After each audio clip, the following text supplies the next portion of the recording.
You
don't need an invitation.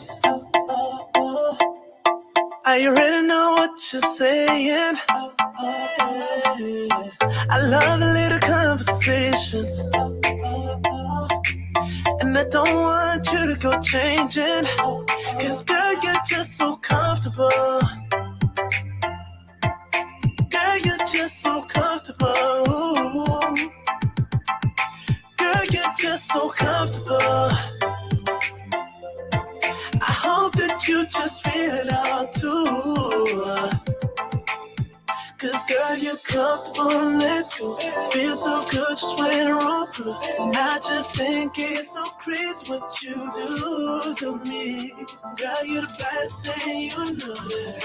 And I really need you to show it. So turn around, let me get you on the cold back.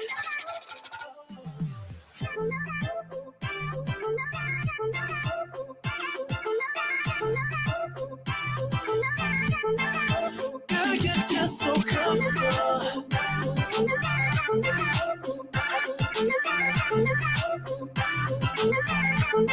Cause girl, you're just so. Girl, I love a situation. We don't spend time hesitating. And I wouldn't say we're crazy in love. I would just say we're crazy enough. Cause girl, you're just so comfortable. Girl, you're just so comfortable. Girl, you're just so comfortable.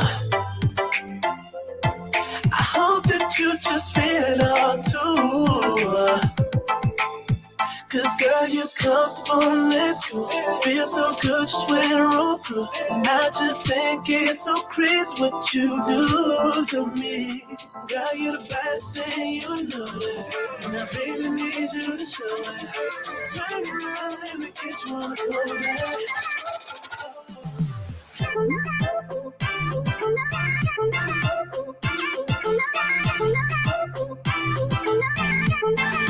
Girl, you're just so comfortable.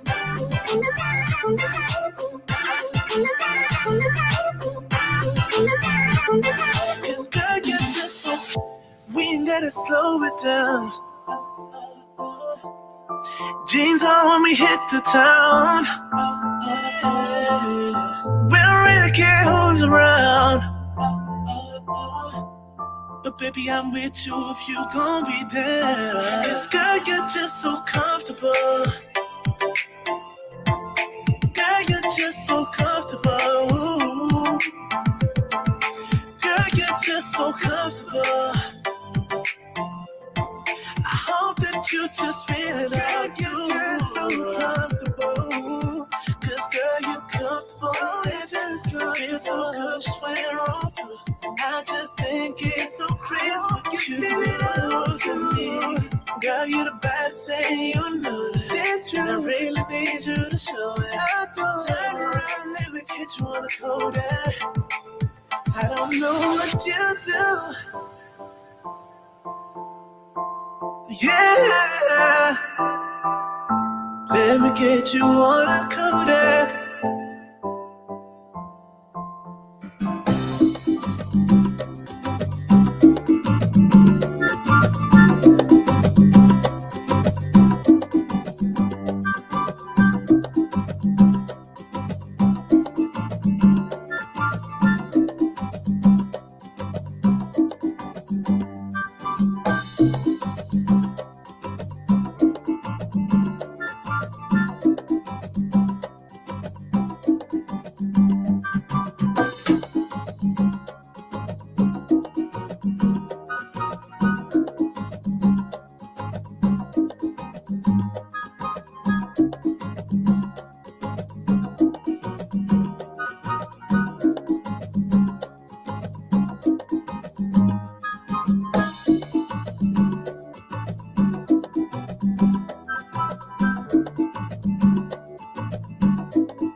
Hello everyone, welcome to Vision Construct 2023. Very glad to be kicking off the day with a keynote speech. I'll shortly be welcoming Deepa Mistry, the voice of residents, to the stage. In the meantime, if we could just remember the basics, if everyone could turn their phone off, it'd be much appreciated. You can ask questions throughout the day using the Slido code #VC23, or you can scan that QR code there. There isn't any planned fire drills as far as we're aware. There are various fire exits, lots of marshals on hand from the venue. There's toilet facilities in this room here. There's also toilet facilities in the main areas there. And for those of you with a privileged VIP ticket, have access to the area behind me, to the left of me, where you'll be able to get some teas and coffees and so on as well. The access to the stadium to have a look at the pitch and so on is out the main doors there, or you can access via here as well for anyone who wants a little view or a picture on the royal seats. So let's not delay any further and welcome Deepa Mistry to the stage.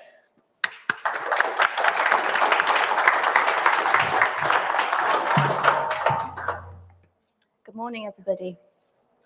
And on behalf of Resibuild, I would like to welcome you to the annual Vision Construct Conference 2023, now in its 4th year and the first held at the great Wembley Stadium. This flagship event is organised by Resibuild, an event company created by demand, with a drive on thought leadership in the residential construction sector as a way to give back to the industry. So the 2 days are all about changing innovation, thought leadership, and progress. We've got some great speakers and panel topics to discuss these 2 days, and I would like to take an opportunity to thank those who have given their time to share their knowledge and expertise. So in no particular order, Chris Waterman, Sir Ken Knight, Tina Jolliffe, Russ Timpson, Carol Massey, George Stevenson, Scott Sanderson, Mark Pratton, Konstantinos Chotsoglu, apologies if I pronounced your name incorrectly, Arnold Tarling, David Jones, Peter English, John Murray, Katie Redkin, Tom Weld, Charles Devonish, Debbie Carlton, John Vanstone, I'm almost there, James Allen, Daniel Brown, Natasha Wells-Dixon, Richard Chamber, David Brooke, Michaela Wayne, Katie Kelleher, and Karthikya Rajput. We're also joined today by Sapphire Balconies, an innovator in the future of balconies, and the Institution of Construction Management, an organization seeking to promote best practice through the advancement of knowledge in the industry. Thank you both, Sapphire Balconies and the Institution of Construction Management, for being our main partners this year. It's wonderful to see so many attendees, and numbers have doubled this year compared to previous years, and this indicates the interest from all parts of the industry to be at the forefront of change, innovation, and progress. Well done to Adam Turner and his team for creating the opportunity to see so many experts in one place. It could not have been easy coordinating this. So, on to me. So this is me, Deepa Mistry. My name is Deepa Mistry. By day, I am a chartered certified accountant in the not-for-profit sector. By night, I am a resident campaigner for building safety and the CEO of Building Safety Crisis Limited. My day job is my invested career of 20 years. I'm a very happy charity CFO. I like nothing more than to sit in front of a spreadsheet crunching numbers, calculating strategy, and knowing that my contributions allow an organization to continue into longevity, particularly for their beneficiaries. And this is where I've learned the importance of having a beneficiary-centric approach. This means that the end user is the most important. So the thought of standing in front of a room full of experts about my resident journey takes me right out of my comfort zone and into a territory I haven't yet worked out how to navigate. But here we are, so please excuse me in advance for any slip-ups. By night, my work is a whole world away from spreadsheets, and I'm driven out of passion and a disbelief at a situation and a need for this not to repeat itself for our future generations. My work, which is entirely voluntary, has always led me to ask one simple question. Was the end user ever asked what they wanted? Since leaving home to attend university, I've lived in rented accommodation. Some suitable, others not so much, and a few really not at all healthy situations. Imagine here a mushroom growing on the ceiling in your bathroom, the size of a lampshade. It's pretty gross. This last experience was my final straw, and it was finally time for me to attempt to get onto the property ladder. But it took me a decade to get to this point. Why did it take me this long to save and to want to go and buy? The answer is this. I spent a fortune on a degree in London, and then a smaller fortune on my chosen career to be an accountant. I've never been afraid of hard work, but it's been drilled into me not to expect somebody to magic away my debts. My parents migrated to Leicester from Tanzania and Kenya in the 70s and worked their way to be able to purchase a home for only a few tens of thousands, which is a world away from where we are now. They had to run a household, look after the elderly family, siblings. They faced adversity due to race, religion, beliefs, cultural differences, yet they still persevered and sent their 3 children to university, put them through education. Motivated by their tenacity, I was inspired to never, ever give up. I had a stable job within banking in London. Being bright-eyed, bushy-tailed, I went off in search for homes to buy, but quickly realized the only property I could afford was well outside of a reasonable commute, very cramped or in need of serious renovation, and I felt disheartened. If I'm honest, desperate, as the bathroom mushroom came back larger. When you type, "How do I afford a home in London?" into a search engine, you get a plethora of marketing material directed solely at those in my position, with a stable career, sensible deposit, and want to remain close to your place of work. The beauty in these shiny brochures is blinding and mouth-wateringly appealing. I will not deny this. 99% of the search returns were help to buy shared ownership schemes. You could own a home like this. Imagine you living here. This can be your reality, were some of the really well-targeted marketing slogans that caught my eye. Who on earth dreams that their first home is a new build and it actually becomes reality? The flip side of this is that I never really paid attention to the speed at which a block of homes were built, or its design, the use of materials, safety ratings, inspection of correct installments. I mean, you wouldn't, would you? It's sort of expected that this is the baseline upon which anything is built. By 2010, I'd been accepted onto a shared ownership scheme about a mile away from my place of work, and I was thrilled, really thrilled. By the time the paperwork was completed and I received my keys, it was the middle of the year. As a first-time buyer, most of what the solicitor, the financial advisor, the housing association were telling me was a completely different language. And I was naive. I thought I understood it, but looking back now, I clearly didn't. When I opened the doors to my first ever home, I felt a huge sense of accomplishment, excitement, and gratitude. As a Hindu, the very first thing I did was bless my home and anoint each room. I gave thanks to God for granting me the security. Apart from a few minor snagging issues, I was very happy in my home. I got married in 2011, and we started to make the home ours. I attempted to purchase a staircase, the remaining part of my home, but this was unsuccessful. This was my first warning sign. I received my service charge estimate a couple of years later, and you don't notice the bill slowly creeping up, but this 1 year was almost double. And as I had been unsuccessful in staircasing, I had decided to save money and put it towards paying off my mortgage as soon as possible. However, it stung because the money I was saving had been eaten into by my service charges. This was my second warning sign. We had our first child in 2015, and all of a sudden I started seeing risks everywhere, from being up on the 6th floor and the windows being large enough to fall out of, to a balcony as the only means of escape had the front door become trapped.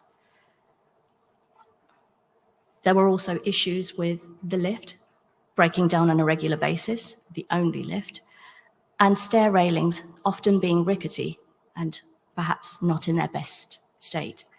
I know most families with children can live safely in apartments, but in 2017, when the tragedy at Grenfell struck, killing 72 people, this was my third warning.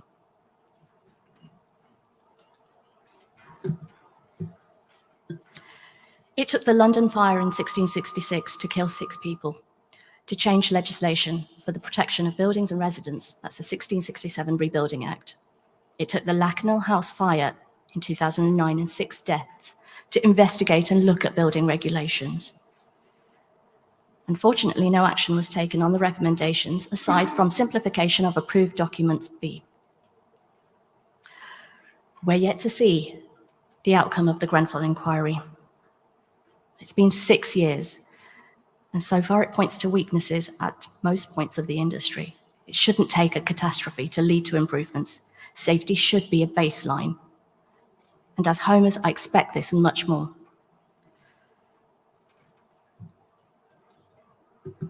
Within a few weeks of the fatal fire at Grenfell, there was scaffolding erected on my block and inspectors checking the cladding. By this point, I had 2 small babies and we were outgrowing our small home, yet I couldn't face the upheaval of moving. Then I received a report from my housing association saying that we had similar ACM cladding to that on Grenfell. Just take a moment to let that sink in. You have flammable cladding on your floor. It spans the entire facade, all 360 degrees of it. You know, you have 2 small babies, 6 months old and 2 years. You know the only exits are the flat main door and the balcony. It's decked with wood, the walls are brick. Time to get a child-safe harness.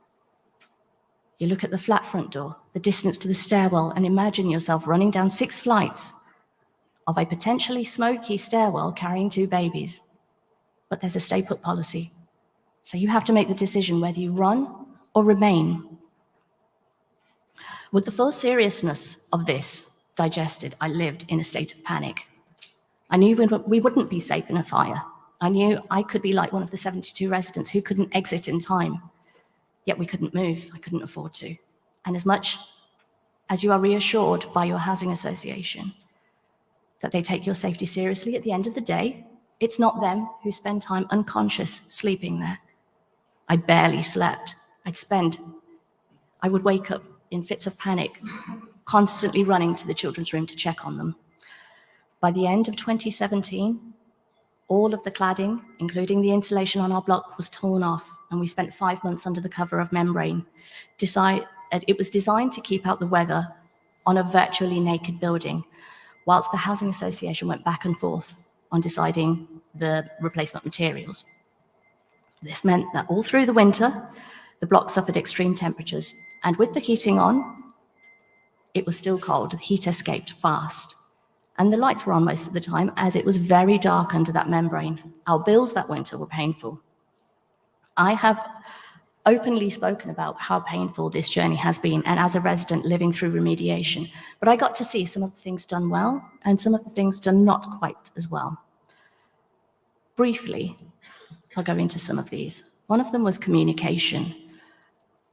We didn't have any actual communication with the Housing Association until we had contractors on site already starting the work. And this was only because we as residents kept complaining and asking for it. At that point, we had a meeting with the contractors on site who then explained to us the work that was going on, how long it would take, potentially how long it would take. I really would have appreciated the Housing Association to be the leaders at the forefront, delivering the information, allaying the residents' anxiety, and preparing for the needs of the vulnerable. There was a waking watch installed.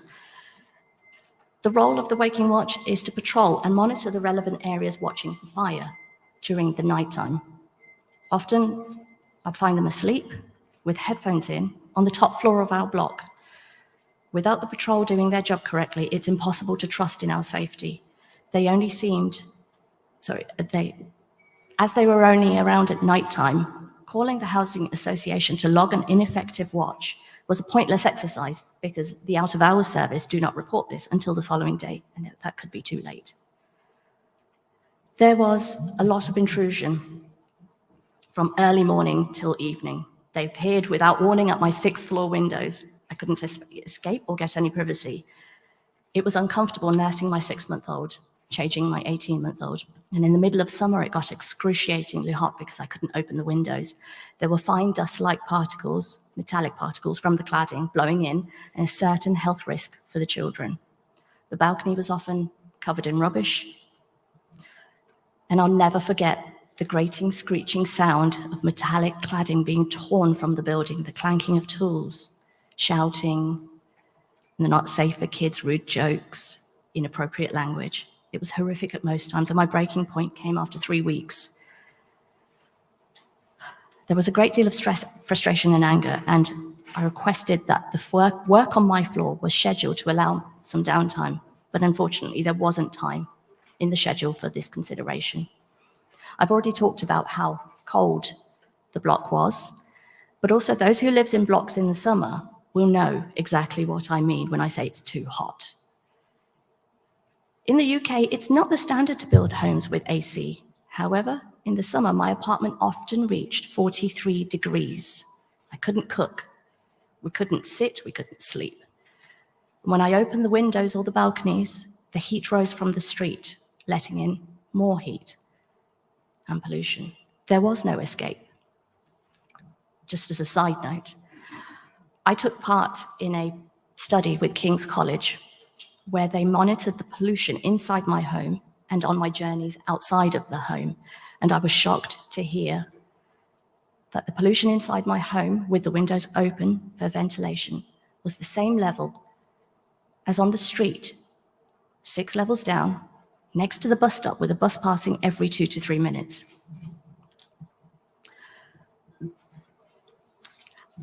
I've also talked about our lift being out of order on a regular basis, and it was often utilised for contractors while their works were carried out. So without noticing or warning, I would have been forced to use the stairs. Bear in mind again, a pushchair, 2 children, and 6 flights. It's quite difficult to do. I found an empathetic ear at the Housing Association who said, Why don't you ask the contractors to help you get up and down the stairs? I think this shouldn't be an expectation. More considered approach would have been to understand the vulnerability and take this into account when planning works. Housing associations, building owners, responsible parties need to make sure leaseholders are not forgotten when remediation work is taking place. They're the ones in the eye of the storm, caught up in the center of a mess that they have no influence or control over. And simple solutions, security helplines, extra cleaning, and help maintain a livable temperature would have made a huge difference to my experience. By 2018, middle of 2018, the cladding was eventually replaced and the remediation was completed. And I was elated. The scaffolding we lived in with a year had come down. Our third child was on the way, and I felt much brighter. Having our third baby meant that our home really was no longer fit for purpose. And my son, when he was 1, we attempted to resell in 2020. During this process, I'd received a letter. It was a blanket letter, or I assumed it was a blanket letter from the Housing Association explaining that now all sales will require an EWS certificate. We didn't have one. But I passed this off as a letter that's sent to everybody, all of their residents, and I ignored it. I was in denial that there could be yet another hurdle. After all the stress of living in a property that I couldn't move out of and that I didn't feel safe in, now I couldn't move my family to a safer location. My thought here was that the inspections post-remediation should have provided sufficient evidence of safe cladding. Or the O&E manuals, which I'd never heard of this term before, it was only since looking into this, would have provided the detail needed to show testing. And estimates at the time had come in at anywhere between 5 and 10 years before an EWS could be provided due to the sheer number of estates in the UK to test and the lack of fire engineers to test them. At the time, less than 300. Did this mean that my children would be teenagers, still sharing a bedroom? I hope not. My stress levels at this point went through the roof, and I trapped my family in a home that wasn't suitable to our needs, with potential leaseholder loans of 200K. That was the current thinking of government. I risked bankruptcy, losing my first and only home, my license to practice accountancy, and I worried about the safety of my 3 children. I kept a go bag by the door just in case. I couldn't sleep, and so I practiced evacuations in my head. The anxiety and pain that this causes is unimaginable. My home, sanctity, my security, my safe place was no longer either of those because I was in this cruel game of limbo with regulatory bodies. I was safe, unsafe, unsure, and no one could categorically tell me. It was at this time I filmed a documentary for Panorama called The Home I Can't Afford, which focused on the pitfalls of the shared ownership scheme and leasehold and reflected on the impact of the building safety crisis. It felt like no amount of public attention, however, could move my block any further. Oops. I didn't stop trying. Although we were remediated, and one of the very lucky few at this stage, it felt like we got dropped to the bottom of the pile for an EWS, as there was more urgency to fix the vast estates of post-2000 constructions all housing associations carry. Feeling disillusioned and having lost faith, it took me a long time to approach my GP and discuss the situation I was facing, who on my behalf wrote to the Housing Association appealing. My children began displaying the nervous impact of this crisis, and the school wrote to our local MP. We lived on a very busy road, which was full of sirens, police, fire, ambulance, you name it. And it was one of the noisiest roads in London. Each accidental fire alarm or drill at their school only increased their anxiety. What bothered me here was that I had been appealing to my housing association, please listen to me. Please look at the situation I'm facing. But it took independent bodies to reach out to them and speak on my behalf. So I felt unheard. Eventually, and thankfully in 2021, we were given permission to sublet the apartment and were able to move closer to my parents in Leicester. And immediately I noticed a difference in my children. And in turn, I felt able to sleep without constant panic attacks and obsession with evacuation. And during 2020 2020 and 2021, I built a community with other shared owners, leaseholders, and those affected by the building safety crisis. I heard each and every one of them, and their stories were heartbreaking, from careers, families stalled, health issues, bankruptcy, and unfortunately, even death by suicide. It'd clearly taken a tough mental toll on top of the existing pressures of COVID, lockdown, and isolation. Just spare a thought for those who were forced to isolate in a home they don't feel safe in. A fellow leaseholder, Peter Mengerink, and I set up Building Safety Crisis as a platform to connect the community and keep everyone updated with relevant changes affecting us. And this led to the most important campaign to solve the questions of who pays, who is responsible, and how quickly. We're now in our third year working with Steve Day and the Earl of Lytton, tabling an amendment originally penned by Daniel Greenberg CMB under the title of the Building Safety Remediation Scheme. It's informally known as Polluter Pays. This was extensively debated in both the House of Commons and the House of Lords, and elements of our work have been crucial to remove those proposed 200k leaseholder loans, and also the way special purpose vehicles are dealt with. This work has delivered important improvements to the Building Safety Act. Writing this speech forced me to revisit these unpleasant memories and trauma. It's drained a lot of emotional and mental time. My brain procrastinated, not wanting to go there again, so I delayed writing this until the very last moment. I appreciate this has been a challenging, emotional speech to hear, but there is an element of positivity. I'm in a much better place. I'm much healthier, my children are thriving. The only thing left to do now is to protect all leaseholders, and personally, the only thing left to do is to sell my apartment and be rid of this weight on my shoulders.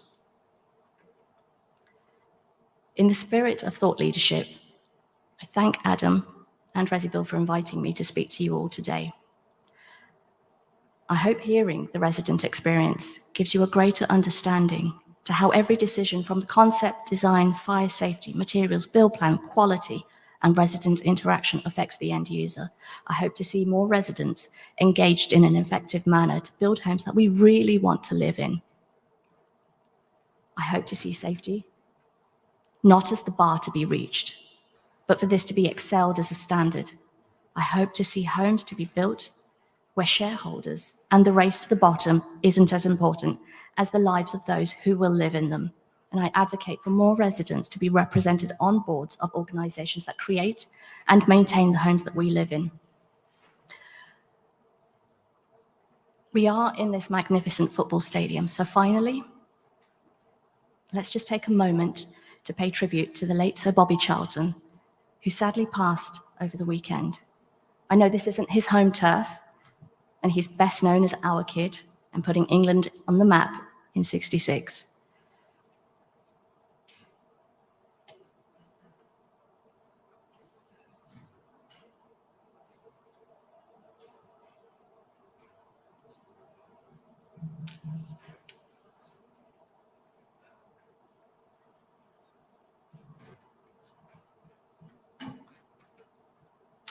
If there is anybody who would like to contact me, please do feel free to connect with me on LinkedIn or come and speak to me. And I thank you very much for your time and for listening.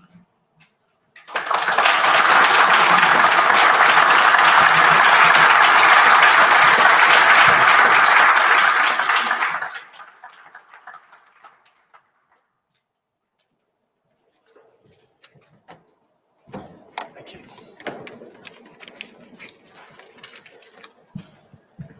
Thank you, Deepa. Appreciate you sharing those emotional experiences with everyone here. I'd now like to welcome up the first panel of today. We've got a panel on fire safety. There will be presentations as well throughout the day, which will be happening in the main exhibition area. But in the meantime, I'd like to welcome up to the stage the people involved in this panel.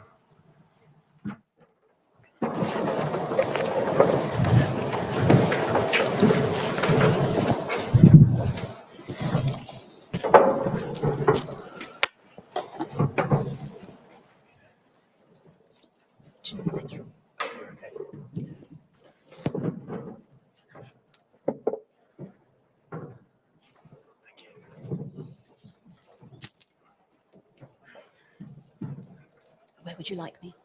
Anywhere you like.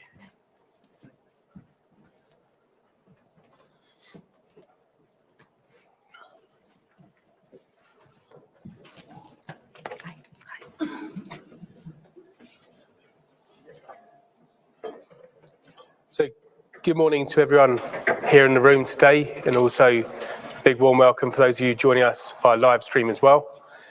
I'm your facilitator, Nick Haughton, and delighted to lead this conversation where we'll be looking at fire safety in more depth.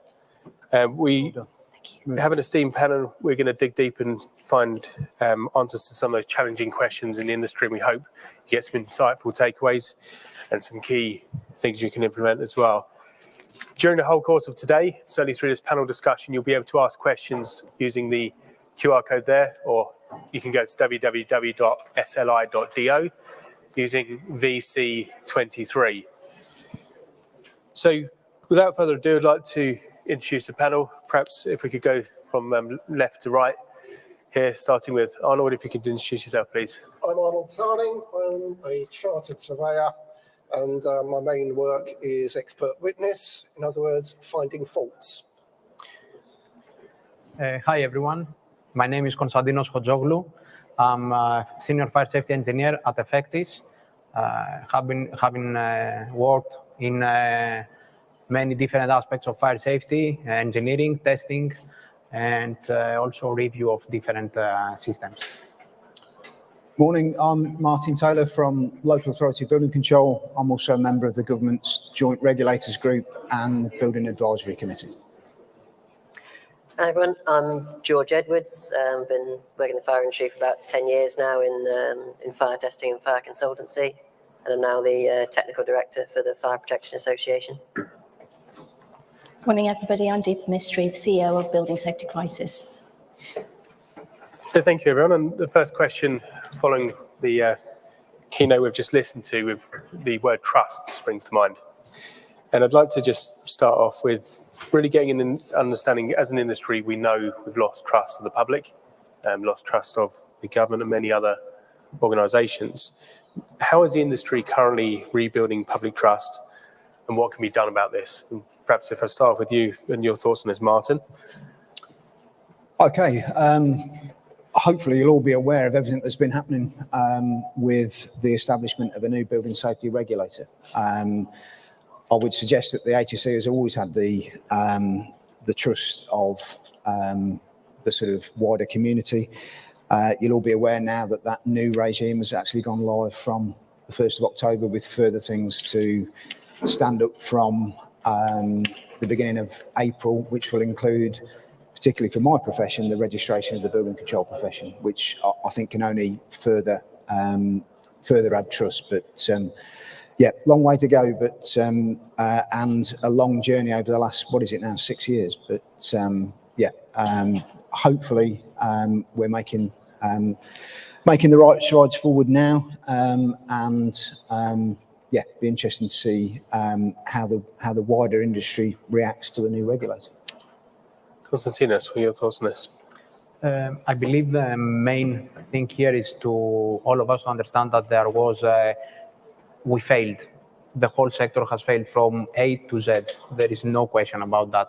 I think if we do not finally admit it to ourselves, then probably we will never go further down the road. As it was said, obviously there are a few changes on the, not few, actually many, and if I need to spend, let's say, 2 days of my week only on the regulation change, imagine what my boss is going to say to that. There are many changes, enormous acts. The building safety regulator is one of the main ones, one of the most important. I would like to add also the construction product regulation, because we are not talking about the buildings only, but we need to see a holistic approach from the product manufacturers, how we manufacture products going to the buildings, and then design, obviously, inspections, buildings, developers, to occupation. So we need to have a holistic approach from the start. And I believe it's very important to start dealing with that. Many bodies have already started. Many different stakeholders have already started the work. And one of the main things I would like to add, and maybe we can talk about later on, is also competency, because all the stakeholders will need to look at the competency of the people dealing in all processes. Yeah, so you picked out some really key points there of the Building Safety Act and the secondary legislation, and we'll get into the detail of some of those in a second. But Arnold, what do you think of this comment about public trust? Public trust, yes, it's going to be an ongoing problem. We can have as many regulations as you like printed on paper. The problem isn't the fact that we've got regulations and new regulations. The problem comes with enforcement. And when you've got people like the HSE, that if you write to them and you actually send documents to them by recorded delivery and you write to them about problems by email, they don't have the staff even to acknowledge receipt. And I'm yet to have a decent receipt from them. One of them, where a building works had not been reported and it was involving demolition, the simple report was, we can't do anything, we don't know who the contractor was. But I told them who the building owner was. And until we get enforcement, people won't do things properly. You know, take for example this room here. How many of you, when you're driving your car, know that you're going above the speed limit? All of us. We all do it. We know where the speed traps are.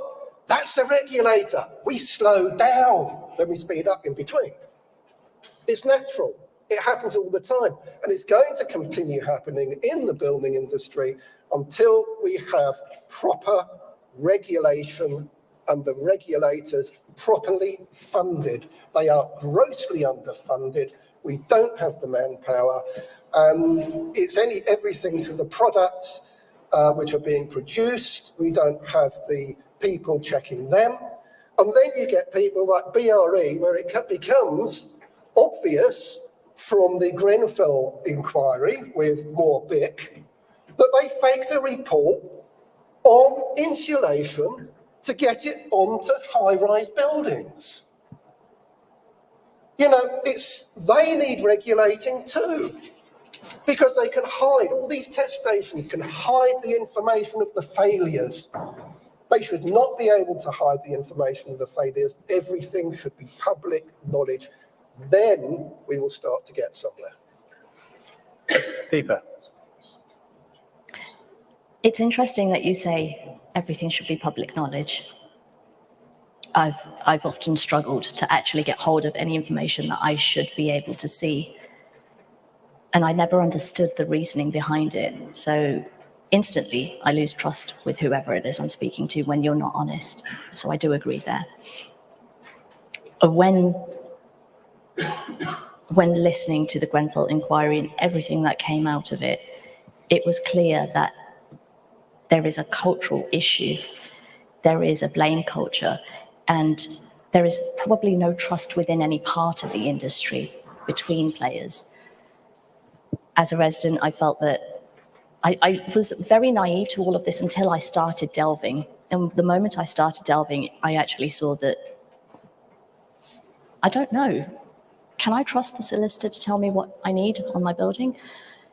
Can I trust an inspector to actually inspect the parts of the property that need to be checked? Can I trust a piece of paper that says, yes, this is a safe property? And can I trust the housing association or the responsible party? Can I trust the mortgage, the lenders, the insurers to not take advantage of the situation that I'm in and the situation that thousands of us are in, and exploiters?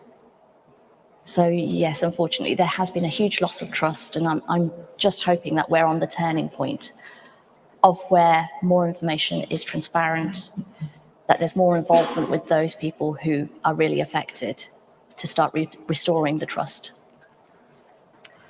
Yeah, I think on the topic of trust, it's not just about making people's homes safe, it's making them feel safe as well. And there's people out there that are in buildings that are safe, but they've not been able to get it assessed, so they don't know it's safe, so they feel unsafe. And we get a lot of calls from people confused, they don't know what to do. We're not the right people to call with their questions, but they don't know who to go to. And I think, that sort of feeling of just being lost, confused, and and feeling like their lack of knowledge is being taken advantage of. And the number one thing is they don't know who to call. And there are things out there, we've got the new building ombudsman. You can contact your local building council. The fire safety order was updated in October, so now you must be made aware of who the responsible person is. You must be made aware of all the key points from the risk assessment. So there's lots of positive changes, but people aren't aware of that, and that's always going to lag quite a bit behind the changes. And there's still there's still lots of work to come in improving this. I know people are quite frustrated it's been slow, but there has been good work, and then there's more work to come. And I think the trust thing is going to be a long way lagging behind that, unfortunately. It's a good few points here which have been picked out by various different people in this, and the point you're touching on there about people being notified of who their responsible person is. And Martin, you mentioned the date, the 1st of October, and so on. These have been off the back of very prescriptive guidance and are good things, but there's always this conversation debate particularly on LinkedIn and these kind of forums where everyone's an expert. But tell us, in this, if we were to put this on a scale, if we were too prescriptive, not prescriptive enough as an industry, where should we be going directionally? What do you think on this from a building control angle, Martin? I'm not sure guidance is prescriptive. Building regulations aren't written in that way. Some regulations following Grenfell have become prescriptive, such as materials on the external walls of buildings. But I'm not so sure really that regulations are prescriptive. You still have alternative methods to demonstrate compliance for the majority of regulations. I think where the biggest change will be is, under this new regime, it is very clear who is responsible for compliance. Under the previous sort of building control regime, I don't think it was. It used to say something in the building regulations. I think the words were the person carrying out the works. It was never clear who that person was. Is it the developer? Is it the building, the client? No one was ever really sure. We've now got this duty holder regime that's been introduced, and it will be very clear who owns responsibility for compliance. The word prescribed, though, is now going to be used in something called prescribed documents. So there's going to be a series of 4 prescribed documents that have to form part of a building regulation application. Those prescribed documents have never existed before, and one of those will actually have a formal sign-off from the duty holder to say that they consider that work complies. That, I think, is one of the biggest changes within all of this new building control regime. We're yet to see them work, those documents and this new regime work in reality, because, as I say, it only went live on the 1st of October. There's been discussions around early submissions of applications, but I don't think we'll really get into the detail until we actually have our first submission, and the various regulators are working together to achieve compliant buildings thereafter. What about from a fire testing point of view, Konstantinos? Sorry. From a fire testing point of view, what's your thoughts?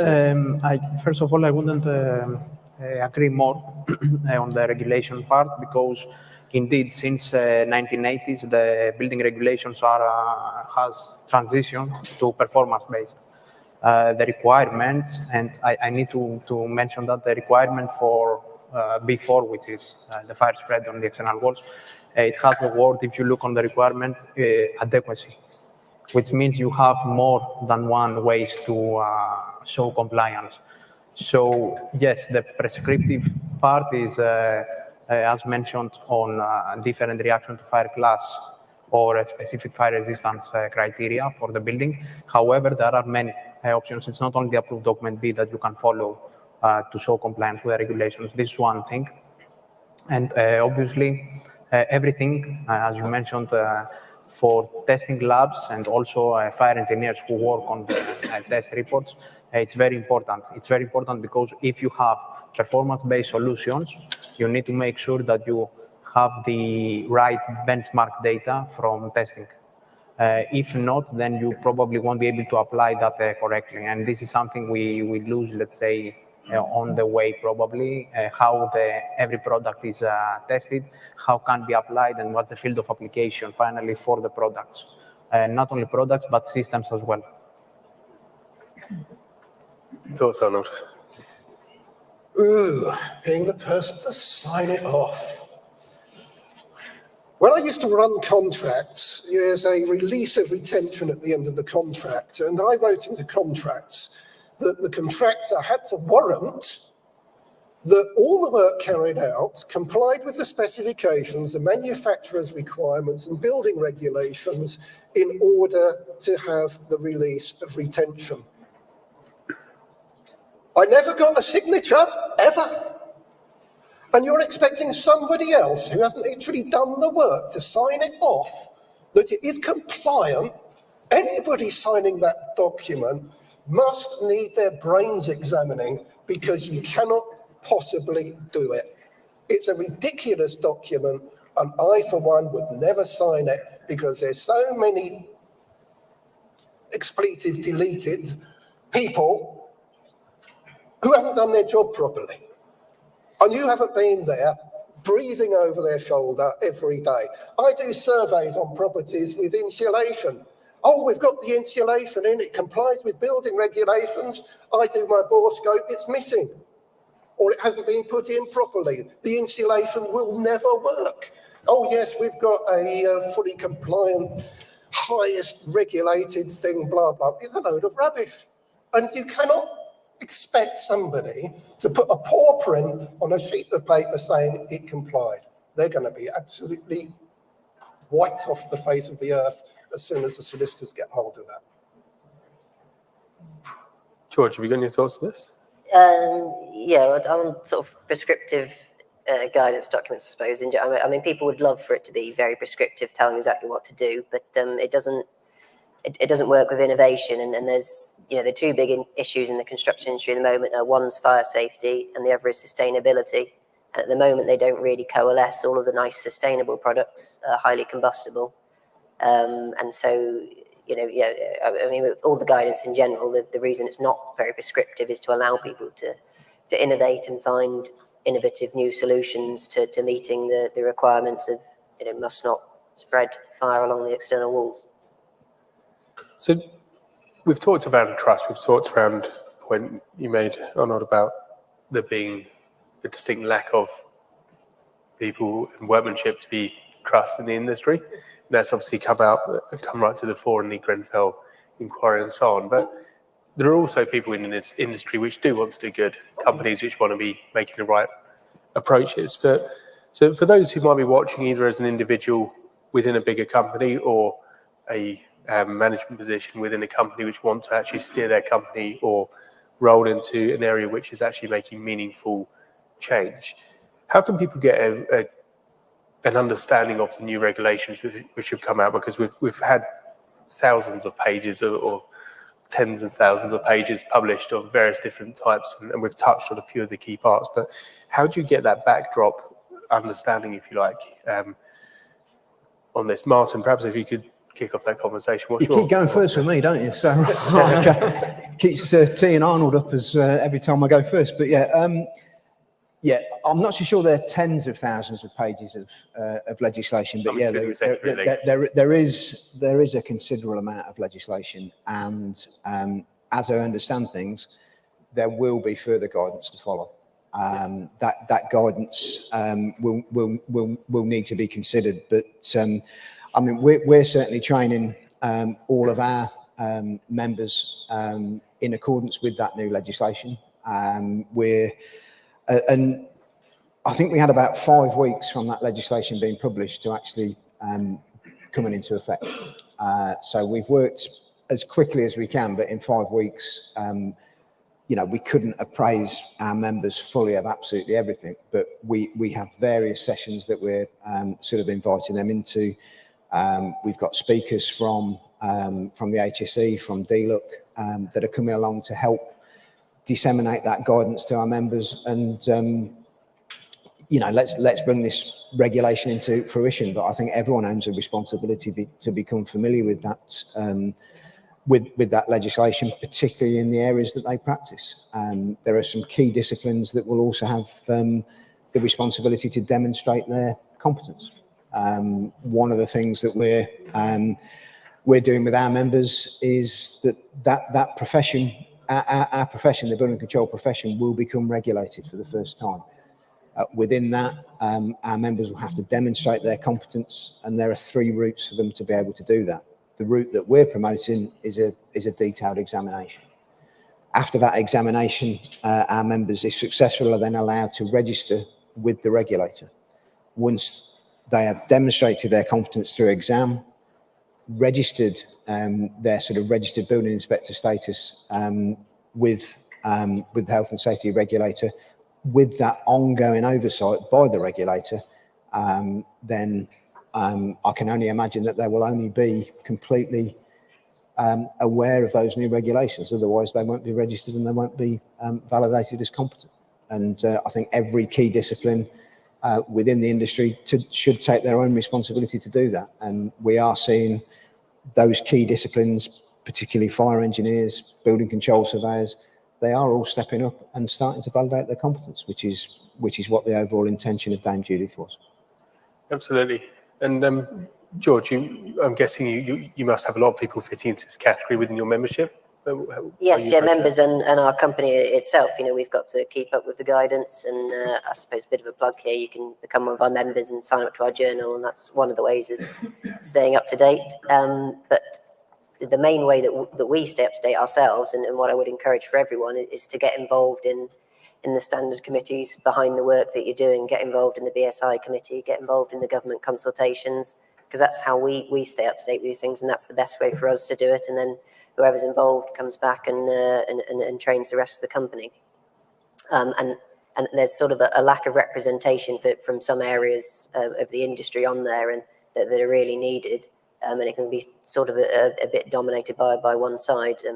There's not enough test houses, for example, on some of these committees, and so there's not always the right viewpoints coming across, and it makes conversations difficult. So yeah, I really would encourage, whatever industry you're in, get involved in the standard committee behind what's affecting the work you do, and stay up to date with it, and also influence it and make positive changes. So you mentioned test houses. What's the effective view on this? As being one yourself, I believe that this kind of discussion shouldn't be still, let's say, on the table. I believe this should have been solved, let's say, ages ago, especially on the competency and the people, stakeholders, and the main principal people working in such projects. We should be able, from fire testing and fire engineering, let's say, side, we should be able to show competency years ago. And doing that all the time, like trying to keep up with the updates, trying to be able to solve the problems and find the ways, because you talked about innovative materials earlier or innovative solutions, we need to be on top of that. So in order to do that, we need to obviously keep our development continuous.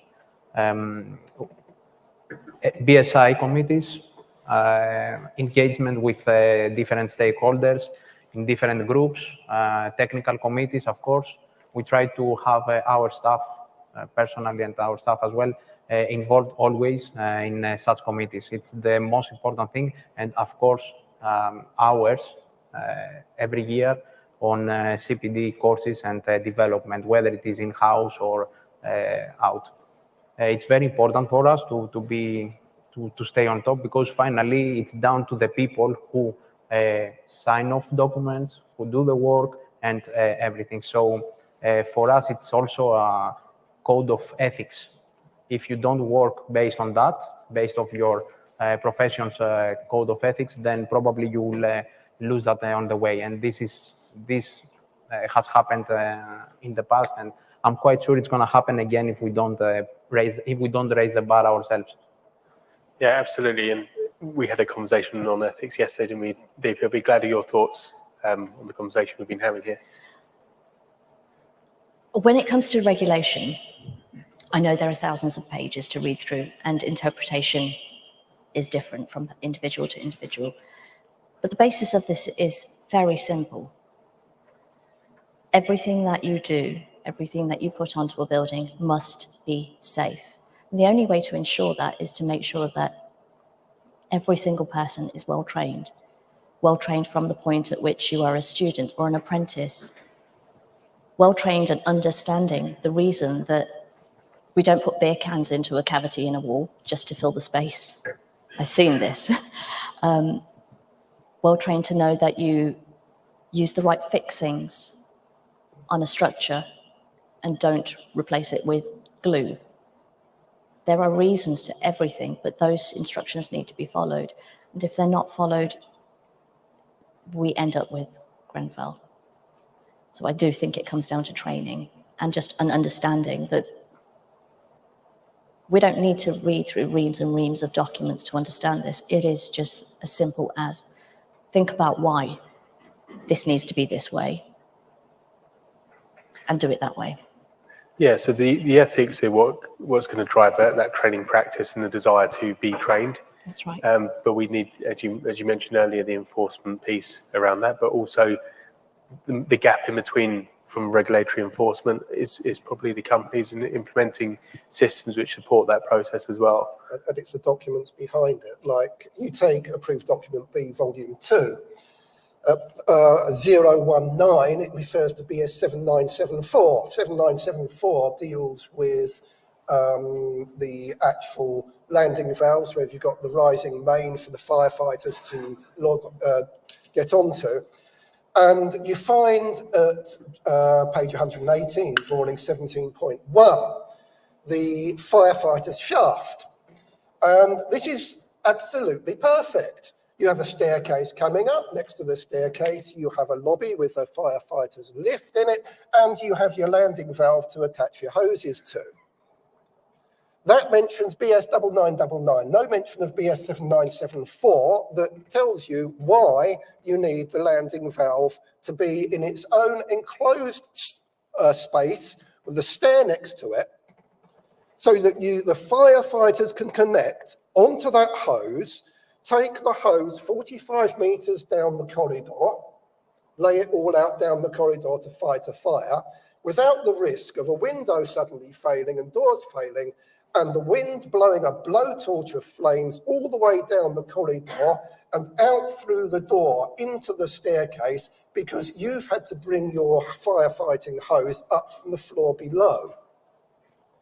Now, this is a simple document. It's the 2020 revised document.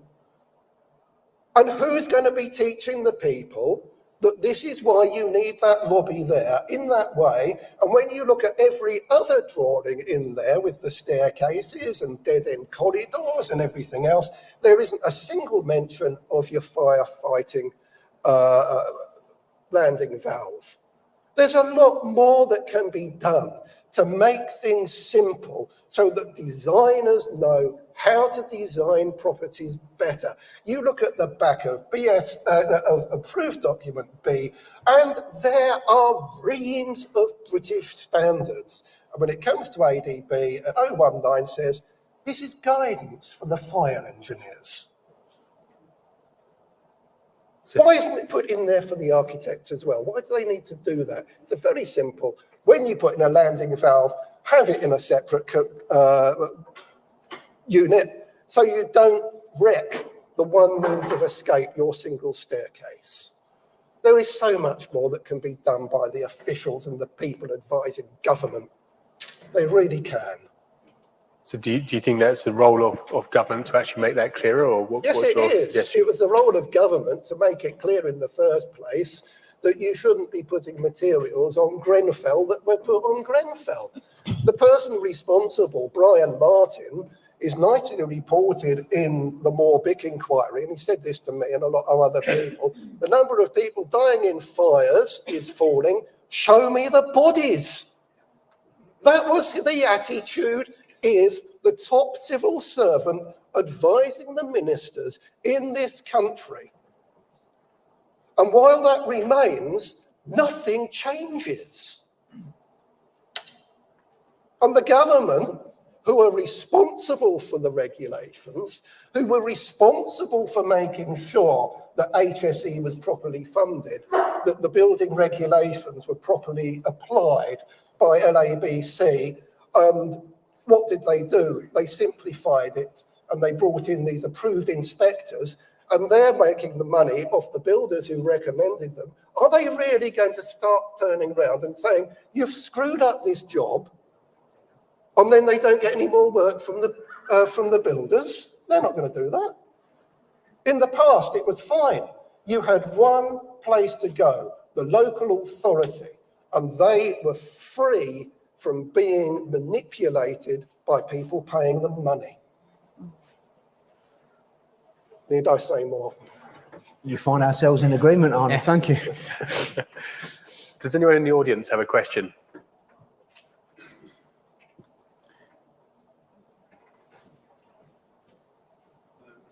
Chris Waterman.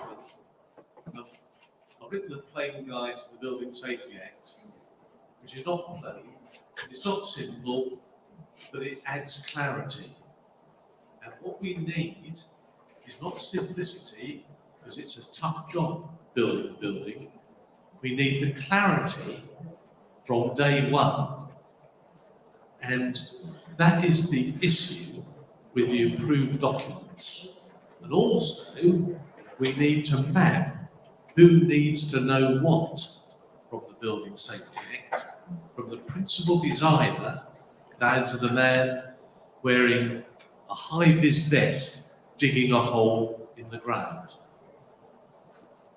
I was at a conference last week, and I'll be wearing it today. I was wearing a high-vis vest, just to remind people at this level where the real work and the real accountability needs to be situated. Thank you, Chris. Anyone got If I may add something on that, I totally agree. And I think this points out the importance of having people with the relevant, let's say, competency and skills from the start of the project. If we talk about fire safety over here, I think, in my opinion, it should be have some fire engineer from the start, early stages, and not at stage 4 or stage 5. It's crazy. We have like a lot of inquiries, let's say, having to get involved in projects from stage 4. What do you expect like fire engineers to do at stage 3 by stage 4, seriously? Or stage 5 even? Like, what do you expect? Just to verify some details, or just to add, let's say, a few details on the design, change something? Nothing can be changed on stage 5, seriously. So you actually need someone to sign off. This needs to change, and this is a culture. This is a mindset that we need to change. If you want to talk about fire safety, have some fire engineer, a skilled person. I'm not saying everyone is perfect, but at least have some professional advice from the start. You will probably you will save money at the end. If we want to talk about business as well, it's going to save you money. So, yeah, it's not just fire engineers, it's insurers as well that need to be involved as early as possible. We're seeing a lot of people who, they rebuild or do some renovation, and then they'll have complied with the guidance, and then they'll go and get insurance at the end of it, and then they'll be shocked to find that they're getting huge insurance premiums because the government guidance doesn't always align with property protection. That's based on a life safety point of view, everybody getting out in time. And in some areas that complies with property protection, and in other areas it doesn't. And if you don't engage the insurers early on, then you're going to get massive costs later on. Whereas financially, if you involve them early on, they've got loads of simple guidance documents. We write some of them for them, and there's just little things that you can change early on in the design process to comply with both property protection and life safety. And if people don't do that, then they end up with huge costs later on and big shocks. Absolutely. And with the regulations, the newer acts, we've got the gateways. Gateway 1 is obviously happening at that earlier stage before really stage 4, obviously. Do we think that's going to actually drive the right behaviours, or is there additional behaviours which still need to happen at that early stage? Because it's not just the people we've mentioned, there's also many manufacturers which will tell you by coordinating at an early stage with other manufacturers of related products and so on, you can save yourself a lot more money than waiting further down the line and competitively tendering it. So is that going to automatically drive the right behaviours, or is that still dependent on the developers and the clients actually involving people at the right stages?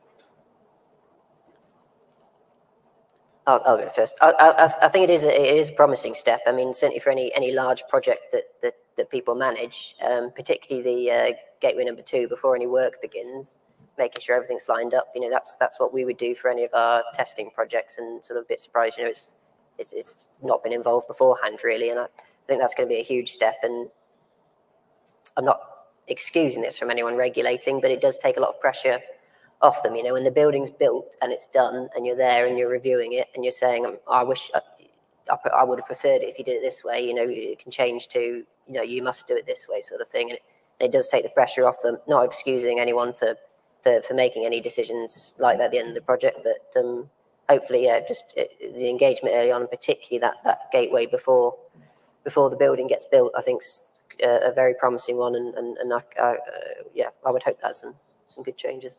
Is Gateway 2 too late though for a lot of this detail? What's your thoughts, Konstantinos? First of all, the whole system with the gateways, it's promising, if I may.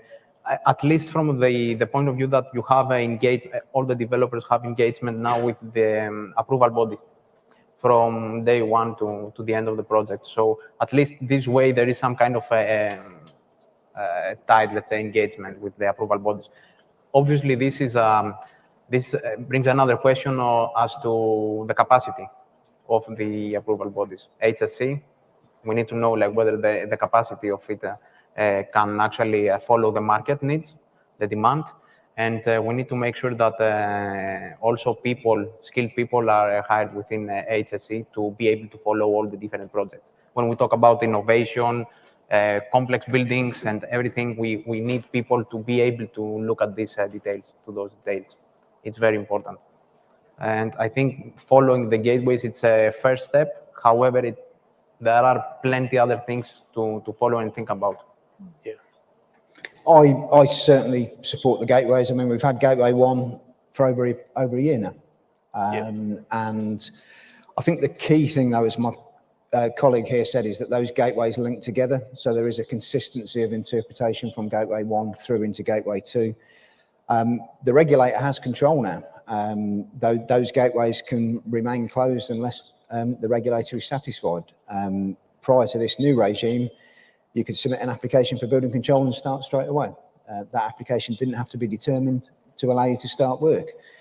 And then you would continually receive design information throughout the whole of the construction project, and then probably cross your fingers and hope that everything was there at the time when the building was complete, that the actual approval documents had been signed off. Now we've got robust gateways, but we do need that ability to link those gateways together. And also, I think importantly, that I haven't actually seen yet, I think there needs to be a channel open to engage early. So to get fire engineers involved with the regulator ahead of applications. I mean, a Gateway 2 application from legislation takes 12 weeks, as I understand things, to determine.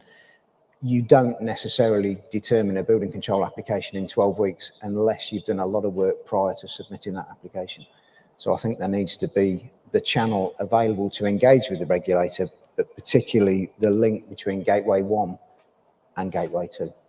But then with those gateways in place, other things that the regulator will have as well is compliance and stop notices. So if they're not happy at any particular point, those notices, a compliance notice can be served, which will indicate the areas that the regulator requires that further information. If that information is not forthcoming, the regulator will have the ability to stop the project, which again should lead to the right behaviour on site, because stopping a project mid-flow, I would imagine will be quite expensive to a non-compliant developer. George, did you have more to answer on this? No, I think Martin's covered it off quite well there. Yeah. Deepa. I think just a question here is, are we seeing any of this in practice? So are we seeing works being stopped where they're not meeting requirements? It's very early days, because we're less than a month into a new regime, and as far as I'm aware, no formal application has yet been lodged through this new regime. So yeah, there's we need to get the experience of a live project and actually see how things work. But as yet, I haven't seen any of that. Compliance and stop notices are now available to local authorities. Within LABC, we've drafted templates for local authorities to be able to use those, and they will apply to all building work, not just in scope. But you know, we are, what are we? Just over halfway through October when the regime went live. So. What happens though, so this is for future building, but what happens to anything built prior to that? How is that then going to be assessed in the same format? How will anything be assessed?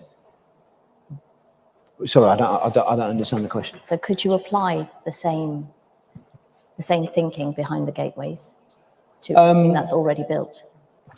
No, because the gateways will only apply to in-scope buildings that are submitted after the 1st of October. Okay. So the gateway initiative in isolation won't be able to be applied retrospectively to existing projects. I think if I can add to that as well, Deepa, we've certainly seen it with some of the tier ones who have actually already been working to test those processes and apply that, even though it's not mandated that they have to apply it. So there's certainly the more proactive and leading companies that are starting to do that for sure. We've worked with people that have actually started to demonstrate that over the last couple of years. Another good thing that many tier ones have put in place is a change control process that mirrors what the regulators have to. That as well is something that we've not been familiar with in schemes prior to the drafting of these new regulations. Could I add?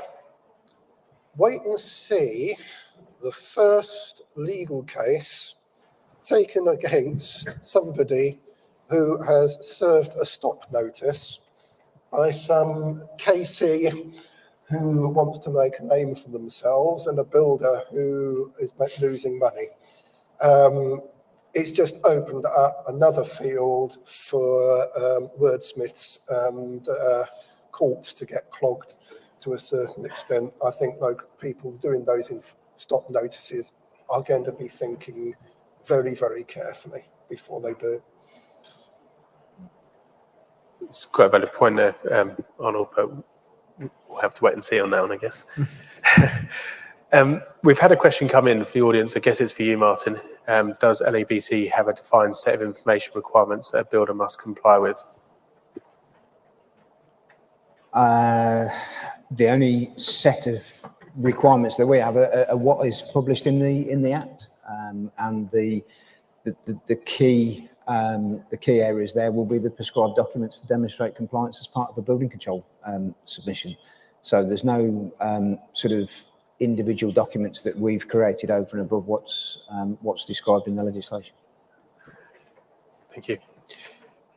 So we've talked about the issues of trust, we've talked about various parts of legislation and so on, but what is the role of data in actually substantiating this, particularly into the future? We know Regulation 38 wasn't particularly remembered in most cases, or certainly was more about as built being really as designed. What's your thoughts to start this conversation off, Arnold? My thoughts. Lovely, you've got a sheet of paper. Is that what's actually there? I had a property I had to do a survey on down in Devon. And we had the thermal imaging done, and there was a howling gale coming through one section. You could actually see where the timber studs were. Yet the builder was swearing blind, and this is a major builder, that was a blockwork wall. So I cut a hole in it. It wasn't. It was a short section of timber stud with no insulation. You know, but all the paperwork said it was okay, the builder held. But I've yet to find paperwork of the CDM health and safety file supplied by any builder of a home to the home purchaser in accordance with CDM regulations. And when I've been to and sent letters by recorded delivery to HSE asking them to state that they must hand over these documents, I'm still waiting. So paperwork is just paperwork. It's hopefully true but if it was all true, I'd be out of a job. George, what's your thoughts on this? I suppose carrying on a bit like that. I mean, when there's sort of assessments happen, and like the PAS 9980 assessment, there's sort of three things to cover off. You know, is it going to has it been through the right fire test, and that does get checked off by PAS 9980. What doesn't get checked off is it going to perform on the building as it did on the fire test, and one sort of the actual design that was put on the fire test versus the design that goes on the building. But there's also the sort of conformance of the materials, and we don't have the same audit checks and regulations in that side of the construction industry that we do have in other areas of the construction industry. And then the last one is it going to continue to perform on the building as it did when it was installed? And again, we don't quite have that knowledge there. Things like cavity barriers, for example, there's not enough evidence out there as to what they're going to do. Some people quote sort of 25-year lifespan, some people longer, but the actual evidence out there to say whether they will or not, isn't there. And I think same across the building. For data in general, I think, we've gathered more data in the last year than we have in human history. And that's a trend that's going to continue. There's more and more data, and it's going to get more and more useful. AI is obviously going through a bit of a revolution at the moment, and that's very dependent on data. But it's very dependent on the right raw data as well. If you've got rubbish data in, you're going to get rubbish out, and raw data itself is a bit of an oxymoron.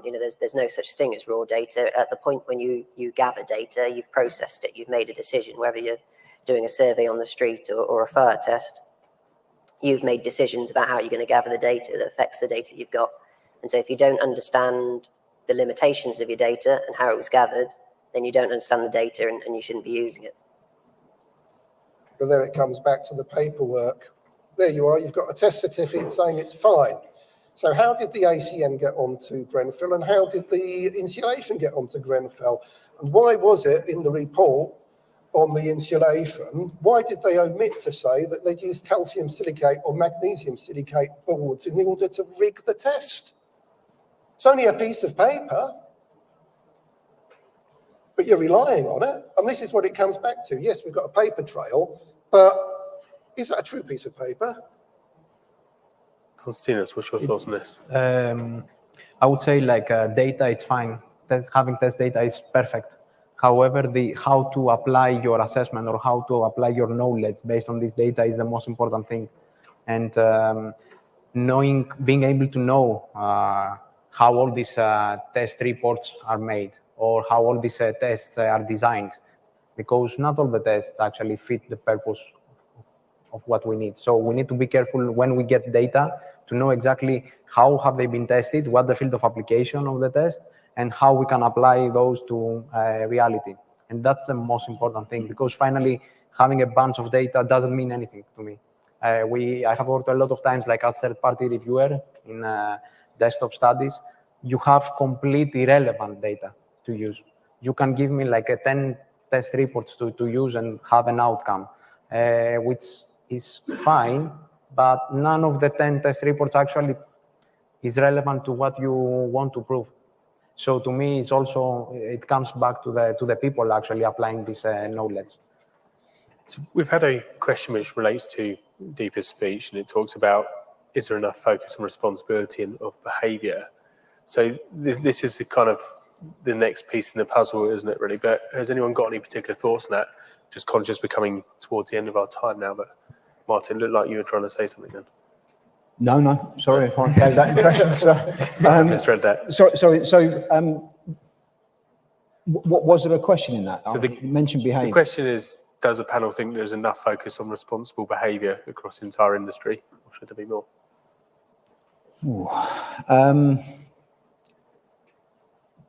I think I can only say wait and see. I mean, the duty holder initiative is clearly there. You could probably suggest it's come from previous legislation in CDM and it's been extended forward into this. Yeah, let's wait and see. Let's see how submissions are put forward to the regulator. Let's see how behaviours change on site. Let's see when we get to the position of signing our first building off. under this new regime. Let's hope behaviours have changed. I can't say with any certainty that they have today. I mean, we've seen huge behavioural changes of developers in schemes we've been involved in. We've seen developers really step up and change their sort of procedures, change their ways of working, and that can only be a good thing. And let's hope that through this new regime they continue to expand, and let's hope they also expand across buildings that are not just in scope buildings, because they're only that's only a small percentage of what we build in this country. Yeah. Let's see if those initiatives can be rolled out into the wider construction industry. So, simple answer. Let's wait and see. Yeah. What real world changes have emerged due to the EWS PAS 980? Guess probably George best starting that. Well, I mean, we don't do the PAS assessments, but I think one thing I do want to touch on this point I made earlier about insurers and people need to be engaging them when they're doing these, because there are features of the PAS assessment. It can recommend remediation. People can get that remediation done, and now they're compliant with the government regulations, so they're all happy, and then they go for insurance, and their insurance hasn't changed, even though they've gone from a non-compliant system to a compliant system. They're seeing very little change in the insurance, and it's because they're still using combustible materials in a way that the insurers aren't comfortable with. And so, yeah, I think PAS 980 as an introduction has done lots of good things. It's increased the number of assessors and things, which has helped a lot, but it hasn't solved everything, and people do need to be involving insurers in particular and looking at their guidance alongside it to avoid any shocks later on. Anyone like to add to that? If I may, the PAS document offers a great risk-based methodology. This is what it is, actually. It's a risk-based methodology for having this assessment. And it's the main thing to consider is that you may have 2 or 3 different people having a complete different methodology on the same building. This needs to be reminded. It is a way of working. It is a really good document, to be honest. And how to apply is to be seen. I don't think like there are a lot of competent people doing like a proper PAS methodology, to be honest with you, on the sector. It needs like really specific experience, especially on facades, to do such an appraisal. And it would be, let's say, disappointment to see non-skilled enough people applying this appraisal, because finally we talk about buildings already existing. We talk about buildings that they are probably occupied anyway. So we need to be very careful on how we apply these principles. Thank you very much. So before we wrap up, I'd like to ask each of the panelists for one key takeaway to leave the audience with. Perhaps, Deepa, if we could start your end and we'll work this way. What's your thoughts?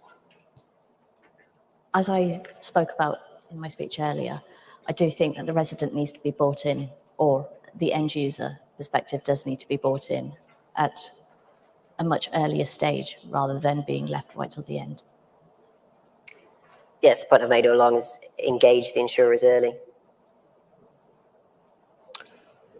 Wow. I wish you told me at the outset where you were going to ask me this question. It's taken us 6 years to get here, hasn't it? I think each and every one of us has got a responsibility to step up, and we've got the opportunity to actually do that now. 6 years after Grenfell, and I'm quite clear on that, if we don't step up and raise the bar ourselves, then it's not a matter of if, but a matter of when a new Grenfell will happen. For me, yes, we're moving forwards. We've got new documents, we've got new forms, we've got other bits and pieces, we've got the regulator. Let's see whether they're funded enough to actually do the job they're intended to carry out. Thank you. And from my point of view, I think one of the key takeaways is competency is coming. You'll need to prove it, whoever you are and whatever your role is in the industry. Get familiar with it and understand your limits. So I'd like everyone to join with me in thanking the panelists here for their insights and their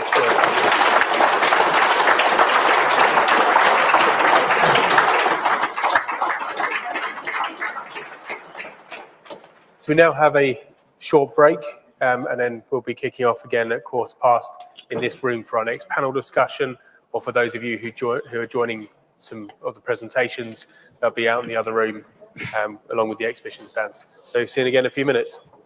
It was a really good talk before. Thank you very much. Just wanna touch like back when we were younger. Yeah.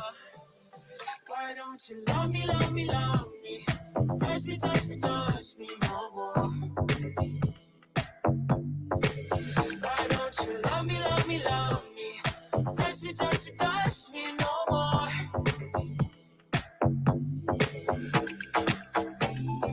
Love me, love me, love me. Touch me, touch me, touch me. Love me, love me, love me. Touch me, touch me, touch me. I'm so divided, starstruck, but haters got some indecisive. I'm over fighting, I just can't wake up, cold and sleep alone. This boy's some trouble. When he's around, my problems seem like double. His stupid eyes put me on ice, so no, no. Don't slow me down, don't wanna do this solo. Why don't you love me, love me, love me? Touch me, touch me, touch me no more. Why don't you love me, love me, love me? Touch me, touch me, touch me no more.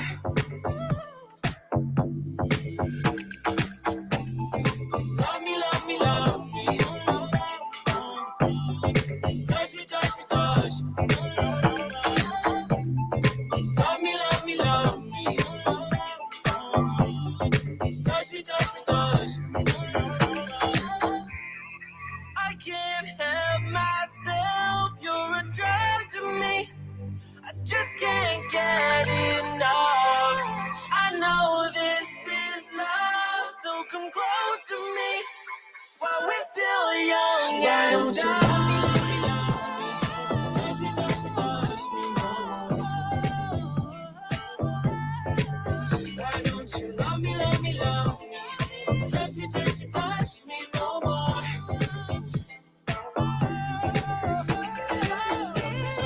Love me, love me, love me. Touch me, touch me, touch me. Love me, love me, love me. Touch me, touch me, touch me.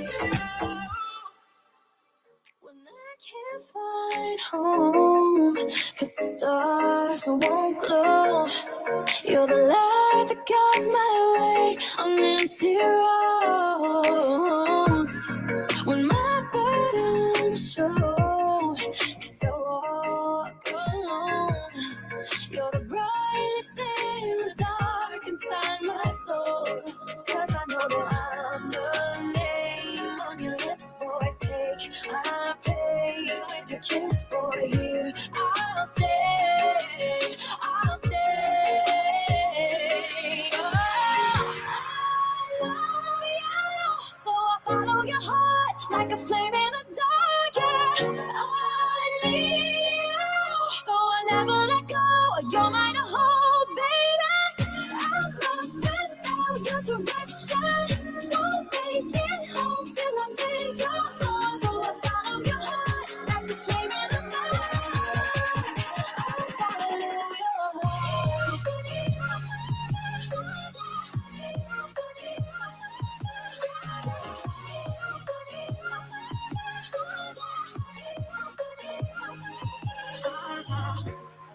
When my hope runs low, my faith lets go. You're the only touch I need to make me whole. 'Cause 'cause I know that I'm the name on your lips, boy. Take my pain with your kiss, boy. Here I'll stay, I'll stay. Oh, I love you, so I follow your heart like a flame in the dark. Yeah, I need you, so I never let go. You're mine to hold, baby. I'm lost without your direction. Won't make it home till I'm in your arms. So I follow your heart like a flame in the dark. I follow your heart.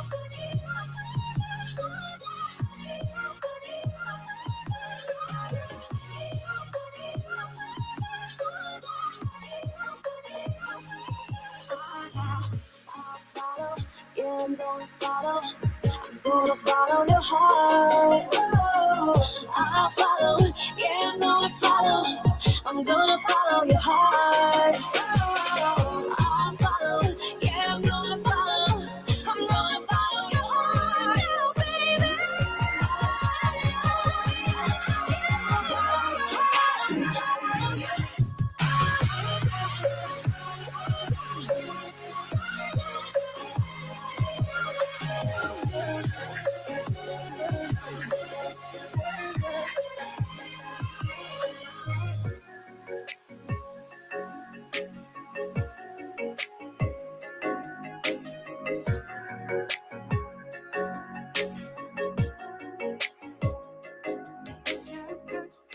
Sugar sweet, does she know you're calling me? Love so right, weak in the knees, but does she know? You say she's the one, all that's in your head, that you're so in love with your new girlfriend. But you hit me up every now and then. Oh, does she know? Stop calling every time you're down and need something. Oh, baby, you should try to call your new girlfriend.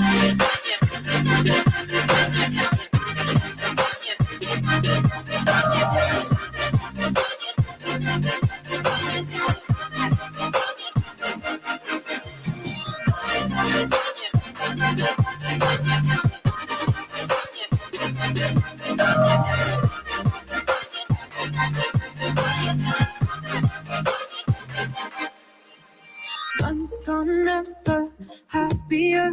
Radio silence, I don't hear a word. All I want, you're just not sure. How does she know? You say she's the one, all that's in your head, that you're so in love with your new girlfriend.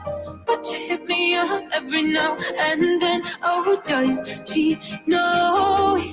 Stop calling every time you're down and need something. Oh, maybe you should try to call your new girlfriend.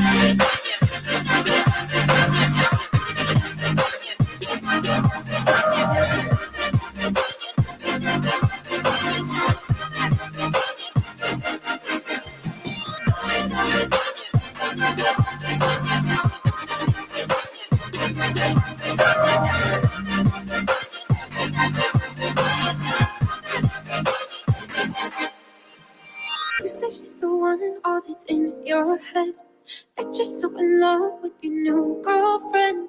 But you hit me up every now and then. Oh, and when I start to think, oh, the Tahoe closest starts to end up on the brink. I tried so hard, but all these scars, they cut so deep, I bleed.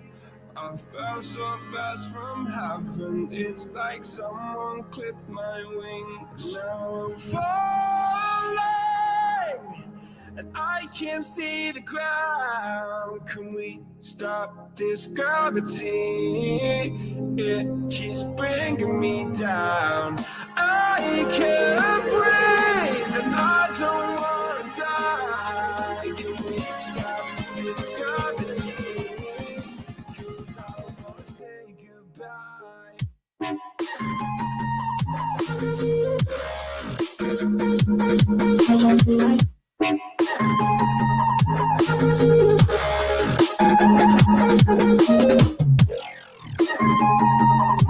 I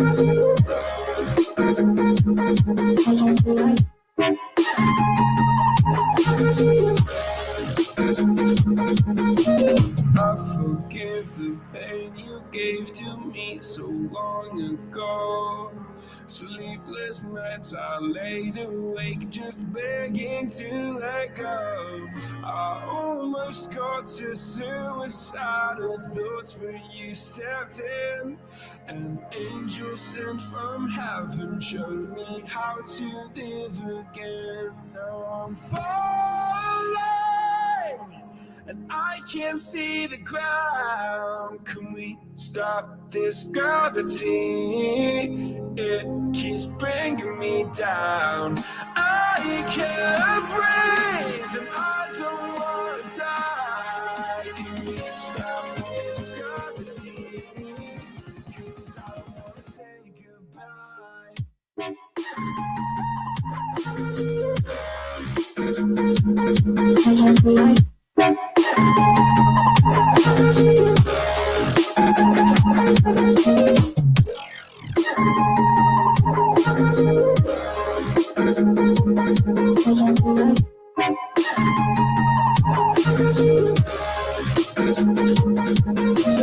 My love, I'm gone. I need to be strong. The darkness had tried to swallow me.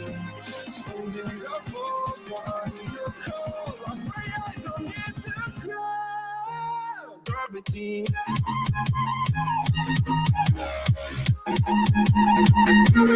Gravity.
You can't wait on their affirmation. You can't wait on their approval. You can't wait on their support. Sometimes you just got to run and look behind you and say, everybody who wants to run, run. But I can't stop running because you're not running with me. Listen to me, hear me. You can't stop chasing your dream just because somebody in your life won't chase it with you. You can't stop believing in yourself just because somebody in your life won't believe in you. You can't stop chasing the dreams of your life just because when you do it, you're going to have to do it all by yourself.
staring at you. So I'm crazy. Won't you bend that back for me? We won't stop. Got your feet both locked. You get to fly with me. I can take you down for a ride. I take you around my life. Jaywalking, crosswalking, lip locking, but you, I know it, you know it, we make it.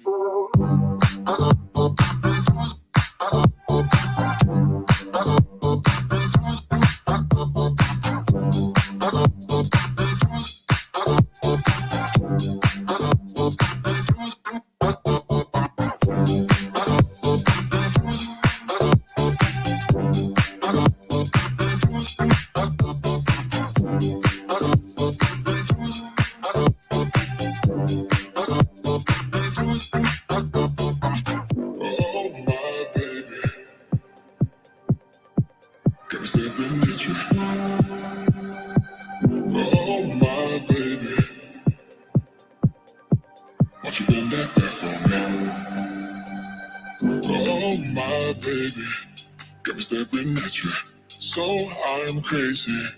Won't you bend that back for me? We won't stop. Got your feet both locked. You get to fly with me. Heaven is feeling not far away. How can we fall in love for a day? I want to fall in love, baby, just for the night. Just for the night. Heaven is feeling not far away. How can we fall in love for a day? I want to fall in love, baby, just for the night. Just for the night.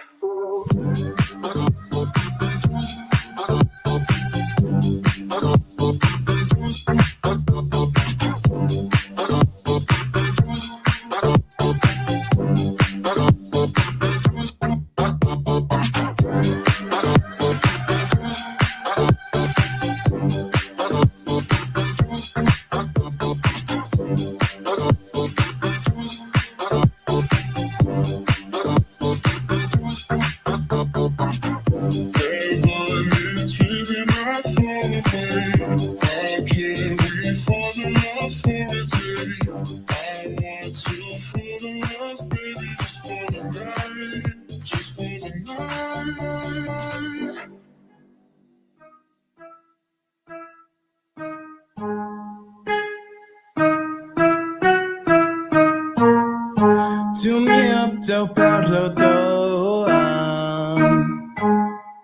porque estou-me. Tu me pegou como chás cortais. Yeah, a classic kicker is flying too close to the sun. And just familiar, elas cantam. Yeah, you talk the talk, but baby, hold the gun. Into my life, tonight in the idea. What you didn't know, okay, to confide in. Now I got the knife, no control. Don't be a hero to my confide, we got. You flew too close to a Portuguese sun. They stripped your wings and now you're done. You flew too close to a Portuguese sun. They stripped your wings and now you're done.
David come up onto the stage.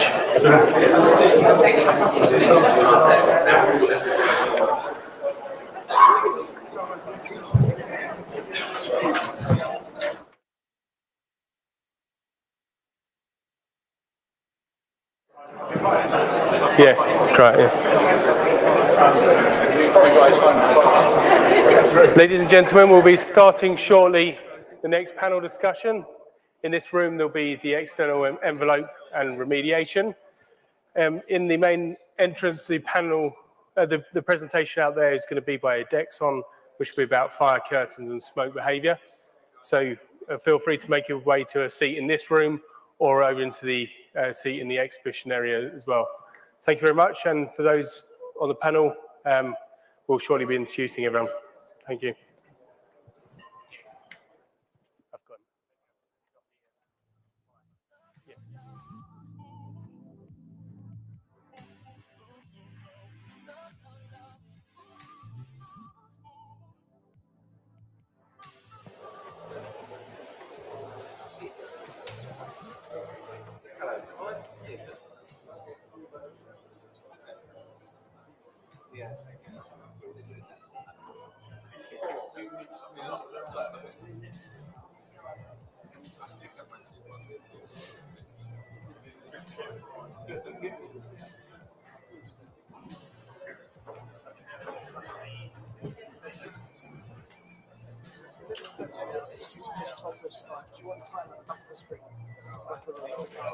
That's okay, I've got the time here. Thank you.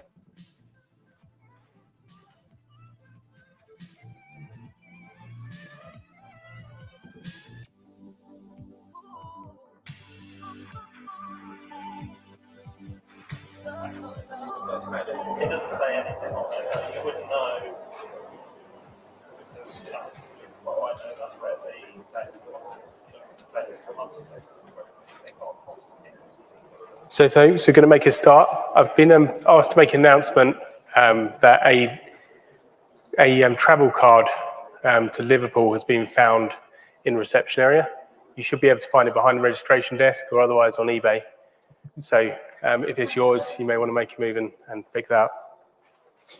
So I'd like to start the next panel discussion here on the external envelope and remediation. We've got some exciting points to discuss. I'm your host, Nick Haughton, on behalf of Resibuild, and I'd like to welcome to the panel each of the panelists. We'll start here on my right with David. If you could perhaps introduce yourself. Hi there, I'm David Brooke. I'm Technical Director of Hawkins Brown Architects. We are a 300-strong firm, plus maybe a few more, with regional offices dotted around over the UK and in Los Angeles and Canada. And largely, residential work is a large part of our business, probably about 50% in terms of delivering schemes, which mostly would be probably high-risk buildings. Thank you, David. I'm Russell Keegan. I'm a Technical Director from Waverley. We specialise in solar shading, and in the last year, I've been really focusing on external solar shading due to the regulation changes recently, making that a lot more important in the UK. Thank you. I'm David Jones. I'm Director of Education and Training with the Institute of Construction Management. I'm a chartered surveyor. I'm a fellow of the Chartered Institute of Building. I've been involved with external claddings and all sorts of buildings for the best part of my life. And I'm just here to talk about Thank you. what we're doing and share it with you. Thank you.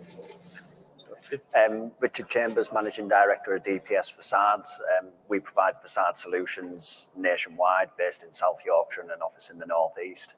In the industry or in facades, I've dealt with various different positions. So I have seen the rain screen side of things and the facade side of things from the cost side, from the delivery side, and then from this current side, and the associated challenges that go with that at all levels. Last but not least. Andrew Parsons. I'm the founder and owner of Sapphire Balconies, but surrounded myself with people who can do things better than I can. So now retired and acting as a business consultant for SMEs around the area. Thank you. And for anyone in the audience who wants to ask a question, we've got the QR code on the top left of the screen. You can also access it www.sli.do using hashtag VC23. And that applies for anyone watching from the live stream too. So thank you, everyone. And if we start off with our first question, external envelopes we're tending to associate with fire and sustainability at the moment as two key topics. But if we perhaps start with sustainability, how do sustainable factors currently impact the design of external envelopes? David, kick us off. Sure, shall I start off? So I think as we're pushing towards decarbonisation, we are seeing a huge tightening up of regulations that actually what was aspirational of Passive House is now actually getting quite close there in Part L. So with Part L 2023, we're seeing a really big push on things like thermal bridging. So where that was a quite light penalty, it's now getting much more onerous. So we're starting to see that, I think, across our schemes where we're having to assess thermal bridging in order to get schemes working. And that's really pushing up the intricacy of the design and testing. So we've got to design it in a lot of detail up front in order to actually understand whether they're going to hit those requirements and make sure that we get those SAP calculations going across the board. And then in tandem with that, we've also then got the issue in terms of embodied carbon.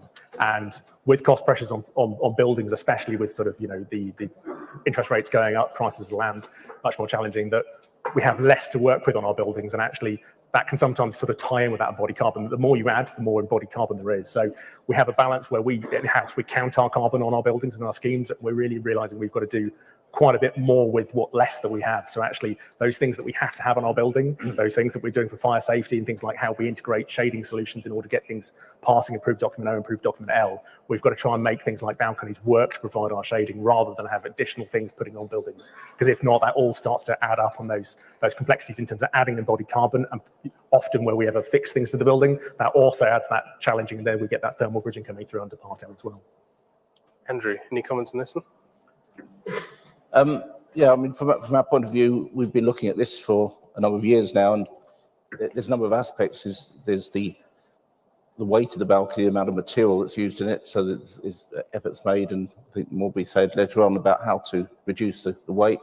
There's transport, obviously comes into it, but thermal bridging, very important, and minimising the number of penetrations through the building and maximising the protection at that point. So some of the latest developments actually don't penetrate the facade at all, and that is, a real step change, I think, in the way that embodied carbon and the thermal bridging is being protected. David, what are your thoughts on this? Sorry, David Jones. Yes, following on from this question of penetrations and the thermal movement is so important, and just some innovation in these sort of situations, the actual mechanics of moving heat transfer can make such massive changes to the amount of energy saved on this. And so it really is, it's all about knowledge, it's all about skills, the competence. I think we've got to bring up that competence level. The situation of just throwing things on buildings, and with the way that the embodied carbon is pushing the industry to innovation, often innovation is being thrust on buildings because some salesman's come along and sold you a good idea, and you think it and you put it on without understanding the engineering of the building, the actual science of the building. A lot of this stuff is basic science that you learn at secondary school, about transferring heat along a bit of copper rod or something like that. So you understand these things, you understand how insulation works, and whatever. I'll give you an instance that an architect had a contractor to do some work to insulate a loft that he was doing. And the contractor rang the architect and said, "I've got rid of all that material. I need some more material to insulate your loft." He said, "Well, why?" He said, "Well, we put it all in the loft." And he actually had packed the loft with so much insulation that in fact he'd wrecked the air spaces, because it's the air. He hadn't realized that it was the air that gives the insulation, not the material. So, it's basic understanding of what is doing, and I think that will be very important over the years, immediate period as well, and over the next period that we have to sort out the carbon situation. We've got to learn. The industry's got to learn. You know, I think we're at a pivotal moment now in the industry of what we do with our buildings and making them work for the people. So we've really got a lot of points here to touch on, and we'll come perhaps drill into a few of these now.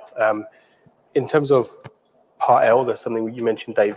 I'm guessing Waverley have been heavily involved in the changes and so on, what's been happening here as well, but particularly in terms of losing heat from buildings, what's the thoughts on the team on this and the requirements and the potential need for dynamic analysis of this? Got any thoughts on this one, perhaps? I'll start off maybe. I think for what we see across our schemes, we almost always need to go to dynamic analysis. The approved document A requirements with the simplified method are quite a minefield to work through. So I think certainly for larger scale schemes, it makes sense. But there are ways to interpret it, but it does seem to have some counterintuitive inputs where actually sometimes free areas seem to be higher in lower risk areas and the opposite way around, which is entirely counterintuitive.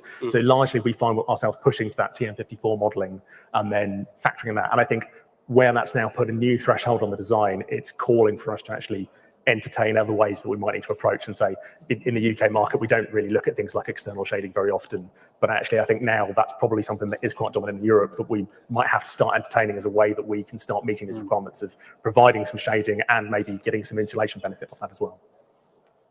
Yeah, it's something that we've been pushing for a few years, and we're really hoping that the regulation change on Part O can drive some change here, because and mainly the Part O changes really focus on overheating, and that's going to bring in so many more opportunities, because adding that external layer of insulation with an external blind, as you mentioned, it gives so much more than just protecting you from overheating. It gives you that layer of insulation.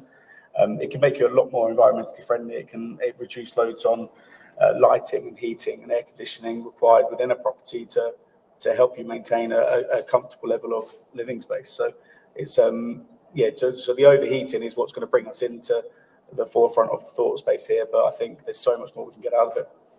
Yeah, sure. And so we've seen Part L and Part O both changing recently, along with other ones, but how you find this, Richard? What's your thoughts on these two particular documents? I think obviously with regards to trying to manage heat in the building, obviously from a rain screen side of things, we put the external insulation on there, and we've all heard earlier on in the speech earlier, the effects of taking that insulation off and how hot it can make a building, how cold it can make a building.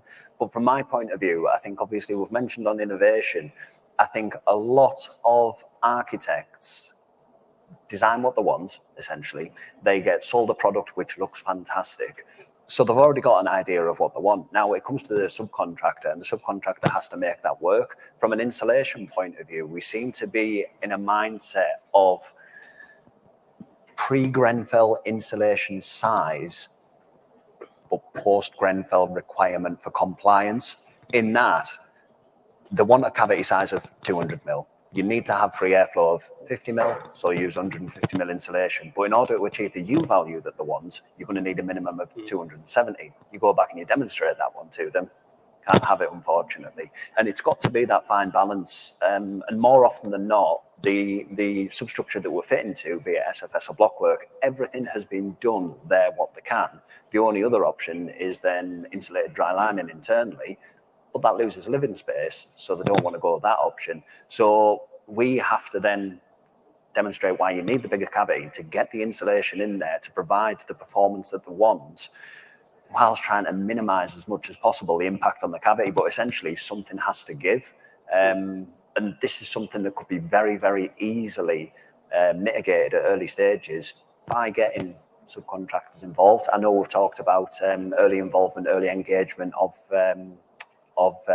external consultants, but as subcontractors, we work on projects for months and years for free, no cost with it, because it's a bit of advice and it's not a problem for us to help where we can, because ultimately, when and if we secure the job, it makes it a lot better for us and a lot more straightforward for us on site. Yeah, I think it's very interesting. I think across industry, historically, we just haven't been as precise on things that we sometimes need to do. And I think we found, like, having delivered some passive house schemes, we take that level of learning from very high-end delivery, and we actually have to know that when we're setting out this building from day one, often what we used to think was a 400 mil thick wall construction actually probably needs to be about 600 mil, because once we factor in actually the frequency of cladding brackets, the thermal losses in every bracket, and even when we're trying to be a little bit more cautious and say, right, we've gone from aluminium to stainless steel to reduce the conductivity on that bracket, there's still often that many more. Once we get a fabricator on board and they calculate it, sometimes we're shocked by how much that performance drops off. Yeah. So we understand that there's a performance gap, and I think as we carry on pushing forwards with all these things in terms of this extra level of regulation, we probably aren't going to be that much more precise, that we're going to start feeding all those lessons learned in. So actually we are starting with a 600 mil build-up, and we know we've got 250 mil of insulation in the facade, or we've got to build our rain screen slightly differently, where maybe it's spanning slab to slab on an independent structure in order to reduce all those penetrations that we've got through that insulation zone. There are alternatives, alternative ways where you can reduce in order to achieve what you need. The very simple one being changing from aluminium to stainless brackets. Works great. Means you'll hit the U value, you'll get better performance from the stainless than you do from the aluminium. But then it comes onto the cost side of things, which again, seeing it from both sides, it doesn't work. You've got the thermal isolator pads, which, with all respect to them, we might as well put that on there. They're not very good. But you can get better performing ones. Again, it comes back to cost. But to be honest, the better performing ones, although they are excluded, I don't really feel comfortable putting them in there because they are not rated at all. That's not where I am. I have to sleep at night on any project that we build. Andrew, what's your thoughts on this? Me? Yeah. Yeah, this whole question of understanding the materials that are brought by representatives of companies and manufacturers. I use that term snake oil, a lot. People that follow me on LinkedIn, these claims that are put into manufacturers' things, you actually need to understand when the industry comes to you and says, look, we've got this product. You need to know what that is, not just accept the BBA certificate, what it says or whatever. You actually, if you're a designer, architect designer, you should understand those products. I used to get representatives would come to me and say, this is what we've got. Okay. And I'd say, well, can you tell me about this product? And I would always wait for them to say, well, it meets British standard.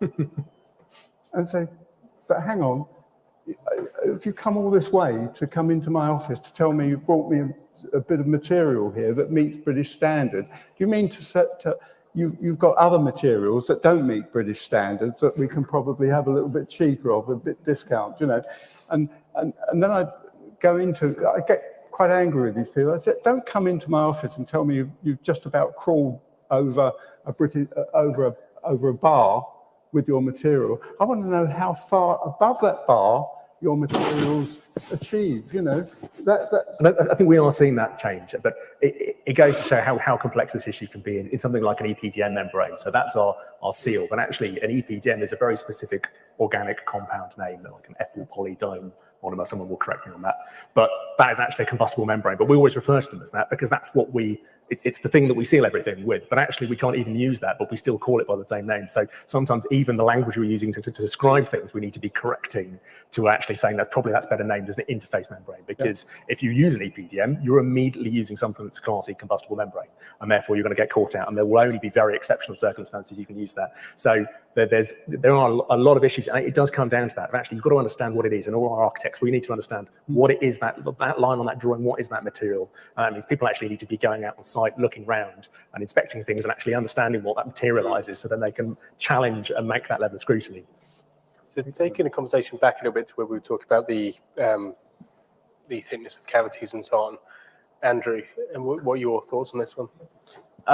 All I'd say is here that as a balcony manufacturer, we need early engagement, because the thickness of the cavity might not be seen to affect the balcony because people would imagine it's just stuck on the outside, but actually it significantly affects the structural integrity of it.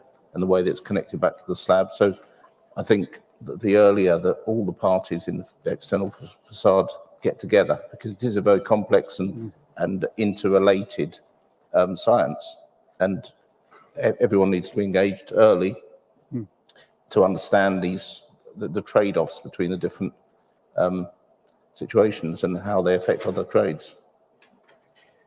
So moving the conversation on again, now we've been talking about Part O and so on. One of the parts with Part O is also getting the dual aspect in balance as well. What are your thoughts, perhaps David, to start with you again on this one, about getting the spacing requirements, getting the Part O requirements right and still getting that dual aspect view? It's challenging, especially as we found with sort of twin staircases now being pushed in. The efficiency of units has gone down as we get larger cores, and therefore that does make it more challenging to get our spacing arrangements around. So we always try and push for dual aspect as much as we can. We know it offers better sort of sale values and properties. People like it. It has huge benefits in terms of better access to daylight, lower lighting costs, better ventilation. That purge ventilation works so much more when you can optimize those wind pressures on different sides of the buildings. But it is challenging as we come through, and it's very hard, I think, to say sort of across the board about how you can approach it. It always nearly does come down to a site-by-site basis as actually what's the footprint of the land, how can we lay that, and how can we optimize that to get as many facades off the north facades, we can maximize that daylight, and then arrange that building that we can get a good exposure of perimeter as we get those units with dual aspect coming through. But that comes out with a cost that sometimes it can grow footprints. Sometimes that means we've got to make units a little bit deeper in order to sort of wrap the facade around. And as we then make the facade more complex, that's adding cost, and it's increasing the form factor in the exposed thermal envelope as well. So there's always a bit of a trade-off as we try and push to get those benefits in, whilst trying to make sure that we're still seeing that viability in schemes. What's your thoughts on this from Waverley's point of view, helping with Part O? Well, from Waverley's point of view, obviously the more natural light you can get into a property, the better. And then managing that natural light and making sure that you're managing the overheating. And external blinds is the best way to do that, to get the most amount of natural light in, but to still be able to mitigate against the risks of overheating and the heat loss. And one of the things that we're working quite heavily on is adding automation to this to mean that system's managing itself. And I think that's going to be vitally important in the future, because if the blind system is installed but never actually put into the right position, it's not going to actually meet any of the performance requirements. And I think that's quite important to think about, because it's great putting in a product and a solution which on paper ticks all the boxes. But if the user doesn't know that those blinds need to be down overnight in a room that they're not using, then all of that hard work has gone to waste. So it's making sure that in a space that isn't being used, the blinds can have an occupancy sensor, a temperature sensor, a light sensor, to make sure that they're down and in the most optimal position for environmental reasons, for the benefit of the rest of the property. And yeah, we are there with the automation, we can do it. And it's just changing the perception in the marketplace to think that although it is a residential property, the user might not necessarily know where the best place for that blind is to be for their comfort, and just help them with that. So one of the things we've talked about is early engagement and being involved at early stages, and it's a great opportunity for designing things differently, but does different mean better? Richard, start us with this one. Yeah. I don't think different always means better, no, because there's always a new way to do something, but unless it's tried and tested. Now, that doesn't mean that it has to have 15, 20 years experience of it being installed and working on site, but it needs to have that backup. Where possible, we always try to use systems. So if we're purchasing any part of the facade, be it the rain screen or the curtain wall, you buy it as a system, because then it is warranted and it performs as a system. I could go out, and I will say the bad word, ACM. I could go out and buy an ACM or buy a flat sheet panel and put it on my own framing or whatever type of framing I've got. And each one of those has their own individual fire performance, but it's not fire tested as a system together. So yes, you can demonstrate that you have, not with the ACM, but a route to compliance, but you want the overall. Obviously, we talk about is new better. Sometimes, and I mentioned it earlier to someone, everything that we're doing in facades generally is fairly new. compared to a lot of other traditional buildings. So one of the things that we might have to do is internal fire stops or fire barriers. We get those between the slab edge and the back of the glass spandrel panel or another spandrel panel. Now, we know how that fire barrier performs. That has been tested. It's okay. But can you sign that off in accordance with the test data? No, you can't, because it's been tested between two lumps of concrete. So then if you're looking for certain ways, and this is where the new part comes in, we're looking for certain ways to sign things off. We want this accreditation, and they will sell you the accreditation, but the accreditation test data doesn't exist. So then we're looking at £20,000 a test for every single different application. So new is great, but new is not always better or fully thought out. No. Andrew, what's your thoughts on this one? Andrew. Yeah. I think what you said about systems is very important, because every architect wants every building to look different, but actually if that building blocks of a system that's tried and tested is incorporated into that, there's very, very good ways of making each individuality of the building, but actually using a tested system. So I think that's where this, going back to early engagement, that's where you can model something to give the architects what they want to look like, but actually craft it, but to make sure that it's tried and tested. Heaven forbid you should ever have to defend yourself. It's always a lot easier to defend yourself on a fully tested system rather than I went down a route to compliance. And much of the testing, certainly in our case where we're penetrating through the facade of a building, a lot of those tests are in scenarios where you've obviously got an interface of multiple different trades, the fire stopping you were talking about, but also the facades and so on. So it's not an easy area, is it, on there? But what's your thoughts on this, David? It's probably one of the most congested areas in the facade that we've got fire stops, waterproofing, thermal breaks, structure in there, and then everything that's then holding up our facade in front of that. And I think often the focus has purely been fire, and actually probably, I think sometimes that's maybe distracted from things like weather tightness and whether we will see issues with like bolt corrosion in 20 years' time, where for the last few years, we've just solely been focusing on really that fire criteria to make sure things are non-combustible. And now we want to make sure everything works. And certainly from our level, we've got to understand that there is a lot of complexity in there. We've got to design that complexity in from day one, that it works. And for us, really, that's why we like going to systems as well, because we know we can then package up a level of complexity and we know we've got some reliability. If we're going to need to evidence every bit of design for Gateway 2 going forwards on a high-risk building, we want that almost to be pre-ready, because we're not going to have the time to go through without delaying that start of construction by a really long way. So having that package where we can take a level of complexity and say, right, we understand there's a complexity bit there, but we know it's been tested, we know it's been sorted. There are just then a fewer interfaces maybe about how we're articulating cladding that engages with it, but we've packaged a lot of complexity up in a single bite-sized item. And then we as architects also then I think need to realize that if we mess around with that could put a big burden on having to go back. We might have to delay, we might have to get evidence on welding or testing. So we need to understand that we can articulate our designs within certain pockets, but what we don't want to necessarily do is complicate those crossovers where we want to rely on a nice standard certified tested system that we know that everybody can turn around to each other and say, oh, actually, we're all happy with this because it's been through the best level of scrutiny of testing that it can. One further advantage of that is actually two disciplines working together to come up with a solution. So I know we've been working with different facade manufacturers, particularly MMC, people like curtain concrete panel systems, unitized panel systems, whereby we can actually hang the balcony from the facade itself. And what that has a massive advantage is it's not penetrating the waterproof layer. It's not compromising the fire barrier. It's not bringing a big thermal break, because it's not adding extra points of connection. So there's ways, if you look back and different companies working together to come up with a solution. That's I think the way forward to help meet these quite stringent thermal regs, but actually in a different way. So just picking up on one of the points which you mentioned, David, in there was about perhaps being too focused on fire safety.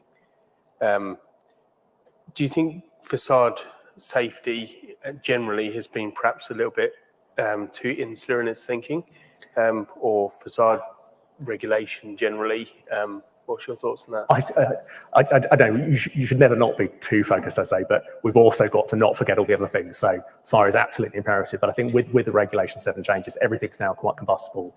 Very, very rare are people really using materials that add a high level of calorific load. So actually the risks of fire are significantly being mitigated via those big decisions. And we are now getting to the level where we're arguing about, the combustibility of a weep hole and whether that's going to be a risk. And probably it's going to be quite low risk. And we need to then sort of slightly broaden our holistic sense and actually think about, well, we've got a podium roof that's covered in very flammable insulation that's exempt from a test because it's covered in ballast. And so therefore you don't have to test it. You can have a very high fire load. And actually maybe we need to be a bit more practical about engaging in going back to thinking what those purposes of the risks are and how it will propagate. I think a lot of people miss the fact that how actually facades are high risk because of the chimney effect of how fire can travel through a gap. And it's actually that fires burn with a little bit of fuel in their own right. That's like when you're back at school and you open up a Bunsen burner, you get a clean flame or you get a yellow flame.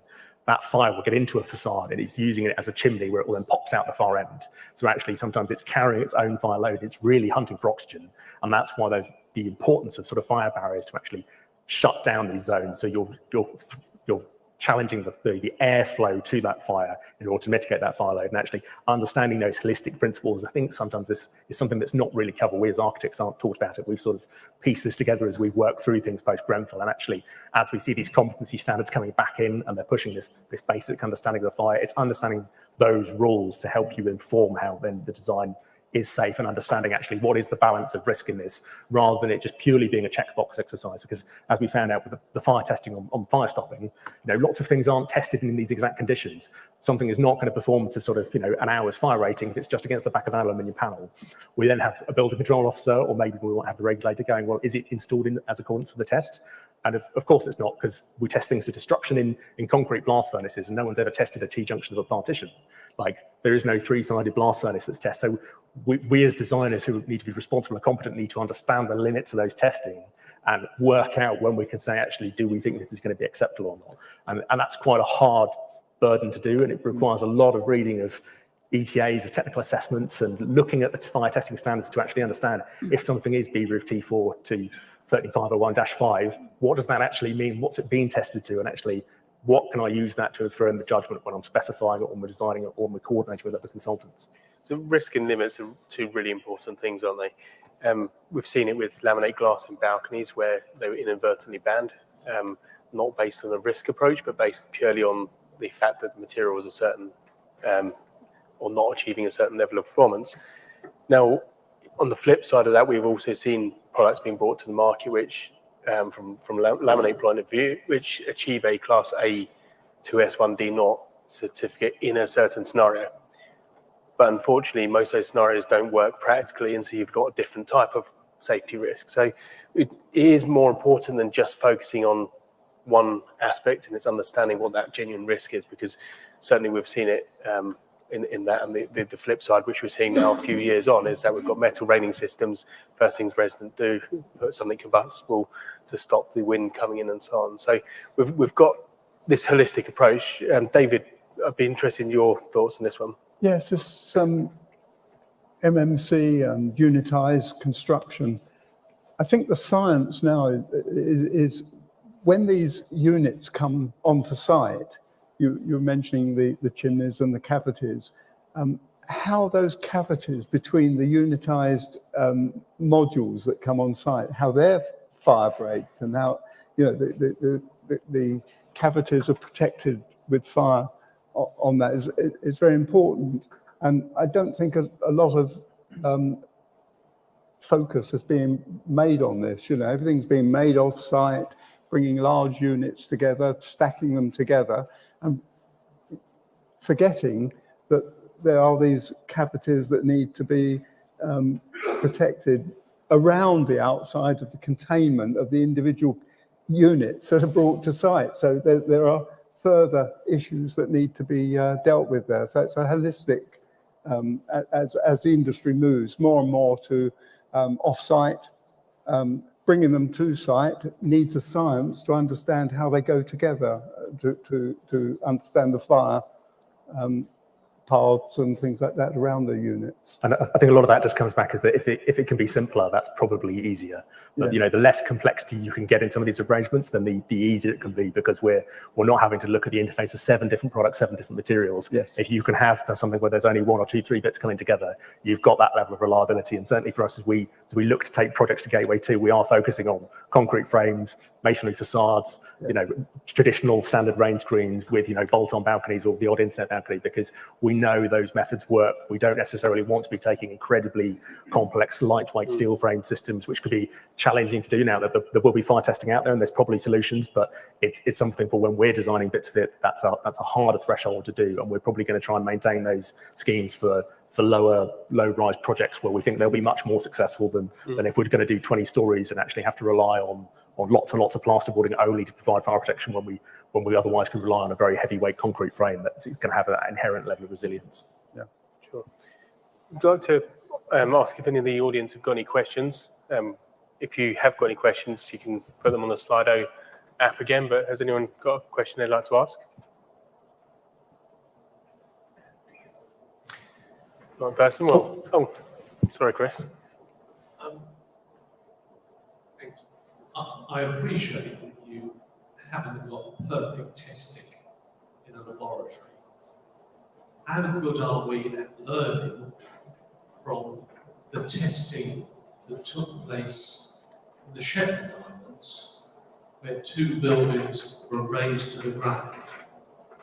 It was a pretty acid test of some of the modern methods of construction. I'm afraid I'm not aware of those specific tests or what they were, I'm afraid. They weren't tests. No, they were fire. Okay. It was a real fire. It was a hotel made of CLT. What are we learning from that? Anyone know much about that?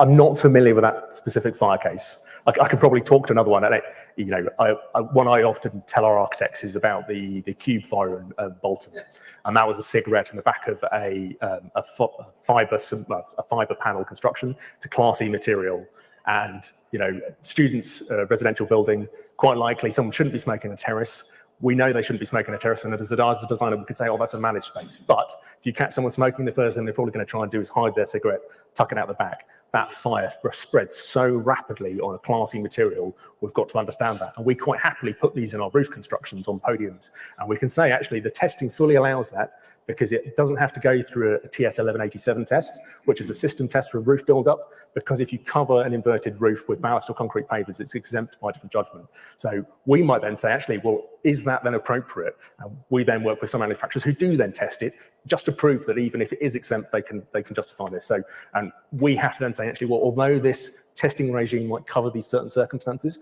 we still sometimes think there's additional risks to measure out. If the cigarette falls between some pavers, that might hit the water flow reduction layer, and it might set a light to a huge volume of Class E or Class F material that doesn't have a limit on combustibility. So sometimes we go, right, that means we've got to use foam glass, or we're going to put an extra layer of ballast to make sure at least we've got some separation so that cigarette won't get in touch, because that direct fire case quite literally shows how quickly, with a number of minutes that it went around. Thankfully, as a student resi building that had fire alarms, it had simultaneous evacuation, everyone's out, no one was at risk, but there are videos of it going off very, very quickly where you can see quite how quick these things can propagate.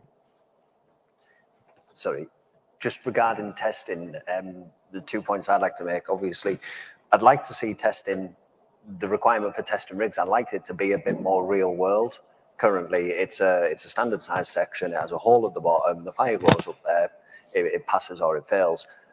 No one builds a building with no doors, no windows. Everybody builds a building with openings in. We need to have that. The tests are more often than not carried out indoors with no wind conditions in there. Wind conditions are going to exacerbate any fire that happens. If you go for CWCT testing on a curtain wall screen for water tightness, they have a jet engine in front of it. You don't just spray a hose at it. It has a jet engine forcing the water at it. And that's what we need to do with fire testing, so that it does represent not just how we would like it to act in a laboratory, but also how it will act in the real world.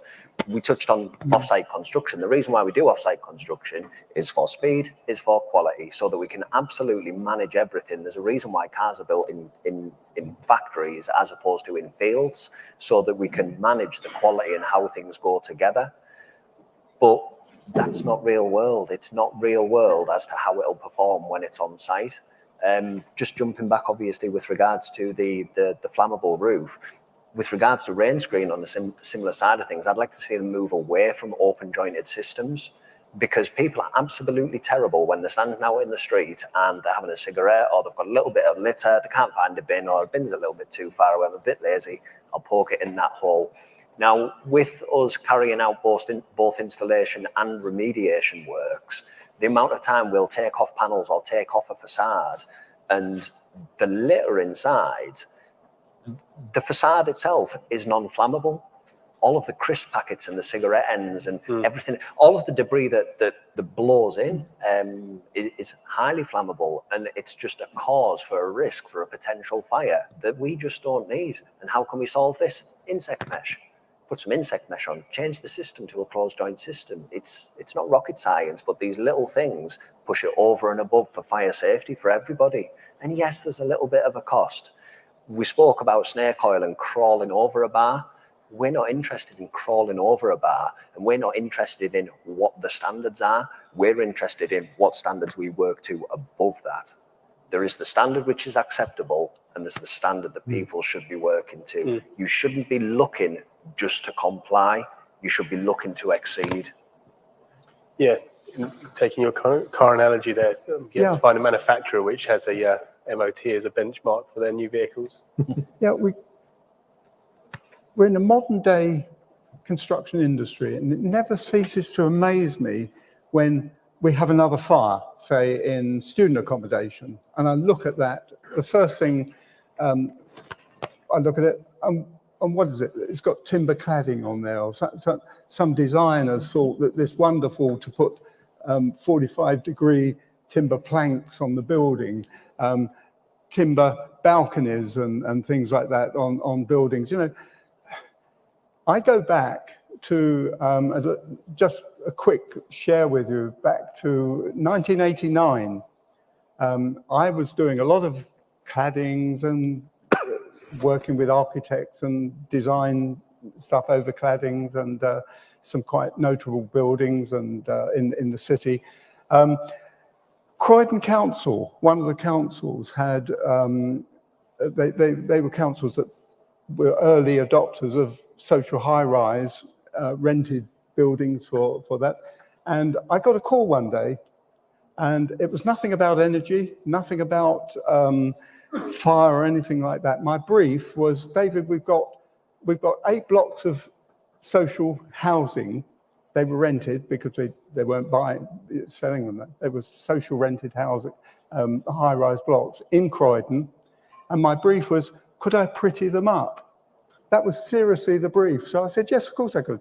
So I actually did that, and I was an impoverished designer in those days. I couldn't afford to buy, I can't now, a lot of the British standards, and that's another beef. I think British standards should actually be free to somewhere that you can refer to. But anyway, I went from basic principles. They were horrible concrete, brick-built type of buildings, frame. Don't put anything on that building that will be worse in terms of fire or anything like that. So I actually did quite simple things with aluminium and steel and did ventilated rain screen cladding.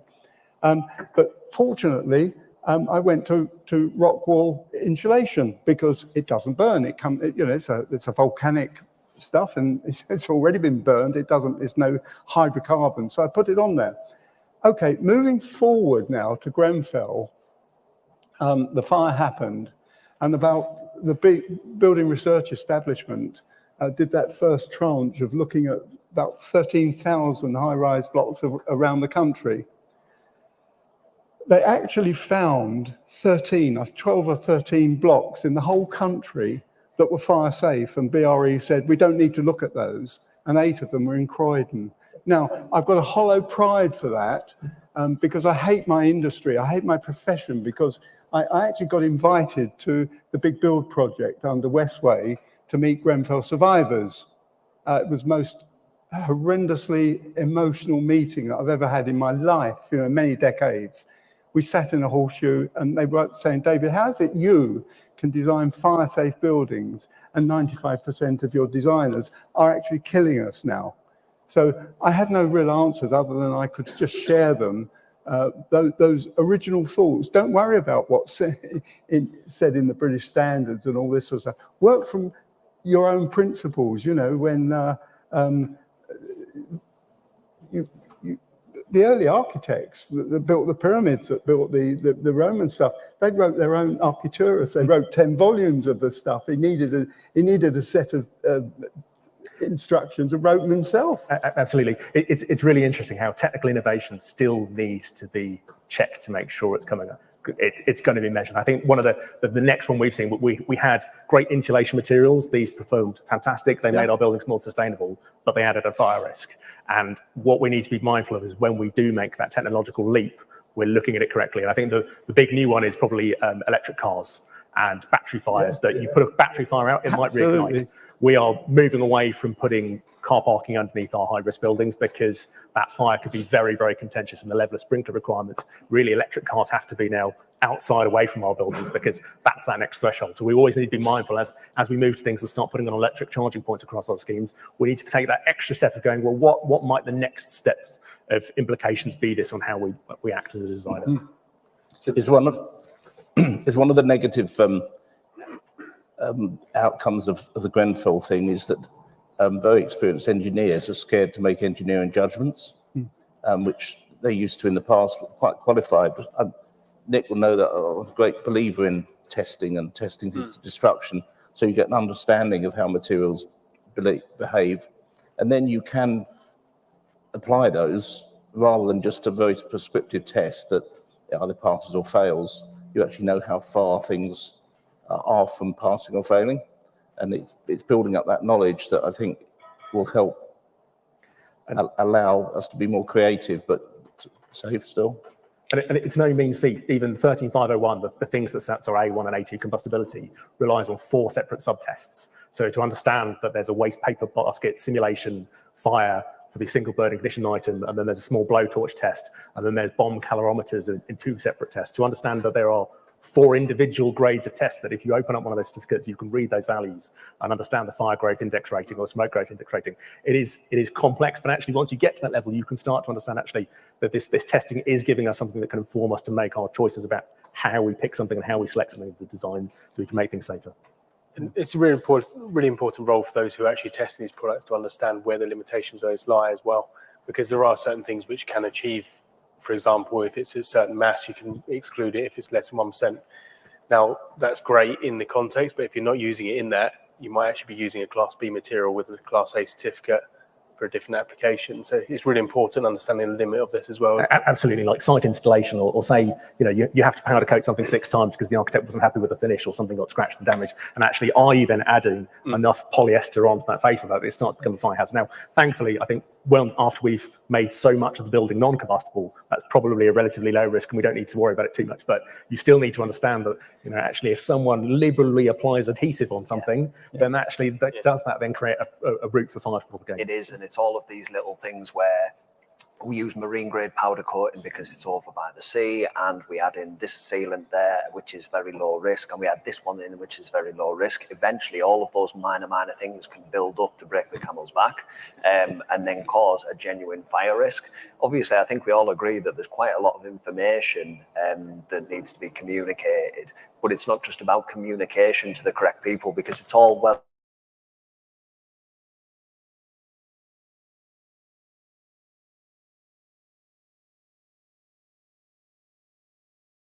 everybody.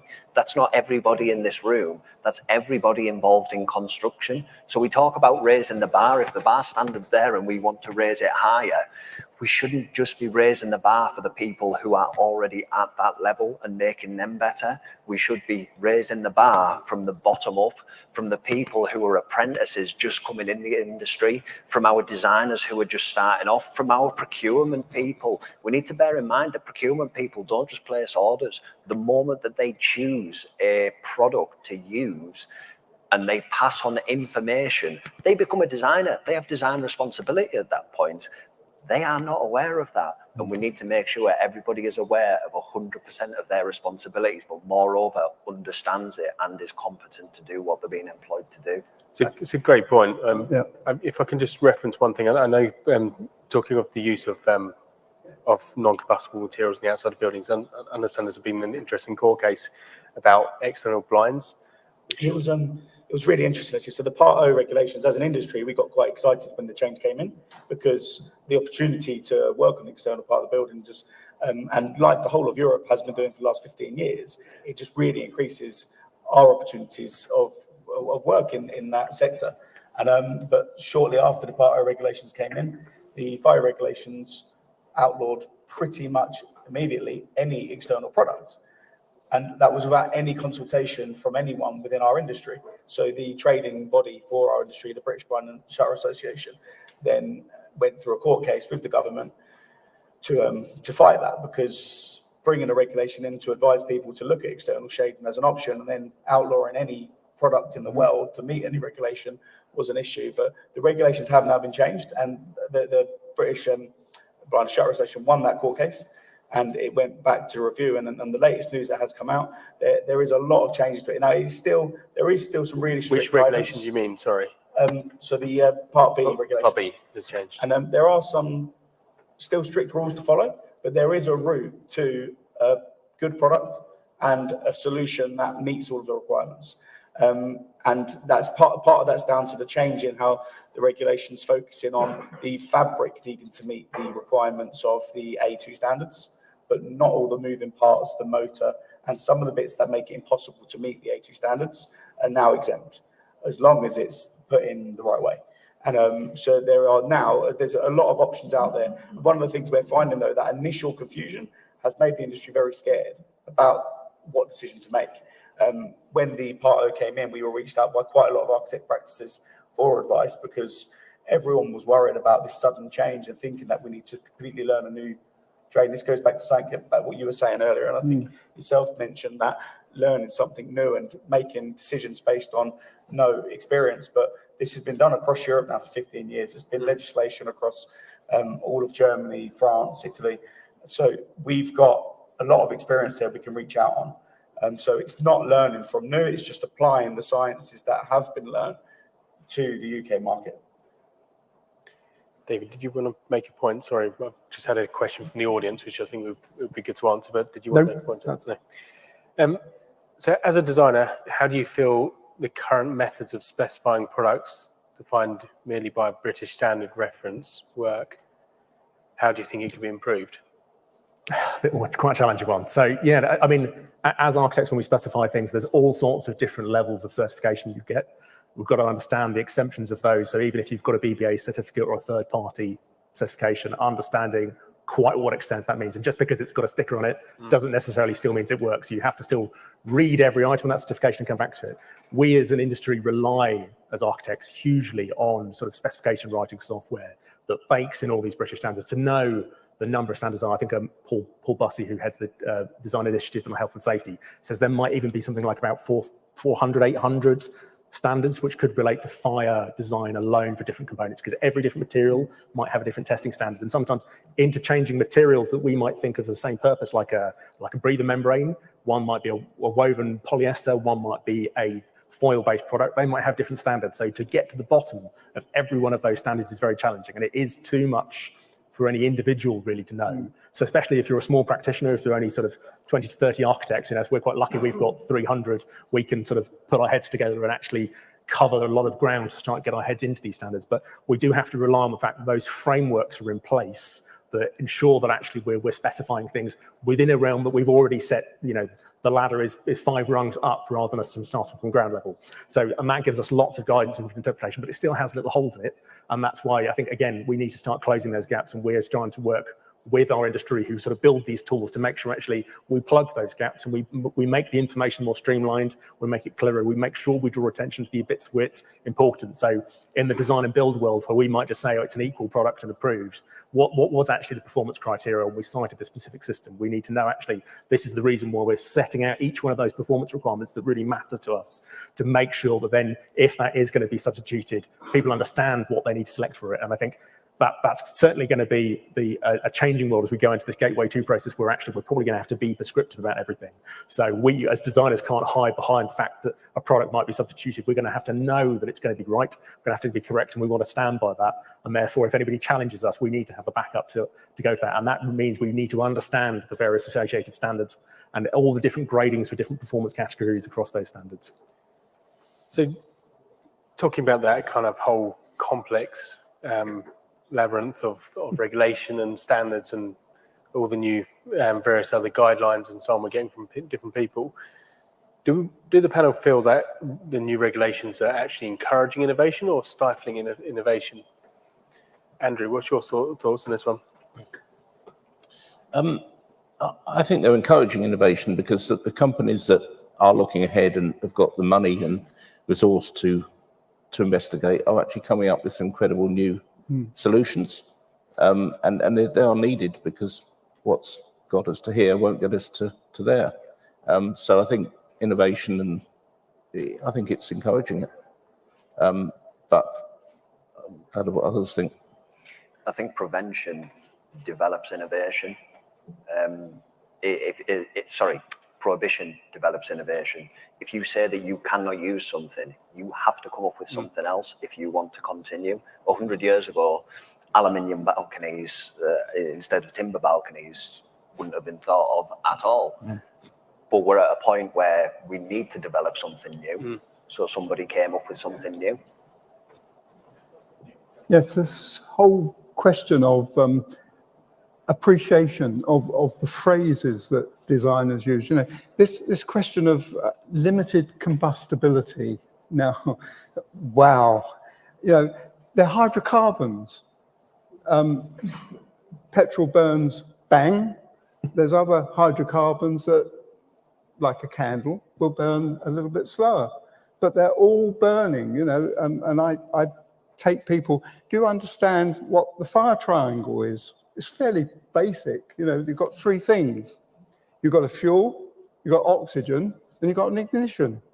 Take any one of those away and you don't have a fire. You can't take the oxygen away because it's what we're breathing. The ignition source is where you need to do it, and also the fuel. And the fuel is hydrocarbons. So if you move, throughout my life on this, I've tended to be almost hydrocarbon averse. That's why I go to the rock walls and the metals and things like that, because they don't burn. Some metals do at certain temperatures, I know. But this question of limited combustibility, I feel that manufacturers and designers are using this term to get things onto buildings in the hope that they can make everything limited to what?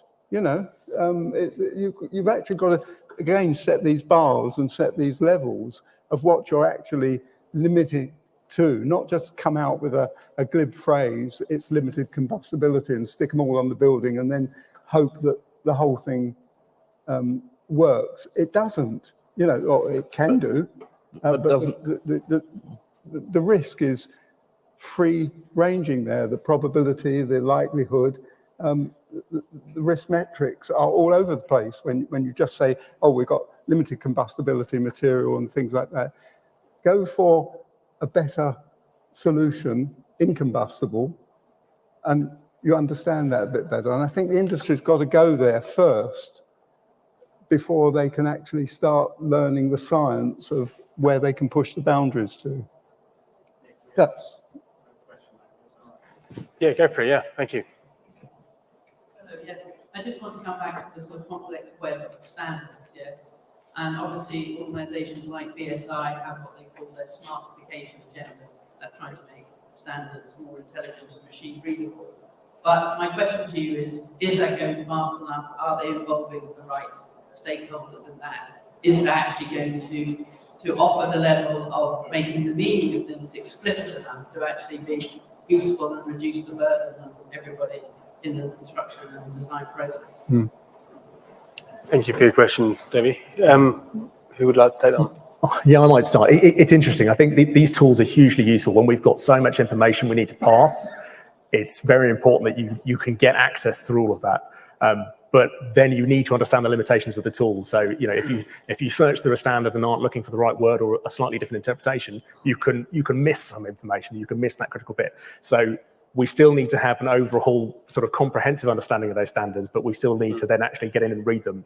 And those tools, I think, are going to be useful. It'll be interesting to see where the BSI take it. And I think, again, like where actually lots of these standards aren't even accessible to a large part of the industry. Like we subscribe to a service where we can get them, but actually a lot of people have to buy them individually at £250. So anything that they can do to improve the accessibility of this very complex web of information, I think, is always going to be very valuable. Excellent.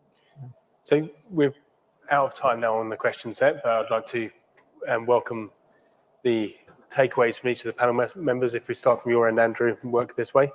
A quick 20-second takeaway on what you think is a key thing for people in this room to go away with. So I think innovation is key to all this, that there are raising of the standards, but we need to be ready and able to find ways of meeting those. Thank you. For me, I always take the theory that there's three keys to a successful project, any successful project. It's health and safety, it's quality, and it's program. And it is in that order, top to bottom. What we really, really need to be focusing on at the moment is quality. Quality of the products that we're delivering, quality of the buildings that we're delivering, the installations that we're providing, and the competencies of our people who are installing, designing, procuring, signing off. If people work in your industry, if they work in your business, you should be happy that they are competent at what they do. Yeah. David. I totally endorse that. The competence, the whole idea of competence. We've got innovation coming on, but you've actually got to be competent to understand the levels of innovation that you're going to be introducing there. And then the word guidance was issued. Guidance is guidance. You take whatever is, whether you consider it to be relevant or not, you may dispense with that guidance. But ultimately, the designer has to own the design that they produce from their own knowledge, skills, ability, experience, attitude, mentality. There's a lot of factors, a lot of criteria in competence, but you've got to be competent to understand. That's my takeaway of what you're dealing with. For me, I think one of the things that's come up a few times, and I think nearly everyone here has mentioned it at one stage, is just the early involvement from experts in the respective fields. So often we're involved in a project where the design's already been thought up and we've got to find a way to make that work within the legislation. Yeah. Whereas an early involvement with the experience and advice of project experience that we've delivered already can often come up with such a better solution for everyone. And I think I think everyone's pretty much mentioned that today. David. Yeah, and I think I'll probably touch on that. Again, it's really on the sort of thinking of competence and really where we are now in terms of probably like accountability, that as of October, we've got the new amendments to the building regs of Regulation 11, where we have a principal designer, principal contractor responsible for all compliance with all relevant regulations.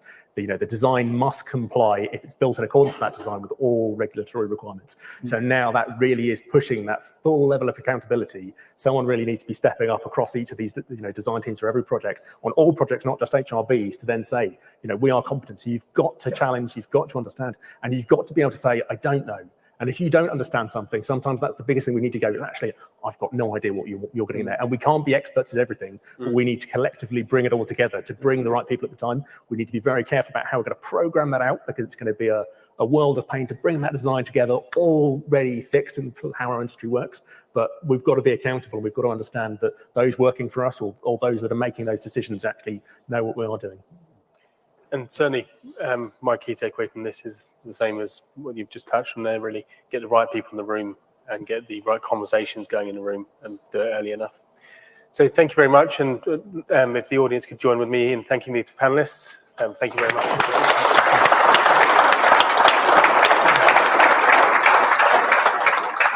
We will now be stopping for some lunch. Lunch is available in the main area.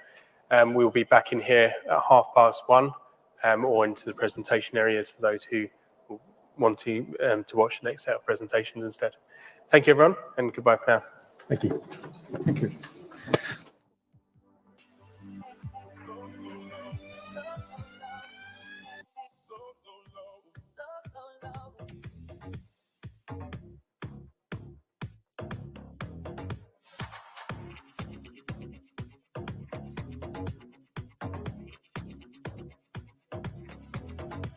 Steve walks swirly down the street with a boom pulled way down low. Ain't no sound, but the sound is feet. Machine guns ready to go. Are you ready? Are you ready for this? Are you hanging on the edge of the seat? Out of the doorway, the bullets rip to the sound of the beat. Yeah. And another one busts the dust. And another one busts the dust. And another one gone. And another one gone. Another one busts the dust. Hey, I'm gonna get you too. Another one busts the dust.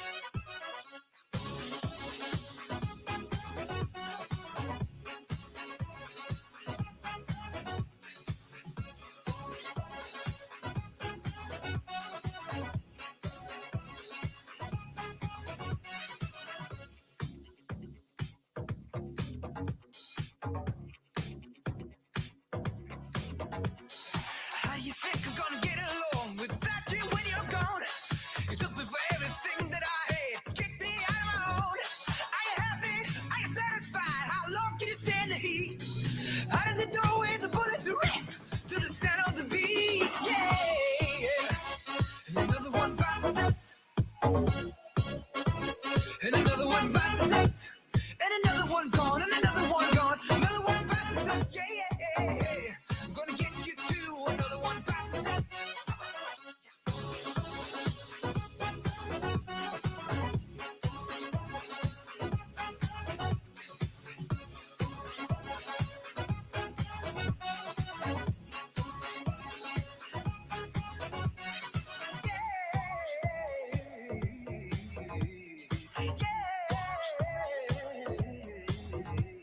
There are plenty of ways you can hurt a man, bring him to the ground.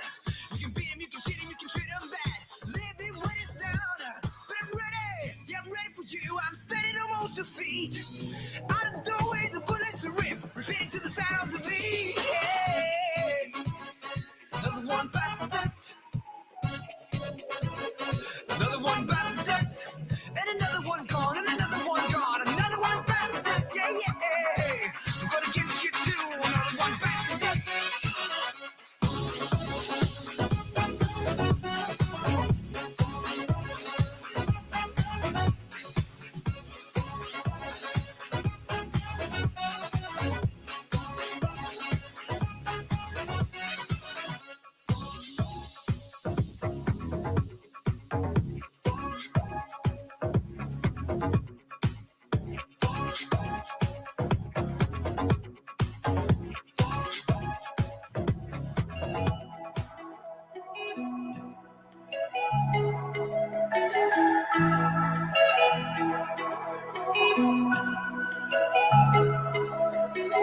I got something strange in my body, something I cannot control. Maybe I'm going crazy, but I can't take this no more. I'm falling down, falling deeper. I feel so close to that deep end.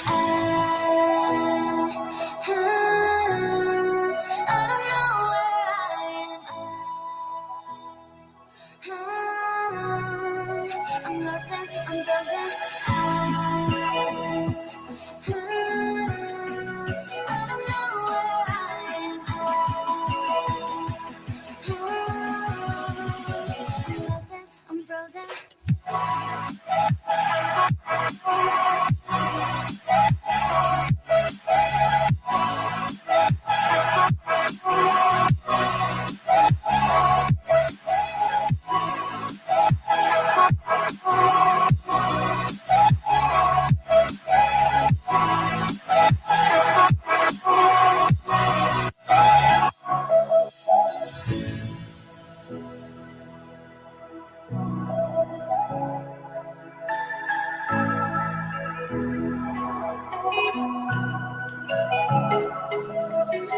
I got something strange in my body, something I cannot control. Maybe I'm going crazy, but I can't take this no more. I'm falling down, falling deeper. I feel so close to the feeling. I don't know where I am. I'm lost and I'm frozen. I don't know where I am. I'm lost and I'm frozen.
Hello, everyone. Thank you very much for joining us. My name is Murray Haughton. I am the Business Development Manager for Sapphire Balconies in North America. Had to make the trip over for the big reveal and the big release, so kind of feel a little like Steve Jobs, except I probably won't get to say, but wait, there's more. We are here with a very special guest to do this. Could I please introduce you, or could you please introduce yourself and who you're with? Thank you, Murray. It's a pleasure to be here. My name is Jerry Hayes. I'm the MD for John Siskinson, who are an international construction firm, family-owned business. We have a long-term relationship with Sapphire, excellent company to work with, and it's a pleasure to be here. Excellent. So the new balcony design, it is the fifth generation. It's been under development or under design for well over a year now, as far as testing, compliance. We're releasing the fifth generation as a balcony which is truly lighter. It's safer, more possibilities, and kinder. So with no further ado, can we show them the new product?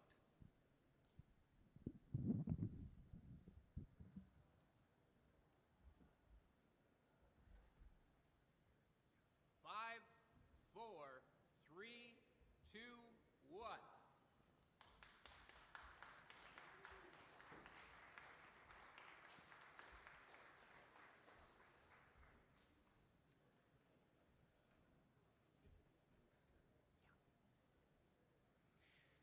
So yeah, we'd like to just talk about our relationship with Sapphire and yourself. This area, it's has a lot of history, as you mentioned. I'd like to ask you about CISC's role in the Wembley redevelopment. Yeah, my role in the Wembley redevelopment is very personal. I've worked here for 11 years. The company's worked here for 19 years. We've developed over like £1 billion worth of development here for Quintain, and we've been on the park 19 years. I've personally been here 11. We, CISC as a company, have worked with Sapphire since 2014, and it's a relationship that's gone from strength to strength. I have to say, Sapphire are probably one of the most innovative companies that we work with. They're all up for continuous improvement. They're always up for looking at things doing a different way. Our journey here has been excellent. In 2021, we delivered our largest scheme together. It was like £170 million worth of work, all delivered on time and to budget. But the best thing for me is the evolution of what's occurred. And this is it right here in front of us. It was the job that we have under construction at the moment now. It's about a £230 million scheme. There's 820 units. We've delivered about 2,000 units here to date. But the stuff that we have under construction at the moment is the most efficient, low embodied carbon, sustainable residential that we've ever delivered. And a lot of it's down to this. It's pretty revolutionary what the guys have done. We teamed up in 2020. We wanted to learn from our last job and to evolve. And the guys have fitted hand in glove in with Quintain, our mutual client, TechCrete, Noel, the design team, and everybody that's worked on this. This has been the accumulation of maybe 3 to 4 years' work. We have like 750 of these in production at the moment, and we'll be hanging them on the building in about a month's time. So really proud to be associated with this, and really proud of our partnership with Sapphire. It's a genuine partnership. Wonderful. Thank you very much. Now, can you specifically talk about the yellow car park project? I can. We've done an embodied carbon review of the last job that we've done. We learned so much on the back of that. We learned the ecosystem of where we buy everything, how we do everything, and that drove our thinking and how we developed this. So the last job, we had like 2,500 panels. We had all these balconies that we slid onto the building. I thought it was pretty revolutionary at the time. We had a remote control podger. There were aluminium balconies. To me, the past of balconies was like mild steel, hot dipped. They were welded. They weren't very sharp. They kind of distort and stuff. And the stuff we done in EO5 was so sharp. I didn't think we could take it to a whole new level. So we got Sapphire together. We got the whole team, the technical team. We said, how do we stop like penetrating the facade, and what can we do to make this better? We developed this together, the teams. That's amazing. So specifically in the yellow car park, it is the clip-on balcony. So can you explain how the clip-on balcony is benefiting that project? The difference is it's the most efficient facade that we've ever done, because there's no penetrations of how we transfer the load from the balcony into the structure. The balcony is actually clipped onto a prefabbed facade. It transfers the load into the facade, down into the columns and into the ground in the most efficient way that we've ever designed anything. So we've less people on site, less waste. These are like, they're really architecturally really nice balconies, but they're really lightweight. They've got low embodied carbon. And you could actually, when these get to the end of the life cycle of the job, they could be taken off the building in the same way they're putting on without interfering with the structure. They don't penetrate the cavities, so we've got no fire issues, and we've got no thermal bridging. So this is the future for me of high density, high rise residential construction. Appreciate it very much. Thank you for your input. I'd just like to, I guess, go on a little bit further. We have a bit of our slogan words or that we've said, so I'd like to dig a little bit deeper into that. So the balcony is lighter. Lighter not due to less, due to less materials, but due to better design and engineering. The lighter balcony also creates a lower carbon environment, and severe less weight to the structure. Less weight to the structure also could provide extra reduction in concrete pilings and structure in that. So lightening up the building has lightening up the balconies has the effect, drawn down effect to the building, to the superstructure. Safer. It's safer because we have a very simple interface. Very simple interface that can attach very quickly, never requiring workers to be under a live load. More possibilities. So as we're developing new generation system, new possibilities are new attach methods, new materials that can be used with whether it's decking or finishes. And then finally, what was my last? Safer, I mentioned. 1 second. Kinder. Kinder, that's probably the most important. So kinder is just to the planet and to the environment. So all of these designs and the processes of Sapphire mean less waste and definitely less carbon. The less carbon is just going to reversing or doing our best to curb climate change. So thank you very much. Thank you. I appreciate it. It's an absolute pleasure to be associated with this fantastic product. Excellent. Yeah. Thank you very much, everybody. Thank you. The 5th generation balcony. Yeah, thank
you.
Testing 1, 2.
Testing 1, 2.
CEO and use VC23, and that will be your access code to answer questions.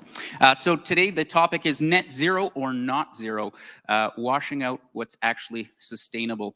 So very privileged to be standing with a distinguished group of people and experts in this field. I would like them to introduce themselves, starting at the very end. So just your name, who you're with, and a little bit about yourself. Thank you. Yeah, my name's Becky Andrews. I'm the ESG Director at Waits Group. My name's James Cross. I am the Regional Design Manager for John Sisk. I'm Nick Haughton and Head of ESG at Sapphire Balconies. I'm Johanna Järvinen from One Click LCA. I'm looking after the UK business. Hello, I'm Karthik, Head of Sustainability at PRP Architects and Module Leader at University of Westminster. Hi there, I'm Alan Stenson, CEO of Neutral Carbon Zone. Excellent. So I'd like to start off with the first question, and maybe we'll start at the end. But what do you see as the definition of net zero, and how does that differ from carbon neutral?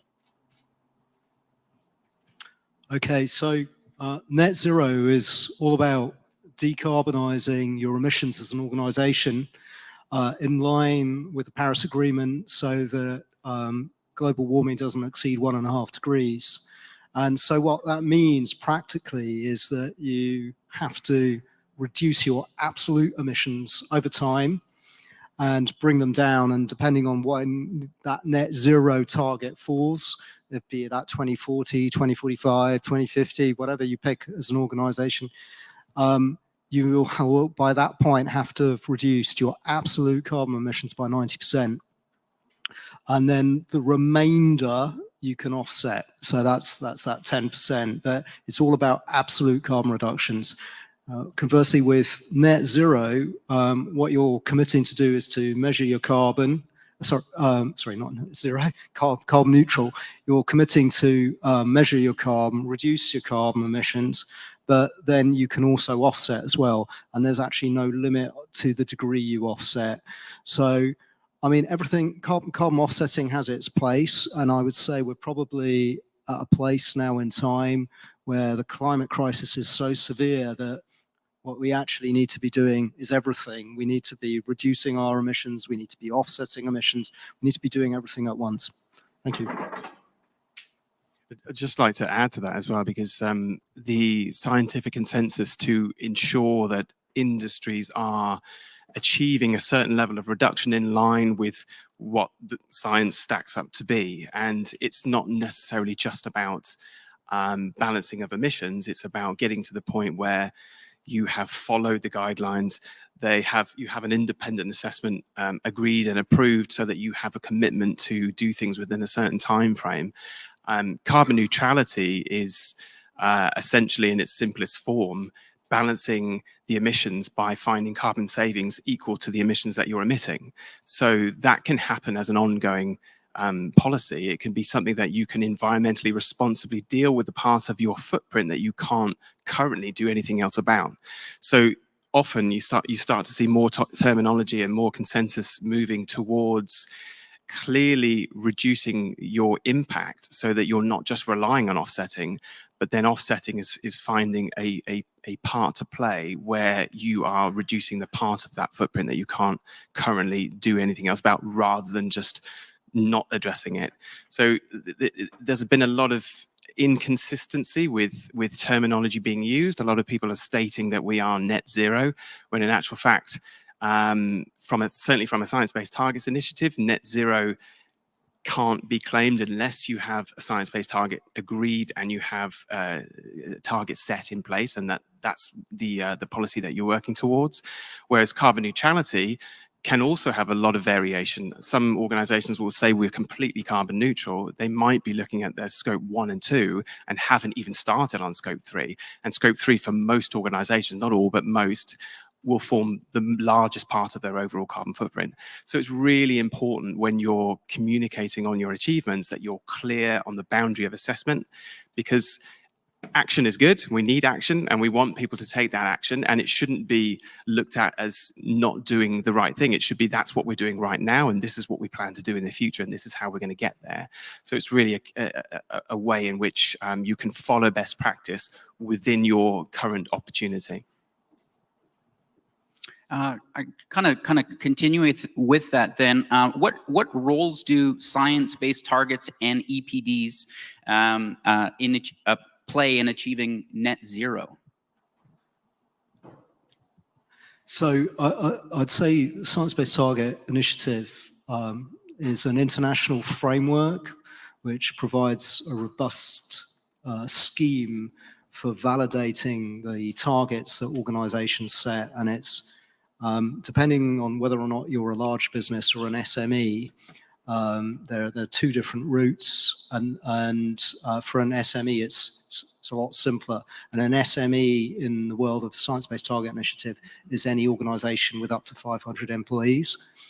And so the process is streamlined there, but the key benefit is it's common currency, it's understood internationally. So if you've got a science-based target, that target will be recognized when you're tendering for work.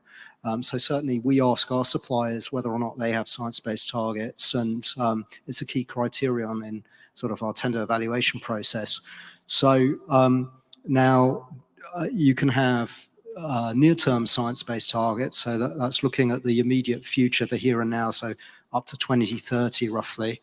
And then you have your long-term targets, and that's about sort of striving towards net zero really.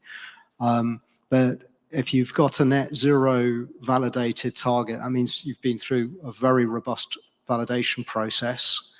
And it also means that you as an organization have to publicly commit and also engage others to also set targets in this space. And that you've got to publish your performance on an annual basis on how you're performing against your commitment.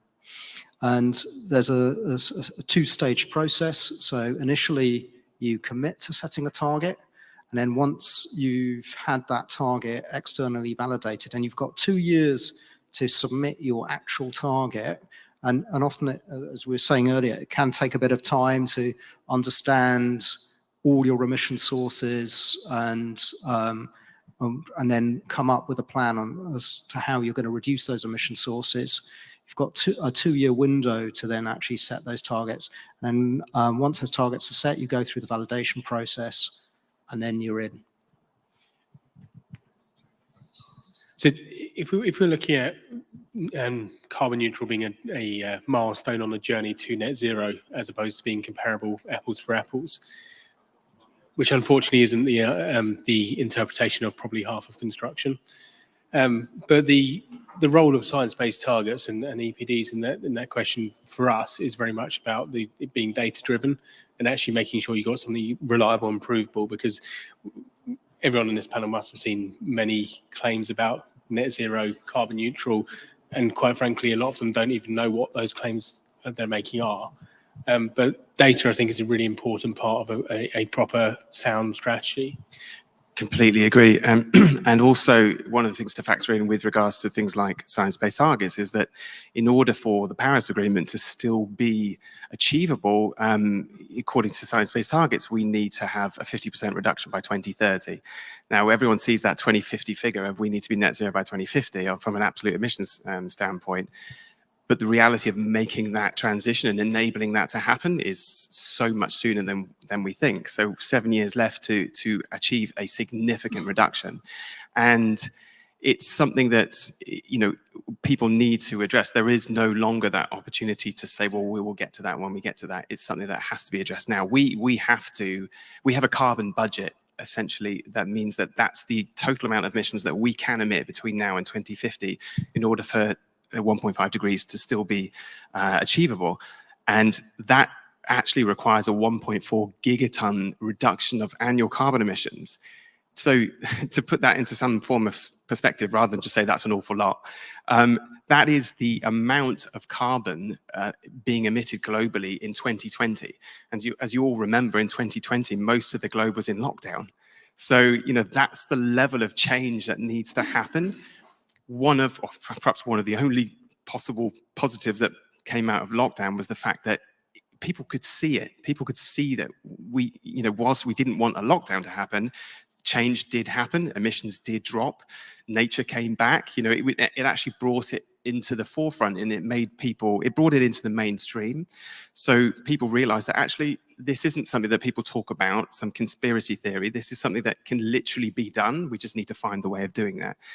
Built environment, one of the reasons we're all here together is that whilst we have a responsibility, being 40% of all global greenhouse gas emissions, that's actually a massive opportunity, because if we make change, then we can make a significant change globally. So it's something that, talks like this are really, really important. Maybe what I can pick up on built environment, and net zero, that discussion that we are having.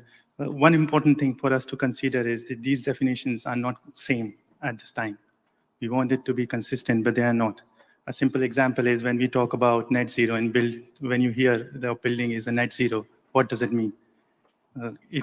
What it means is net zero in its operation, and it hasn't accounted anything on embodied carbon in the UK. So all that big chunk of embodied carbon that we are talking is not accounted when a building publishes itself and says we are net zero. And you will see that the definition itself, had it passed, it has its presence and it's going to have its future, at least in the construction sector. And you might know already that there is a UK GBC document which is going to include this definition and of including embodied carbon. And that will change. So the targets that we are talking about right now, they are also going to change, because the definition is going to change, and because the amount of considerations that we are making right now is also going to change. In fact, if I can just very quickly mention that unregulated energy loads are not even considered in operational energy when we talk about net zero. So there are gaps that we need to fill in before we take a big leap and selling these sort of big numbers and other things. I've heard it talked about a couple times. Offsetting, carbon offsetting. Can we have someone explain offsetting and how it can be utilized effectively? So, offsetting is the practice of balancing of emissions through carbon savings through a certified carbon offset project. So these can take many shapes. It could be a nature-based solution. It can be a hydro energy plant. It can be something really sexy like a gas methane capture project, where you're literally stopping emissions from entering the atmosphere in the first place. It's not extracting carbon, it's stopping carbon from entering the atmosphere in the first place. So it's a balancing. So if a company has a 100-ton carbon footprint and they find 20% efficiency, rather than not address the 80 tons that are left, they can environmentally responsibly balance those 80 tons by finding 80 tons of carbon savings through an offset project. So it's basically stopping emissions entering the atmosphere to the level of which you can't do anything else about. So it does form a part of the process. And even with regards to science-based targets is naturally more inclined to find that balancing of the unavoidable or residual balance of emissions once you've done all the reduction activity. But invariably there will still be a 5 or 10% reduction from your baseline year. So it will always form a part of that process. And certain projects enable you to definitively, categorically and permanently balance a footprint. So just to give you a very quick example, if you're planting a tree, that's a fantastic thing to do. However, that tree is still exposed to environmental issues. Something could happen to that tree. It could get burnt, it could get chopped down, it could get diseased. Whereas if you're certifying a ton of carbon through a definitive saving of a ton of carbon entering the atmosphere, once that ton, which is in the form of a credit, once that's retired, it can't be undone. It's permanently retired. You even have serial numbers, so it's fully traceable and fully transparent. So it's a way to ensure that you're not greenwashing, you're not trying to look a certain way. You are definitively doing what you say you're doing. So it does help the process. The issue is it's not just the answer. You can't just go ahead and admit whatever you want to admit and then, oh, don't worry about it, we'll just pay to offset it. So that's where I think when it first came into play, people saw it as a bit of a sticking plaster, rather than what it should be for, which is to help the process overall whilst you're working towards net zero. You also did say about certified, which is clearly a maze. If you try to find a certified offset, that's like there's a whole guidance which is about 180 pages long from the UK Green Building Council. Once you get to the first page, you already like probably have a nightmares of it. It's really hard to make sure that it's certified and it's right certification. It's a bit like reading EPDs, you're not actually sure if it's right EPD or is it someone just made it up. Yeah, if you are looking to offset, I would ask some help from the people who actually know what they do. It's a really good point. Most of us probably get targeted with adverts on LinkedIn for carbon offsets and so on. And what we're really talking about is gold standard ones, which I think is mandatory, isn't it, in science-based targets? Or PAS 2060, certainly. A CROA approved carbon offset, so that can be gold standard or VCS. Exactly. So if you actually click through on one of those adverts, which I did once, whether it was a good thing or bad thing, I thought I'd buy a tree. I'd wondered if anyone in the room would know how much a tree for an offset is worth. Anyone got a guess? £200. Great guess. I paid 85p. So it does depend on it, because I don't think that 85p tree was probably ever planted. And if it was, it's probably sold as a Christmas tree the next year. Yeah. You're completely right. There is so much variation, and from a selfish point of view, like we're a registered carbon trader, so we've got market access to all the certified projects globally. So it's a case of there is so much choice, but it's really important to understand that you need to be able to back up what you're claiming, and to claim carbon neutrality for something, and to maybe click an advert and plant some trees, and it really scares me that it only costs you 85p, because the issue is that there's so much variation. So like when you're talking about sponsoring a tree, for instance, what does it mean? What's it actually delivering? Is it in protected woodland? Is it a certified project? Are you doing that for compliance purposes, or are you doing that from a CSR like legacy benefit?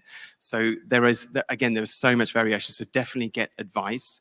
But things like, if you see ICROA, and that's the international standard for best practice when it comes to carbon offsetting. So you're looking for a VCS, a CDM, or a gold standard accredited carbon offset project. And they will be the ones that do have the red tape. They do have all the reporting, all the certification to show that that project is doing what it's supposed to be doing.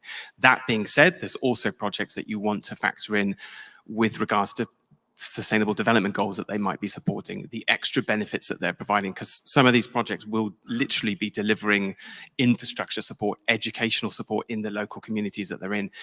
It's very, very hard to pick a certified project here in the UK that you can go and see yourself, because from a commercial perspective, they don't really exist, because it has to work on a global scale. And unfortunately, we don't have that opportunity at this stage. And if we did, it would be horrendously expensive, certainly a touch more than the 85p a tree. But there are options available, and it is, if it forms part of an overall carbon management plan, it is a part of that process that can ensure that you are following best practice. There are standards you can follow. The standard of PAS 2060, that's the internationally recognized standard for the demonstration of carbon neutrality. So that means that you can't just offset the emissions that you're emitting and not worry about it. We'll just offset it every year. You're working towards reducing that footprint and then only offsetting the balance. But yeah, definitely get advice, look at the project, and don't pick an 85p tree. Thank you. Is there any questions thus far in the audience? Anyone? Yeah. Who polices all of this? It sounds like, oh, don't do that, don't do this, you should speak to these people. Who polices it? So, I mean, that's a really good question, because a lot of what's happening, certainly within carbon offsetting, is within the voluntary market. So it's not done for legislative requirements. So it's ensuring that you are following. So the only way that you can really protect yourself from that perspective is by going down that best practice route. So finding those certified projects, making sure that you have a retirement certificate that shows the serial numbers of the certificates that have been used, that is backed up with an ISO compliant carbon footprint report, so that the reporting itself has been done to an internationally recognized standard. So it's a case of finding either a certification process or a methodology that's following an internationally recognized standard, so that you can show that what you're claiming is defendable. And that's important because, you know, as we said earlier, some organizations will make a claim and sometimes you wince because you think, well, that sounds great, but is it really, you know, what's actually happening? So you've got to be clear on the boundary of assessment, and also clear on the next steps. You know, achieving carbon neutrality is a fantastic thing, even if you're capturing everything and you're doing it the right way. But it isn't the end goal. The end goal is to get to where you are, from where you are now, to net zero. And net zero is a requirement that we must do. We're currently on a trajectory to do 3.5 times that carbon budget I mentioned earlier. So if we don't take action, we are in serious trouble. So we have to follow that process. But yeah, it's a very good question. Difficult to answer because certain legislative requirements will mean that you have to follow a certain process. That makes it easier because it's something you need to do. But from a voluntary perspective, protect yourself by looking through the process that you're going and to follow best practice, both ICRO approved offsetting, ISO compliance for reporting. If I just jump in as well on that. So, I mean, obviously as an organization, if you're a listed company or a large company under sort of company house rules, you've got to disclose your carbon emissions at the moment under scope 1 and scope 2. There's actually no legal requirement to disclose your scope 3 emissions yet, but there's actually a government consultation that's open right now discussing exactly this. And any claim that you make publicly can be scrutinized by anyone. And so there are a lot of non-profit organizations, but that go after organizations that make spurious claims. And you just need to sort of do green claims, Google search, and you'll find really big names that have been stung by this in the past. And the legislation around this, so the reporting standards and everything is really tightening. So you've got things like ISSB coming in, you've got transition planning coming in. So there's transition plan task force at the moment wanting to actually companies to disclose how they're going to decarbonize over time, what steps they're taking over time. So, you know, the scrutiny around this subject area is going to grow significantly. And if you're listed and make spurious claims, you're really going to be at the receiving end. So, and what's interesting is that there's other legislation coming down the line, like public interest entities and so forth, where if you've got a large turnover of over 750 million or 750 employees, again, you know, there's going to be a lot more scrutiny around the non-financial data piece. So it's all sort of coming people won't be able to hide really in the future. What's also interesting, just picking up on the data point as well, from a customer perspective or from a planning perspective, at the moment in the UK, we don't have any legislation on embodied carbon. But if you look at France, for instance, their building regs or planning, I'm not entirely sure, but anyway, whatever it is, every year it gets tightened and you have embodied carbon benchmarks. So the whole value chain, the whole industry, from the designers, the customers, the tier 1s, the tier 2s, tier 3s, everyone is looking at this because they know that they've got to improve over time, because if they don't hit the benchmark, they can't build. And so that's a really clear signal to the market.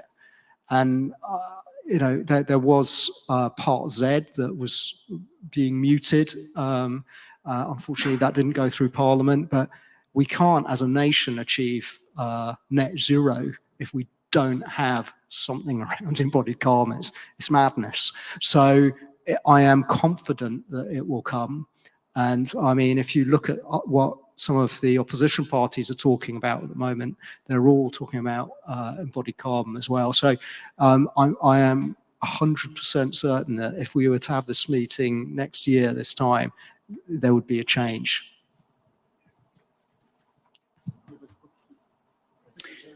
Yeah, there's a question. Sorry, well, yes, first of all, I'd like to say I'm not a climate change denier, but what's this we must achieve net zero, as you said, we must?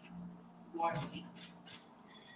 Well, I mean, the consequences of not are significant. I mean, We only contribute 1% as a UK world pollution. oh, as in the UK. Well, I live in the UK. Yeah, I mean, it's very much a global subject piece. We. Tell me about it, yes, but why not go after the people who are really causing pollution? I mean, that's why I think it's really important to understand not just what the footprint is, but where it's coming from, so that you can actually start to address it. I mean, I think that it's The cost burden you're putting on the industry because of this must-achieve attitude is enormous. I mean, Maybe I can. Yeah, go for it. Well, I think I understood your question because you're coming from a context of UK, and you're saying if we are only contributing to 1%, why we need to go that ambitious? Well, the answer to this question is that we can't look at anymore as a territorial carbons. So because if as a UK, if we are importing a lot of goods from other countries, which are using very intensive, carbon-intensive means to create those, manufacture those products, then it falls back to us. And then there are other, you can see it in a very different way. We can also see it per capita. So if someone asks, what is per capita carbon emissions of a UK person, that might be a lot more higher than some of the developing nations. But in the end, why we are discussing it is, you must have seen already that there are some climate indicators. There are nine of them, and we have exceeded 6 of them already. I'm discussing it. I'm just picking up on this point. Yes. Unachievable net zero. He's putting it's on our, we're concerned about our economy. Perhaps we should be importing less, I don't know. Well, the countries we're importing from should get their act together. I wouldn't say that this is unachievable. Like maybe maybe we are at a time where we are looking for more innovations to change things. And the best example is what Becky said. It's crushing our economy. I wouldn't say it is crushing, because there are lots of research which is saying that if we invest in these sort of innovations, there is greater chances of economy to grow. So for example, if we are going for electrification, not using gas, the gas is becoming more expensive these days. And why this is becoming more expensive? Because we are dependent on, as a UK country, we are dependent on other countries to supply us gas. And if that gas doesn't exist, or there is breakages, the cost is extremely high. And if we turn ourselves, we become more self-dependent, let's say electrification, we would not require that resource. I agree with these theories completely, but perhaps people should be driving less cars with V8 engines in them, and we should be having intermediate methods like cutting it back to 1.5 litre petrol engines. Then we do a lot to help the environment, yes, rather than again this rush towards EV without problems being thought about, like car fires and things like that, and charging points, and where our electricity is going to come from. Yes. And again, it comes back to more theory. On the EV point, well, sometimes this is what we say, we have to set targets which we can follow, and everyone can say that, yes, we can achieve that. So for example, the car industry was already gearing up to change its manufacturing line to EV. Now government pulling it back and saying, no, it needs to be done now to 2035, it puts hold on what their business plans are. But if we have a very clear consistency, this is what we need to achieve, and let's do this together, then you will have a lot more, let's say, financial benefits of it. So I wouldn't say, I'm very sure if we talk to someone in car industry, they will say, yes, we have already a transition plan in place to switch to electric cars. Jumping in here into cars, we've only pushed back to the same as Europe. Yes, we have. If I could just interject from a construction point of view, we're building products which are houses, tall buildings, normally 60-year design life, 100-year design life.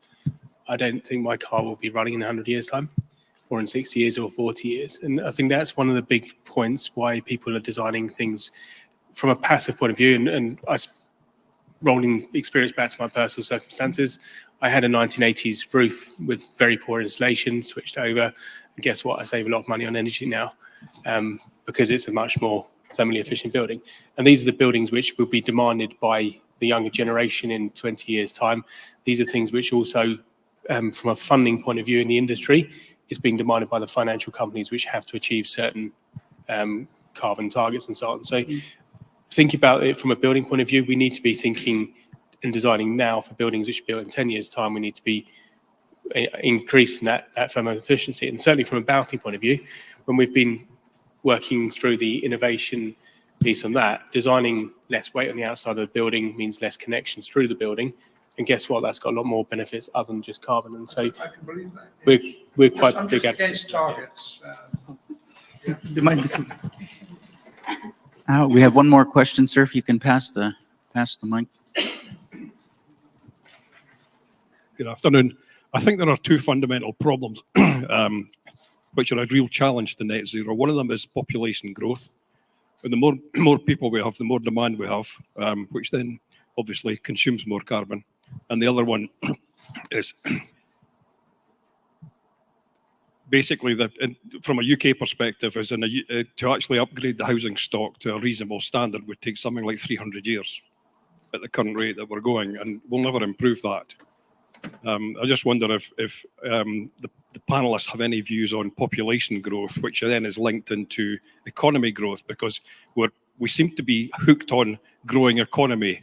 We've got to grow the economy to create wealth. It seems to be perhaps that actually generates or generates a huge carbon demand as well. So the 2 points there: population growth, economic growth. Yeah, again, a really interesting question. And bearing in mind, global building stock is set to double by 2060. We are, I think I saw it on your website, actually. There's it's the equivalent of Paris every 5 days, I think, in the moment. Yeah, exactly, literally. I mean, it's an astounding level of growth within the built environment. And so yes, the population is growing. What we need to, and yes, we need to economically benefit. I think there's two things to say about that. One is that we need to decouple carbon emissions from economic growth. So we need to find a way to become as successful as possible, but in the most efficient manner. And then when you look at the built environment, you know, where we are making all these strides for more and cleaner energy, when you look at the embodied emissions associated or versus the operational emissions over the lifetime of a building, you're getting closer to a 50-50 split. In other words, the embodied emissions at the beginning are very, very significant. So if we can tackle that, that's a significant reduction in global and greenhouse gas emissions that we can do right now. And that's what I think what we're talking about with the things like EPDs and looking at the carbon cost of the decisions that we make. You know, one of the things I always say to people is when you think emissions, think pound signs. And if you can reduce your emissions, you can reduce your costs. The whole point is to run as efficiently as possible, and therefore spend as little as possible, so that you're becoming more commercially successful. That is a level of sustainability on its own. There's a triple bottom line to approach. It's commercial, social, and environmental, and all three are extremely important for true sustainability. People aren't going to want to work for a company that's making lots of money but doing it in an environmentally or socially irresponsible way. So that company is not sustainable because it won't be here very soon. There's a lot of things that we do need to do. It's just about making sure that we do it in an appropriate way and in a way that works. And unfortunately, there is no one size fits all. So it's a case of looking at where these emissions are coming from, talking about things like EPDs, where we're looking at, you know, the difference of carbon emissions in concrete can be, you know, vast. You could have 200 kilograms per cubic meter of concrete, or over 500. I mean, so again, there's choices to be made. And I think that's where we're still early adopters. We're still trying to make sure that we can get to the point where we understand the impact of the choices that we make.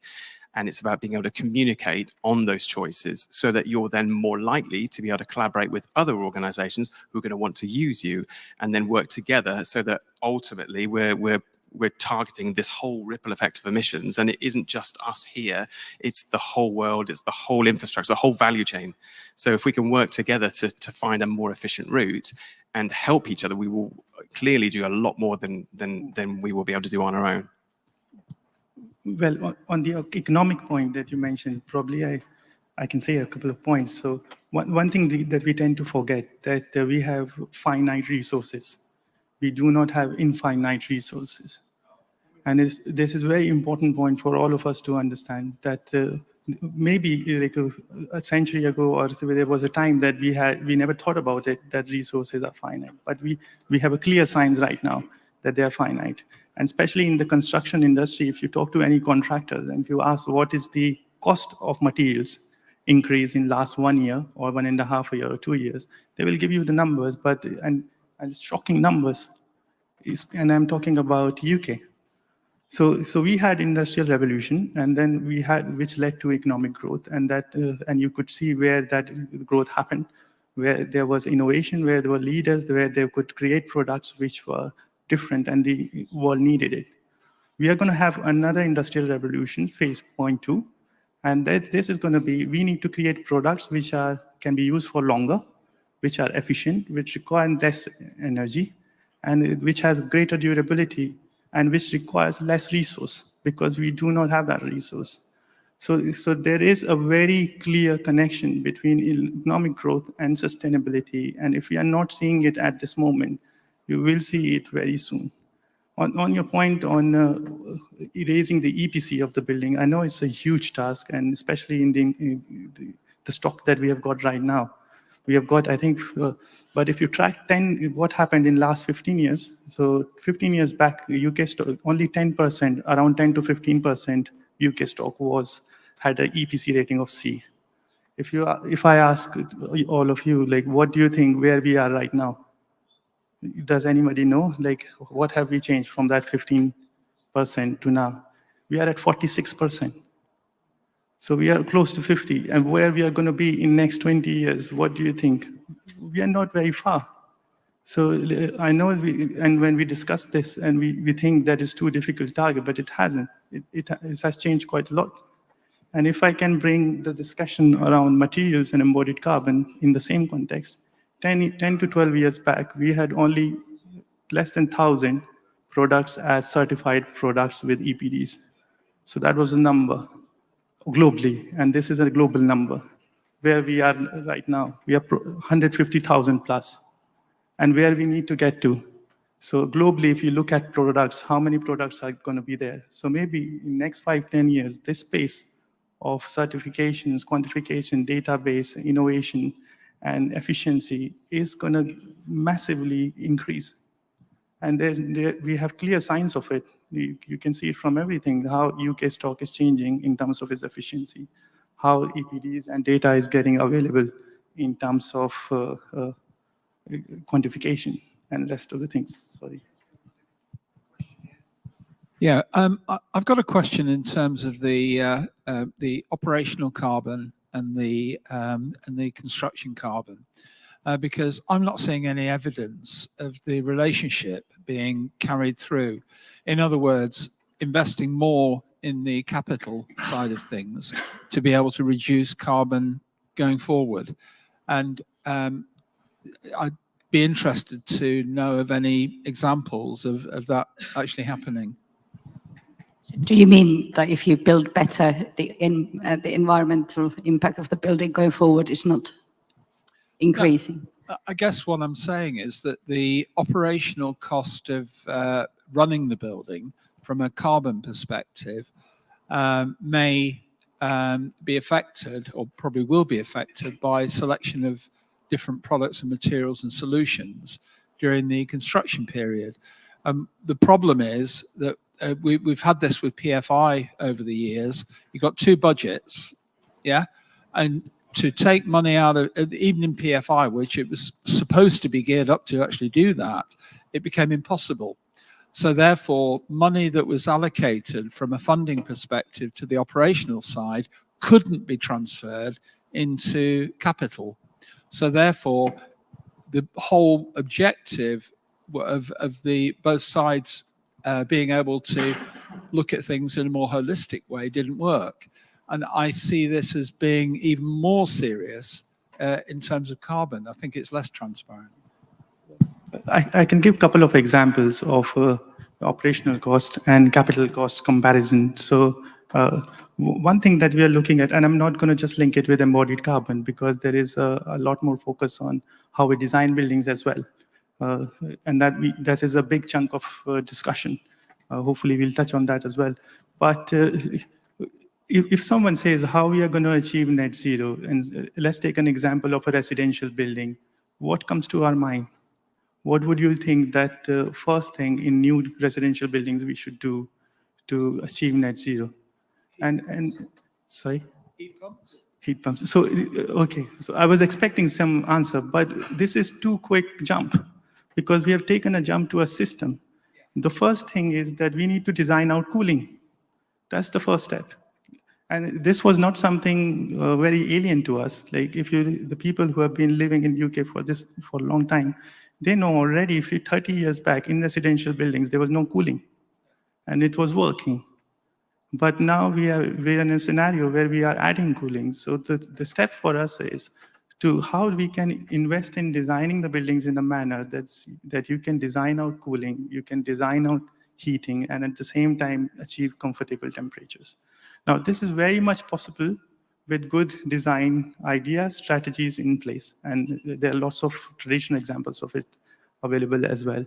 So where I'm bringing this focus is that we need to make that investment early on to get those benefits. Now, if we don't do it, what's the effect of it? If you don't do these steps at the beginning, you're going to add cooling to residential building. You're going to add heat pumps. You're going to add probably an MVHR unit. You're going to add some fans. And all of those things will have an embodied carbon component. And all of these things would need to be maintained. And all of these systems need to be very carefully monitored and replaced, and other things needs to happen.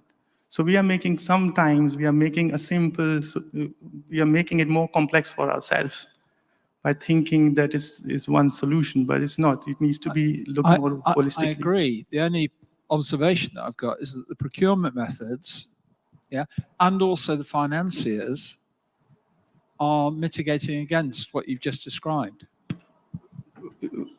Well, I think that really depends who your customer is. So in the case of public sector, maybe, but we certainly have quite a few blue chip customers, FTSE listed organizations, where that is absolutely not the case, where they are looking at the whole carbon piece and the whole cost piece together. And I would refer to those as enlightened customers, but they really do understand the knock-on effects. So I think it varies hugely at the moment, and we are seeing more and more customers sort of make that step now where they are looking at both sides of the equation. But if you're a commercial landlord and you're not the bill payer, then you're probably at the moment less incentivized to upgrade the building stock because you're not going to benefit from that. Whereas we are seeing other landlords who pay the bills making that step, especially if it's their own office, etc. So it varies. And I think the problem here are more the incentives, the taxation, and all of these things. Now, as carbon comes to a head over time, we will see some form of carbon taxation. We will see more and more tighter regulation around these things. And, there will be a real drive around all of this because we've got no choice. Well, just on one point. Sorry, could I just list a couple of examples? Yes. The Ministry of Justice are pretty much at the front end of off-site technology. And the latest prison, which they're building just to the east of York, is going to be very, very low carbon. And they've actually looked at that from a CapEx and an OpEx point of view. This has always been the issue. I did a huge amount of work for the Ministry of Defence, and whenever we looked at through-life costs and tried to bring some of the OpEx across into the CapEx, it always ended up as no, and the Treasury had their fingers on that as well. But there has recently been a hospital project completed where the additional money was spent on the superstructure to actually reduce the operational carbon.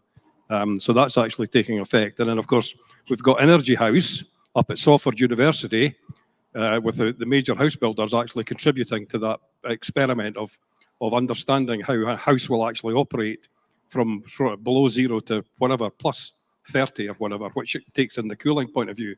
So I think the industry is going in the right direction, but perhaps it's not going fast enough. So it's not a question as such.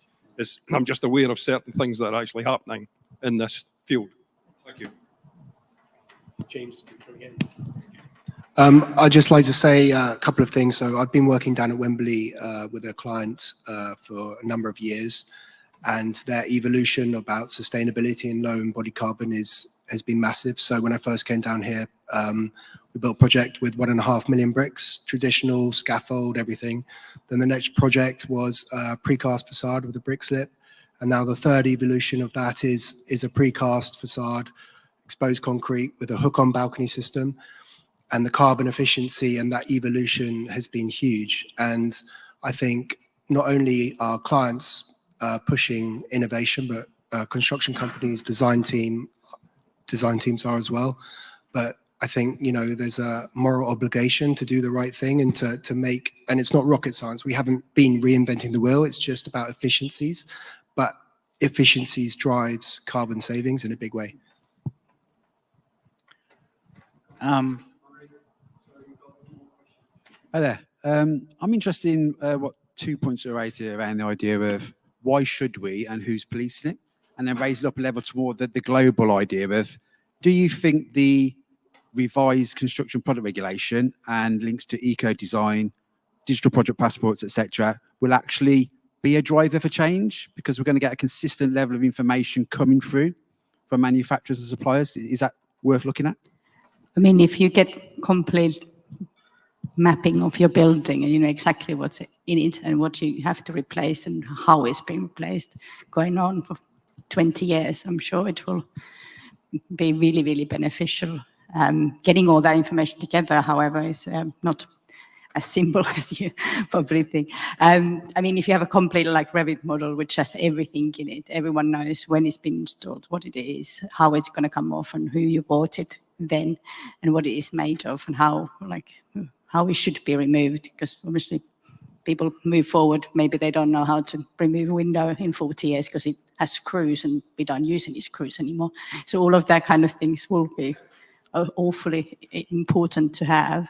And I think that's what there's a massive project called Circuit. It's been going on for the last 10 years, I think, in Europe. There's a lot of cities involved in research, and there is a lot of information of how these passports should contain, what they should contain, and how they will be used. So have a look.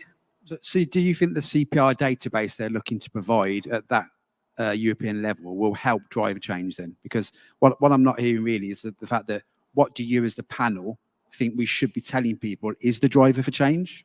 Because I know we talk about the Paris Agreement a lot, but most people aren't interested in that in the UK. So I'll go back to that gentleman's question. Why should we, when there's other issues going on? What would you say is the driver for the change in the UK and more globally looking at it? Well, I think the resource availability is the big key, that there is no resources for 100 years to build anything if we don't take this a little bit seriously and start thinking how we build things and how to.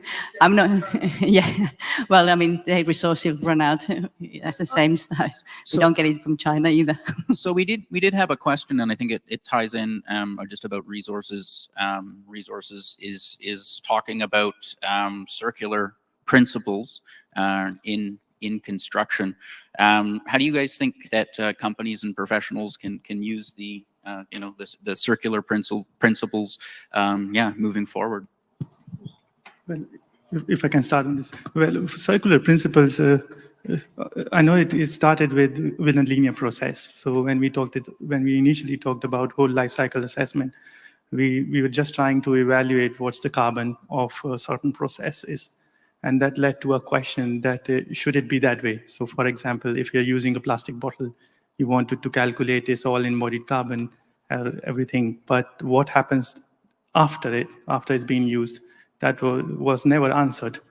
And now we have, again, I'm saying that we are taking these stepwise approach, which is good. It's an incremental knowledge that has been disseminated to the entire population. Now we are asking, what happens to this plastic bottle? And what should we do it? Should we do a landfill? And the probably answer is no, we shouldn't be doing that. So if we take this example to our homes, we tend to forget that everything that we have within our boundaries has a value to it. So if someone owns a house right now, that house has a value. And what is that value is the materials that it has been constructed with.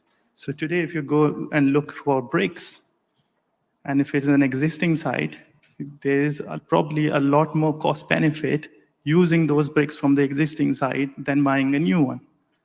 And you will probably see that there is even more benefit of using those ones with more sustainable materials of mortar replacements that you can also find. So, and this again, I wouldn't say that if you look back, we always used to take care of our buildings and houses. In this process of our evolution, we have forgotten that step. And it's time for us to rethink about this, that this is our house, this is our office, this is our estate, and we need to manage it. Now, if you think this is the conceptual point, I have worked with clients who really think this way. So I've worked with, for example, London School of Economics. They know in and out the problem that they face every day with their management systems, with their BMS, with their other things. And they really want to simplify their buildings. And they really want to reduce their energy demands. And the reason they are in that step is because every 5 years, they start making new building. And they know they have made some mistakes already. But in general perspective, what happens is that we forget this thing. So if it is a longer time span, we forget it. So if you are using a heat pump and it doesn't working properly, you forget it for a time. But this is not going to be, there is another, on top, there is another reason for all of this. Energy prices are increasing. So we are looking at our bills more frequently than we used to look at 5 years back. We are scrutinizing where our bills are going, where is it that why we are paying that much. And this scrutiny will lead us to find solutions which are simple to incorporate, and it will also ask questions to designers and contractors and everyone involved to make those changes. For example, if I just take my example, if I want to buy a house, do you think I'm going to buy a house which is of not good energy efficiency standard? I will never buy that house because I know that the operational cost of running that house is going to be a lot more higher compared to what I can go with where it's a lot more efficient. And these costs are not stable. So these costs are going to increase. So you are going in a more unpredictable, you're taking an unpredictable option rather than a safer route of finding something which is energy efficient from the start. Yeah, another question here. It's a comment first and then a question. The UK government sets a lot of our sustainability agenda with the other side of the coin, which is called just transition. I'm highly cynical. If anybody's listened to the BBC Two housing crisis program, it's been over the last week or so, how do we ensure that there is just transition? You say, if I buy a house, I would only buy if it's efficient. But the fact is that if all of this doesn't enable a just transition, then we won't, I don't think we'll get to it. So I haven't heard that mentioned in this conversation. And I think it's paramount because I think there's political change that has to come. Otherwise, who benefits? You know, everybody should have a house. Everyone's house should make them money. You know, should we not be more ambitious? You know, so I mean, many comments. I think we spoke innovation before. We had this good old code for sustainable homes years and years ago, and everyone thought level 3 was impossible to achieve. In 2 years, all house builders could build it, eyes closed. Like, it didn't take a lot, and that was government scheme which pushed a little bit housing standards forward, and that made a difference. And then it was 4, and then it was 5, and then it got scrapped because it was just pointless anymore because everyone just built a lot better. So that kind of things obviously did good in some point, and I think the innovation there was kind of started, and then people start competing, which is always helpful. I mean, at the moment, there are a number of schemes like Social Housing Decarbonisation Fund, and there's round 2 at the moment, and literally thousands of homes are being retrofitted. And not only does that address things like energy efficiency, but it also addresses damp, mold, health issues, etc. Now, I agree, though, that we need to fast track those sorts of schemes, because those are the schemes that are really going to hit the people on the ground that can't afford to upgrade their properties themselves. And but I think the just transition piece needs to be sort of looked at a much wider angle, and that sort of picks up on some of the issues that were discussed earlier as well. You know, if we're importing lots of goods from abroad, you know, at what price are we paying workers to pay to make those goods for us? And it also links to that whole population growth piece that the gentleman touched on earlier, because people have large families because they need lots of people to work to be able to afford to have some standard of living. Yeah, I'm not talking about the UK, I'm talking about abroad, so in developing countries. So and it's growing phenomenally at the moment. So and if we were to pay people a higher wage, they'd have a higher standard of living. If they had a higher standard of living, they'd be less inclined to maybe have as many children and so forth. So, you know, all of these things are interlinked, and it's hugely complex, and we probably haven't got time to unpick all of this, but we do need to sort of look at it in the rounds. James, I'll ask you something. Is it just the built environment that requires change for achieving carbon neutrality, or is it our behaviors, and how do our behaviors have to change? I think it's a combination of both. I think we also need to be looking at innovation as well. I think the industry, the construction industry, I can speak for, has changed massively since I've been involved for a main contractor, and that's driven by our supply chain to a certain extent of what innovation they're looking at. And I think that also has to work in conjunction with designers, other stakeholders, because it's a circular process, but also some of the expertise and innovation that's driven from the supply chain is not necessarily filtered back down at the beginning of a design process. You know, designers might not be aware of those elements that we're at the forefront looking at. So I think there needs to be more joined up thinking, but also then that also links to government policy and what is actually tangible achievements, what actually can we go and physically build without doubling the price of construction and making it unsustainable from actual getting off the drawing board, so to speak, as well. But also likewise working with Sapphire and the evolution with other supply chain, you know, we've refined and helped get to a point where, you know, there's always room for maneuver to do something better as well.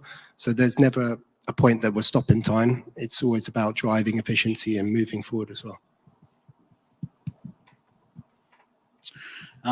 We have about 10 minutes left of our time. I'd love if everyone could just basically give a takeaway or a summary of what they learned, or let's say your message to the world. I mean, one thing I would say is that a lot of the tier 1 contractors, even some of our customers and even some of our large suppliers have all got together and set up the Supply Chain Sustainability School, which is a free resource for anyone to use if they want to improve their environmental performance. And they have a whole range of sustainability e-learning courses that are free of charge to access. They also have learning development pathways that you can access, and they also run workshops and so forth, and it's completely free. And the reason we set it up was that there was no government funding, there was no resource. So do make use of that. And you know, there's everything from FM to modern methods of construction to how to set science-based targets. It's all there. Yeah, I'd like to just kind of say, I think there's a big drive for modern methods of construction. You know, post Brexit, we've had a big issue with labor shortage to build things traditionally, which has driven innovation in different ways. Sometimes more expensive, sometimes more cost efficient. But yeah, I think the kind of takeaways are, you know, there is a real problem. I think as in times of economic crisis where we're all driven to the bottom line, and that does stifle innovation. And I think that needs to be taken a look at holistically. And there's, you know, a lot of things don't actually cost a lot more money, but there is a drive to get to the bottom price, and that actually sacrifices a lot of good things, which is, I think, an industry-wide problem at the moment. My takeaway is it's a little story if I'm allowed. Outside, I was looking at the pitch earlier from the royal seats, and I asked one of the staff how they get the grass so good. Bear in mind that we've just had a few football games here recently as well. And the comment is that we don't employ gardeners, we employ scientists. I thought it was quite an interesting point, because really that's what I think my key takeaway from this panel discussion is that we don't really want to be there as gardeners just tweaking things which we think might be the right approach, and that's great. We all need to trim the hedges in our carbon plans and so on, but at the same time, a scientist works on data, and we need data and making decisions based on data. If we're not making data-based decisions, we're just purely working by gut feel, and I think that's really important for making a meaningful change in the industry, is that we're looking at data and the right data as well, because I think we get too tangled up as an industry looking at things which should be levers, for example, recycled content percentages, but ultimately what we want is to reduce our carbon output, and that's the bit we need to focus on. I don't think anyone can, in construction, do sustainable building like on their own. I mean, the contractor can't do much. It has to start from the client, whoever is building it, and all the supply chain should be responsible. You can't put it on the one person, or obviously any designers should already start thinking about the best options and not even do we did this last time, it worked really well. But think about ahead, what could be done better, what should be done better, how can we reduce in every step, and then obviously the whole supply chain should also buy into it. There is quite a lot of the contractor will make it net zero. No, it won't. It has to be start from the beginning. Contractor maybe can affect 5% of the whole carbon footprint story. It comes from the funders and the developers. They have all the chance, and then it trickles down to the designers and the supply chain. I would say that climate change is the biggest challenge that we are facing today. Everyone accepts it. How we are going to solve this problem is by a collective action. And when I'm saying collective action, we can't just think at a country level. We can't think of us as contractors, designers, and users. We all need to come together to find solution to this challenge. And at the same time, I would say none of us has an answer to this big challenge, because it's such a huge challenge. And again, what is most important is to bring people from other side who have got different knowledge, different experience, and have those discussions, have those deliberations, and try to find what we can do to improve the situation. Otherwise, the next generation wouldn't be very happy with what we have done in our generation.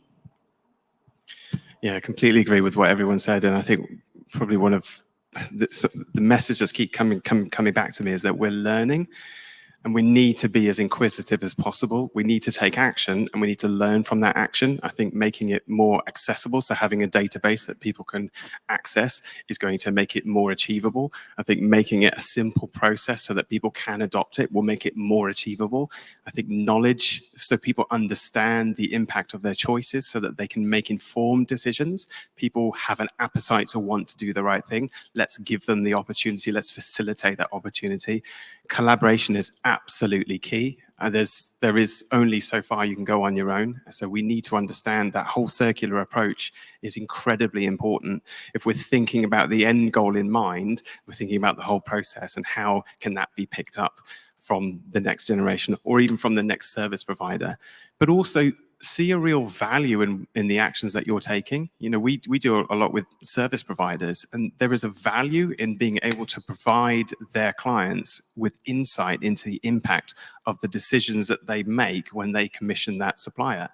So if somebody wants to embrace sustainability, see it as an opportunity to be able to say, I can, if you do work with me, I can tell you what the impact of that relationship is going to be. And that has a value because that's something that the person commissioning that work is responsible for, but how on earth do they tackle it? Because they're not controlling it.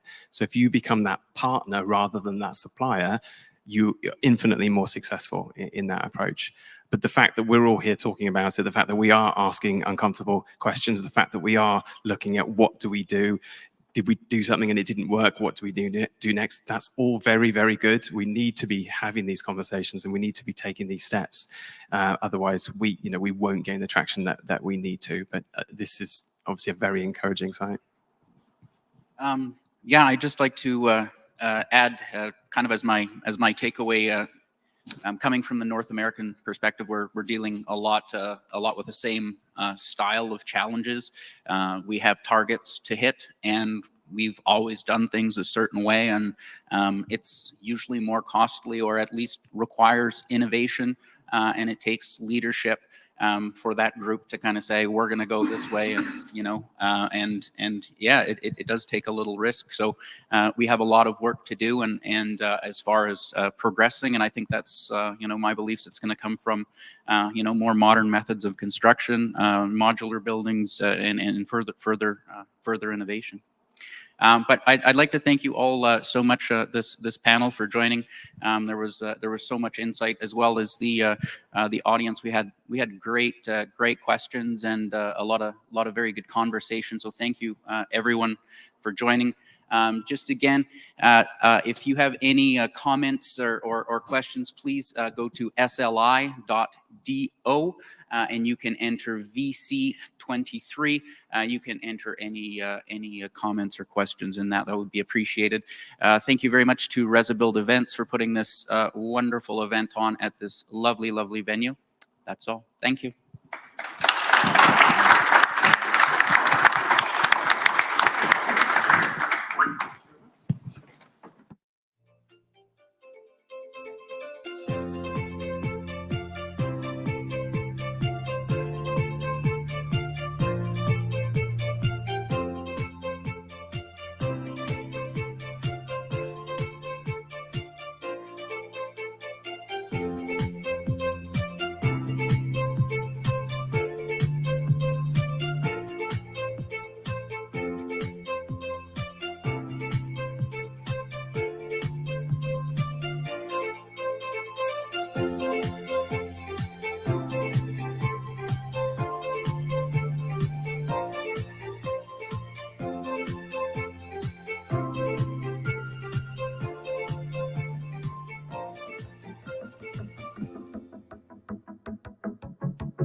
Hello. We have about a 10-minute break, and then we will be having another panel discussion. Panel discussion will be on innovation and new technology. That'll be starting at about 3 o'clock.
Hello, everyone. We'll shortly be starting the next panel discussion. If people could take their seats, it'd be much appreciated.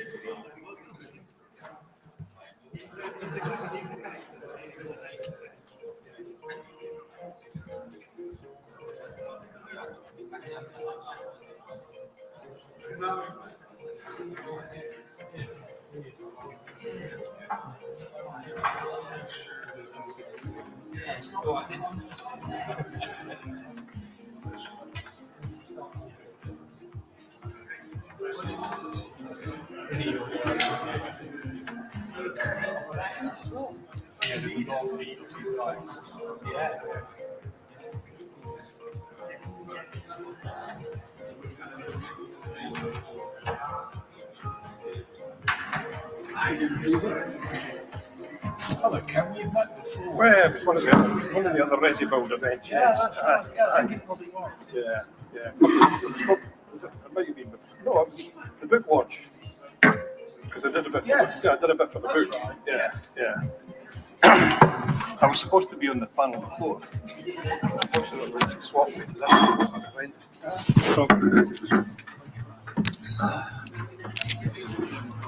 Hello, gentlemen.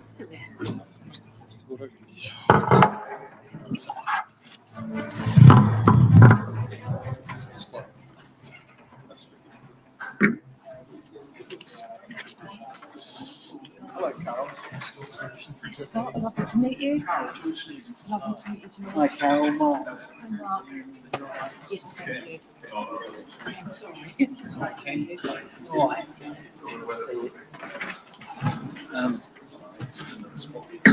This is like, it streams really well, so I'm just watching. There's more people in the audience than we think though, online. Apparently it's a live stream as well. Yeah, so we could be making a fool of ourselves over the entire internet as well. So globally, yeah. yeah, which is great.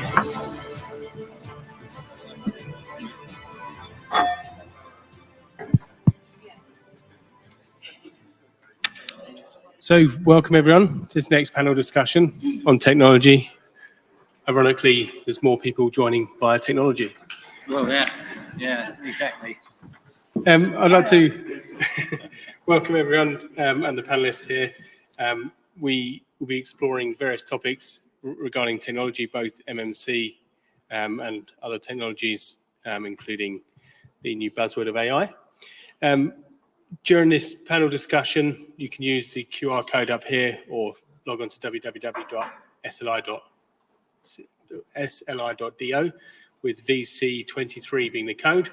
For those of you live streaming from the main Resibuild page, you should be able to fill out your questions below.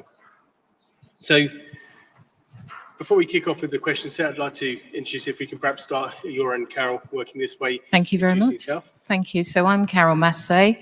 I've been in the construction sector for over 37 years, starting with house building with a well-known UK brand, civil engineering, and then in the last 22 years of my career been working exclusively on the construction technology side. So currently head up a construction division where we provide ERP and other solutions to help the construction industry. So for me, it's all about, and we've heard this morning and this afternoon about, improving that bottom line. So I'm looking forward to the discussion this afternoon.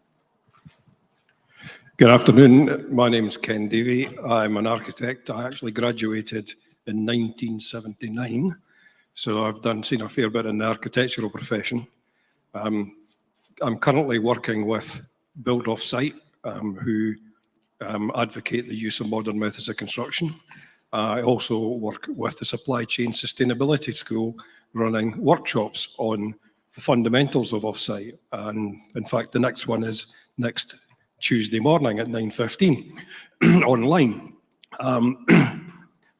For a time, I was actually head of offsite and MMC research for a tier 1 contractor who is no longer in business. But what I learned in 4 or 5 years of the research, I've carried on and taken over to the supply chain school and to Build Offsite. Afternoon, everybody. I'm Scott Sanderson. I'm a partner at PRP. I'm also an architect. My area of interest and focus at PRP is technical design and BIM. So I lead a team that delivers large residential construction projects, including the part of the fantastic Wembley Park development outside. I also have a strong interest in MMC. As a business, we are engaged through many of our large-scale projects, and I've been involved with a number of R&D projects looking at the development of new technologies or bringing European technologies into the UK market.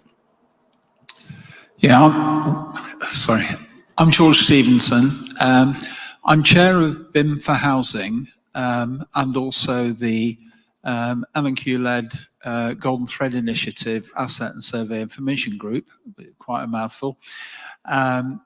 So that's my pro bono work, and we've got about 900 members within BIM for Housing collaborating to look at how we can use information to make buildings safer and also more sustainable. My work life is I'm managing director of Active Plan. We're a software company, and we provide the whole issue of the golden thread from a software solution perspective. I've been involved in the industry for probably 40 years, and one of the things as far as MMC is concerned, we were supported Lang O'Rourke on the product-based building solution, which was quite an it was an Innovate UK project. So we learned quite a lot along the way on that. Lovely, thank you, George. My name's Mark Pratton. I'm the technical director at Airy Miller, and I've had about 18 years of experience in the industry, dwarfed by the rest of my team. But my background is mainly residential developments for housing associations and councils. And more recently, I've focused my efforts really on building safety and the new regulatory reforms that are coming around from that, and fire remediation.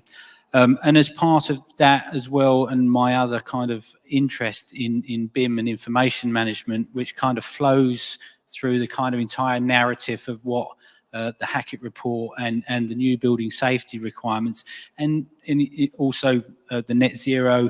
It's all about information, it's all about data, it's all about using that information to make us be able to be more efficient in what we do in design. So at Airy Miller, we've got our own information management team and our own workflows to kind of navigate our way through the new regulatory reform.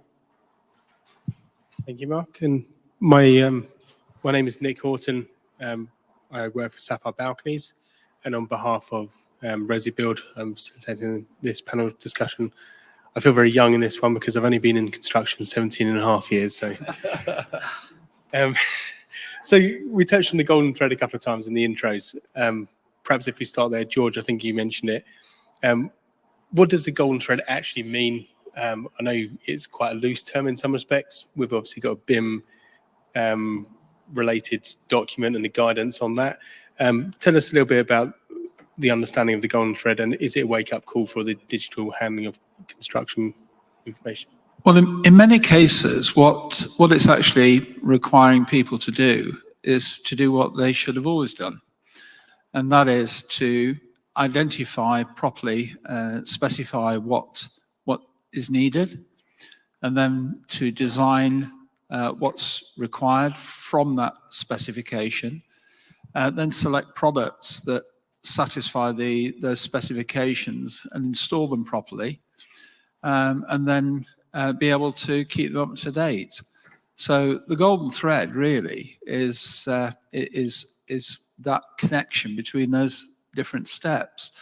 But obviously, we're working in an industry that's very fragmented with people using different systems and different processes. So the key thing is the data. Irrespective of which software applications are being used, to ensure that the information will flow through that process and that there's a proper handshake between different elements. And there's conversations around blockchain where people are looking to try and use that as a silver bullet. My personal view is that blockchain, whilst it's a good concept, it's unnecessary if you get the data exchange right between the different parts of the process. It doesn't actually add that much value. The most important thing is to make sure that the data transfers from the different elements in a structured and a managed way. Thank you. Who else would like to go next? Okay. Yeah, also comment on the golden thread. I think our industry is challenged to radically shift behaviors and the quality of built outcomes. I mean, the evidence base is clear that, standards have been unacceptably low, including standards around the delivery of information, the control of information. So I don't think the kind of new challenge could be a matter of compliance or competency. That's got to be a given. We've all got to be up to the task. The challenge is demonstrable compliance, so that the evidence base is there and a clear record is there for future use that demonstrates your decision-making process, the selection of materials, and the evidence base for the proposal. And then, of course, to demonstrate that design as intended was properly executed on site. So from my perspective, the golden thread is that accumulation of the essential data on a project that demonstrates the quality of decision-making, quality of specification, front to back, and for future use. Mark? Yes, I suppose golden thread from our point of view as consultants working for clients, and that's both sort of early stages of REBA 1 leading up into construction, leading down through into operation. The golden thread now, luckily, has been essentially defined now through the keeping of building information regs that came out the other day. So everybody knows now what that expectation is. And for me, the golden thread is being defined through pre-contract, through gateways, and they will be cultivated. It will be cultivated and nurtured through that gateway process, and delivered at the end. So for new buildings, the golden thread of information is coming through, and that should be quite easy to manage through that process. What's difficult about the golden thread post completion and in use buildings is gathering that information that's not there or that's lost, or so there's a logistical issue associated with gathering that information. But once you've got it, how then do you manage it and put it into your safety systems to ensure that actually that golden thread not only is used within the office, but is also used outside as well on the factory shop floor, and they both connect and talk to each other. That's a really good point. I guess there might be people thinking how much of this information needs to be in a system versus in a document. Now, I know this is something which we have touched on a couple of times ahead of this conversation, but does anyone have any thoughts on that one? How much of this information should be within systems, or is storing it in documents like PDFs and so on in a folder somewhere okay?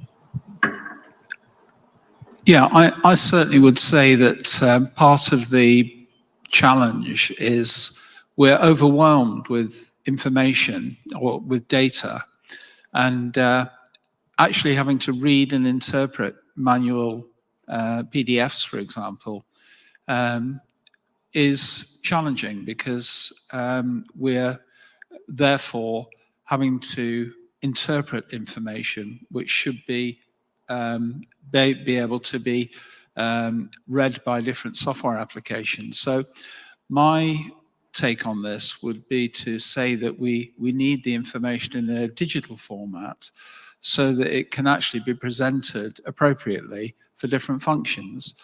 So, because different people need different information for different purposes. And therefore, having that in a form that therefore can be sliced and diced and presented in a more simplified way for different purposes is really the way forward. Carol, what's your thoughts on this? Yeah, definitely. The data is key, and you know, it's making sure that that there's consistency in how the information is captured, making sure that it's accessible, but most importantly, it's the timeliness of the information and being able to know that when that document or that information is transmitted, it's up to date and it's current as it can be. And a lot of that goes to how the business actually works in terms of processing information. Because we all sit here, we know that the industry has the perception that we're behind with tech.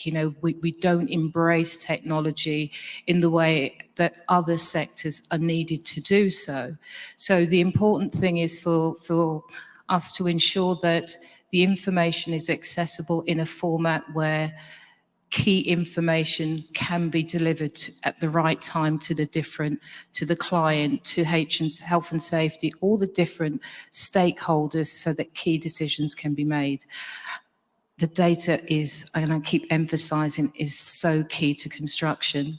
And what seems to be happening is, the whole focus on the bottom line, that trying to introduce change for this transformation is a very difficult thing for companies at this moment in time to actually say we need to do the change, and they know that it has to happen.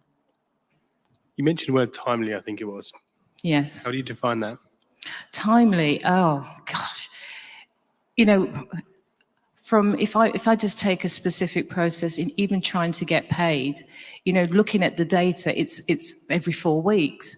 Now, 4 weeks is too late to get information in that relates to a specific incident or something that's happened on site.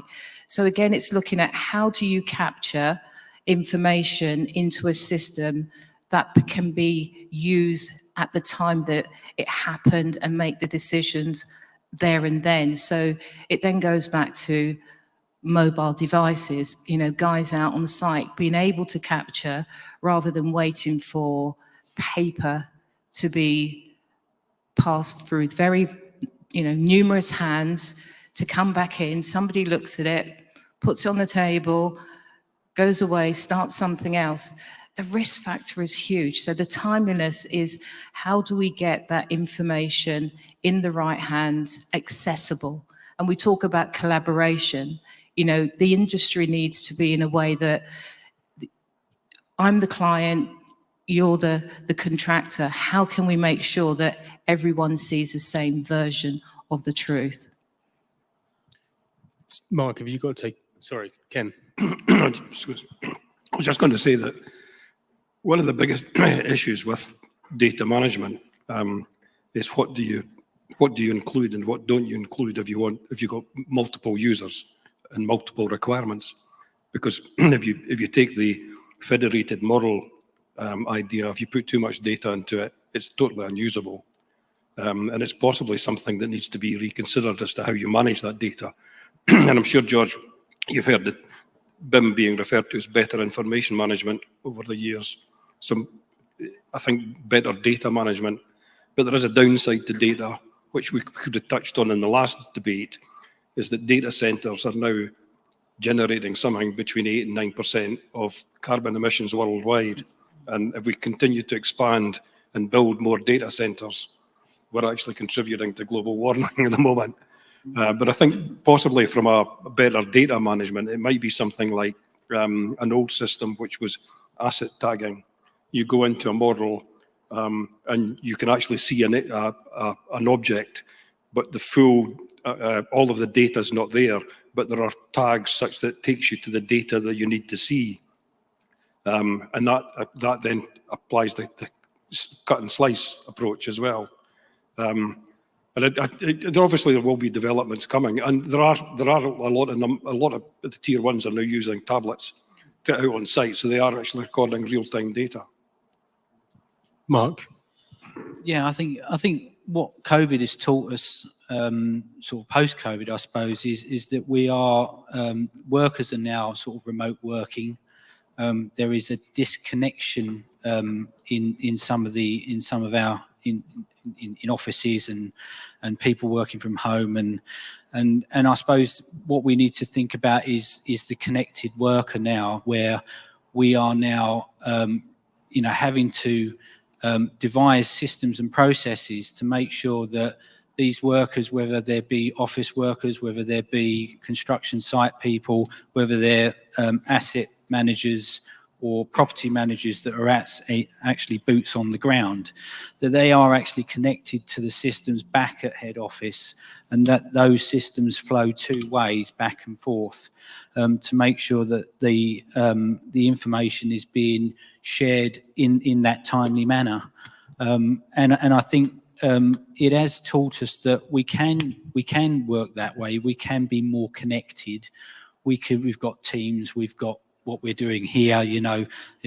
Most people aren't probably in the venue. They're somewhere else in the world. So, and we are delivering a seminar which is providing information in real time. So I think that's where it is, and we need to be more on it. Construction and construction operations are doing exactly that. They are already doing it. The problem is it's not going from the construction site to operations, and that is where the golden thread is missing the trick. So it's a key point there you mentioned there, and I think with the conversation more generally, I guess touching back on your point, Scott, really is we need to remember what the data is for. It needs to be purposeful, doesn't it? And I guess what is the right level of information to collect? Because particularly for us as further downstream as a manufacturer,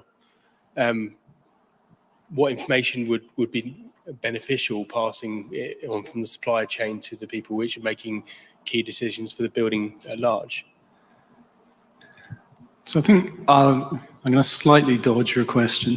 Sure. I think we've kind of got a complexity challenge, or maybe a complexity conundrum. So clearly it's possible to gather more and more data, and we are. Photographs, data sheets, drawings, all this evidence base, and it's growing and growing and growing.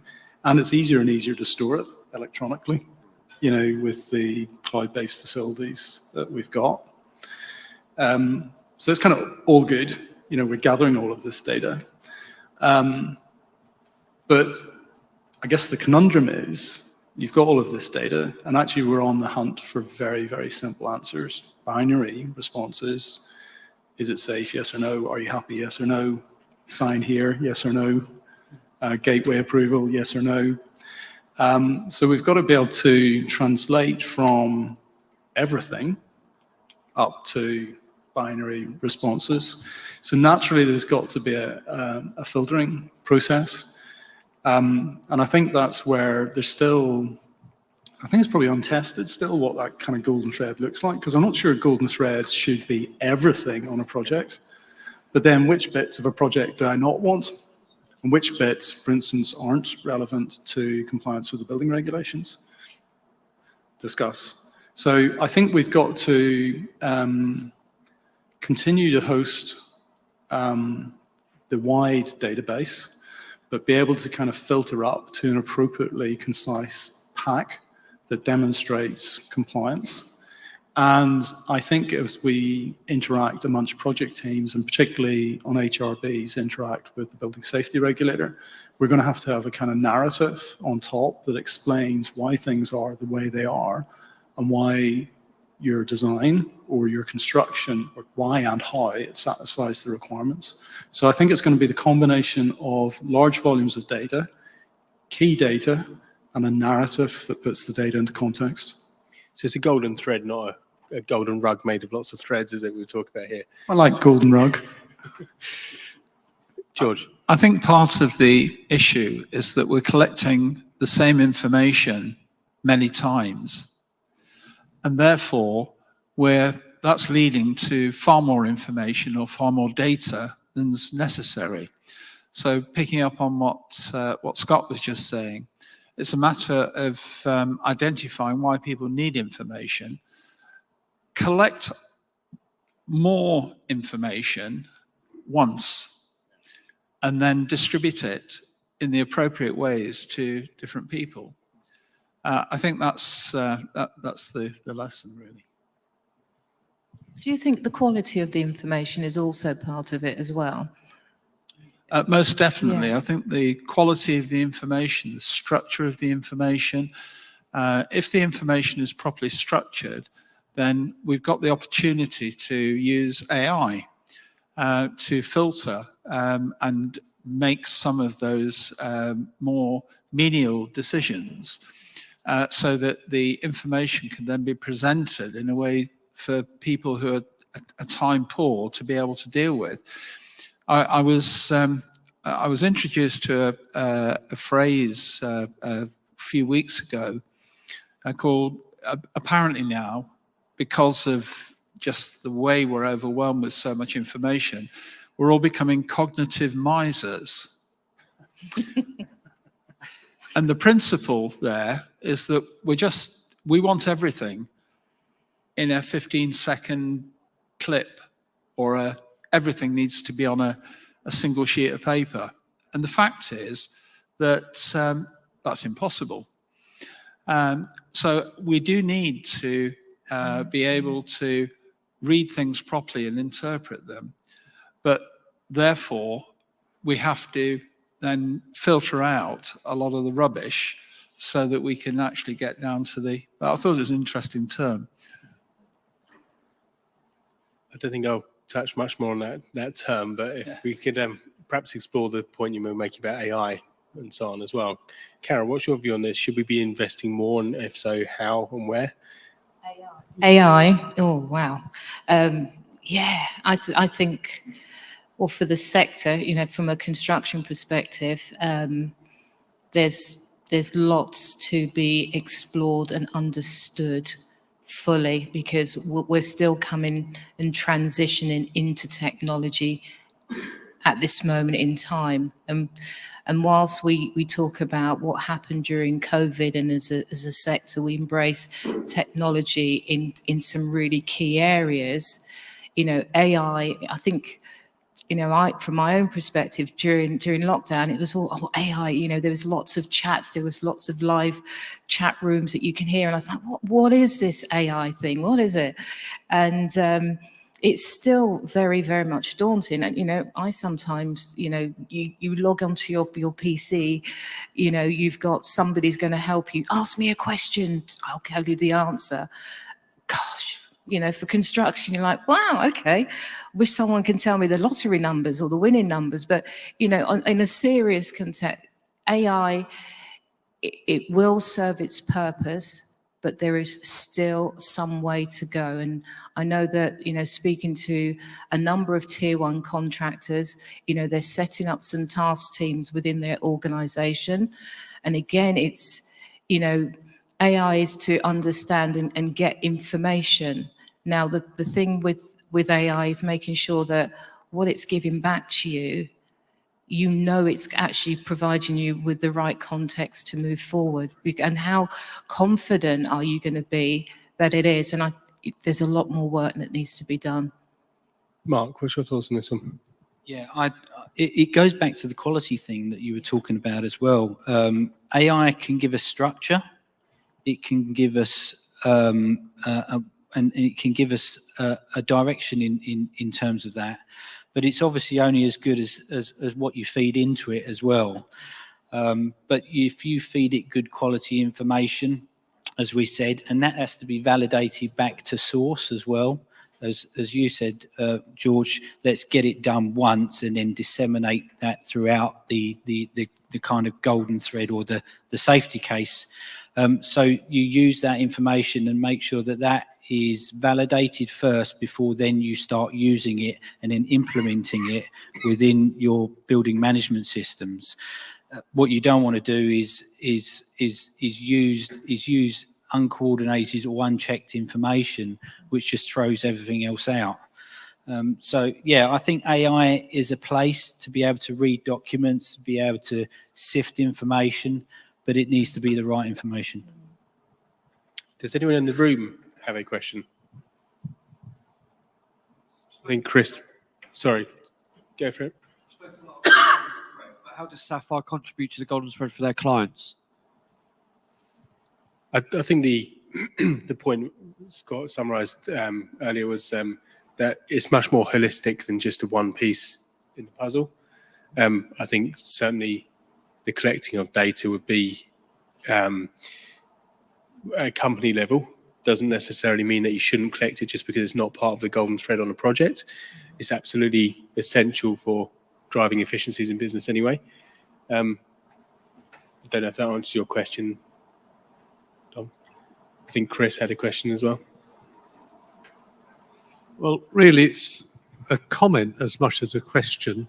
I bought a fabulously expensive packet of crisps about 10 minutes ago, and 9 minutes ago, I got a text message to say I'd bought a fabulously expensive packet of crisps.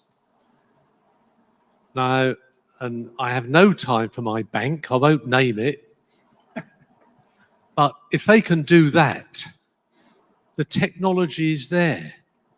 In the next 5 minutes, any of us could book a room in Ibiza for between £49.99 and £68.99 for the 17th of February next year.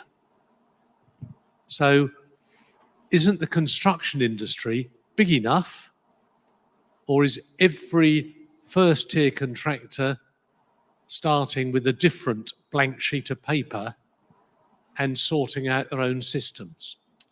I think one answer to that, Chris, is that the transaction that you've just had of buying the crisps is something that's very, very common and repeatable. The same as booking your hotel in Ibiza. What we need to do in construction is have more standardized processes, and therefore it becomes viable and financially sensible to be able to do that.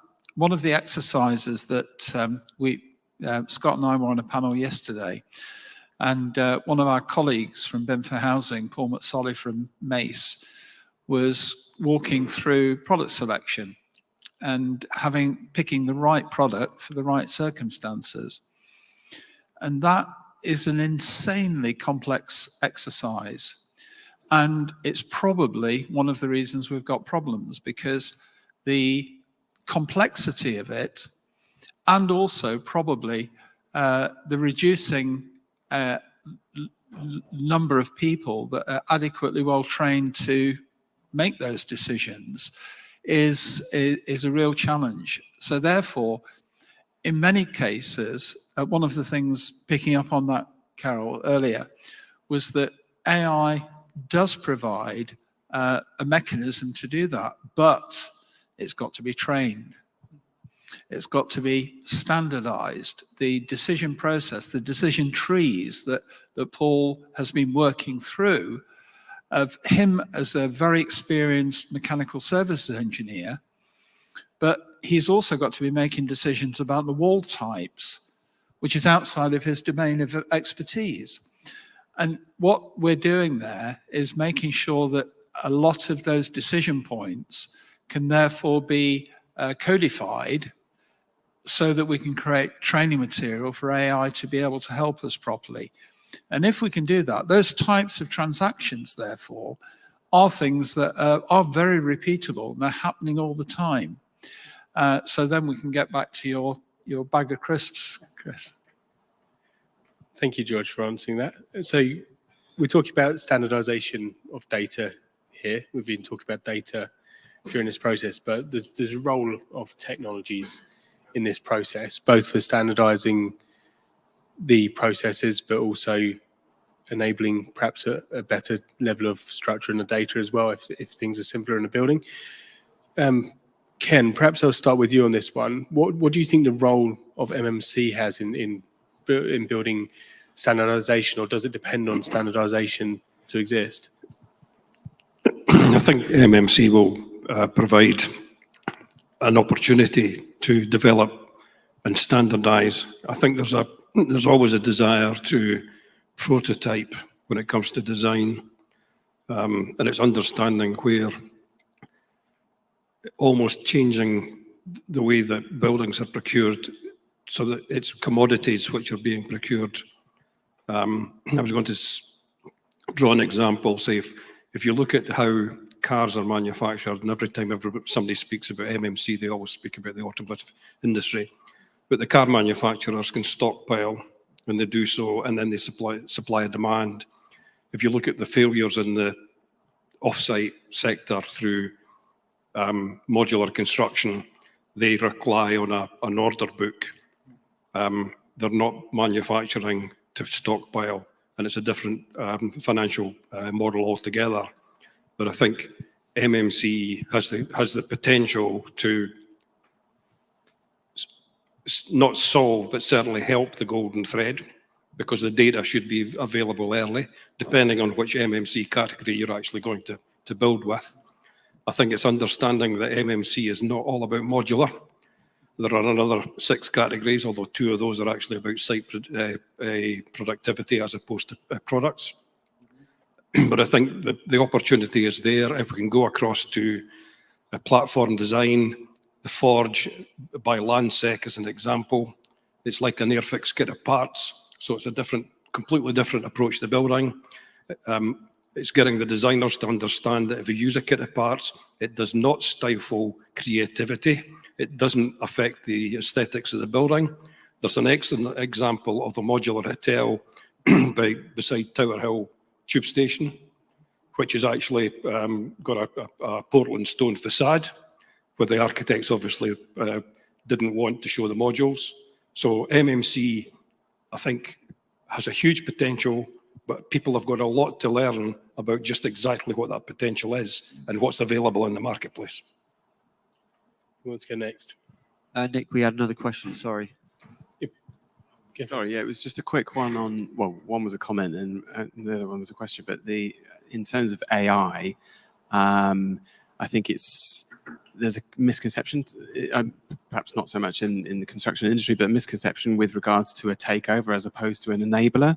So you're absolutely right, we're only as good as the information that we put in, but where it can be adopted to ensure that the time it takes to make the decisions that we require that actually infinitely have significant repercussions, that's where it's going to provide probably the most value, running those scenarios so that we can understand what does this actually mean, rather than waiting to find out what it means to then find out what it means. So I think there's a real area that it can assist us and become an enabler and make us more and more efficient.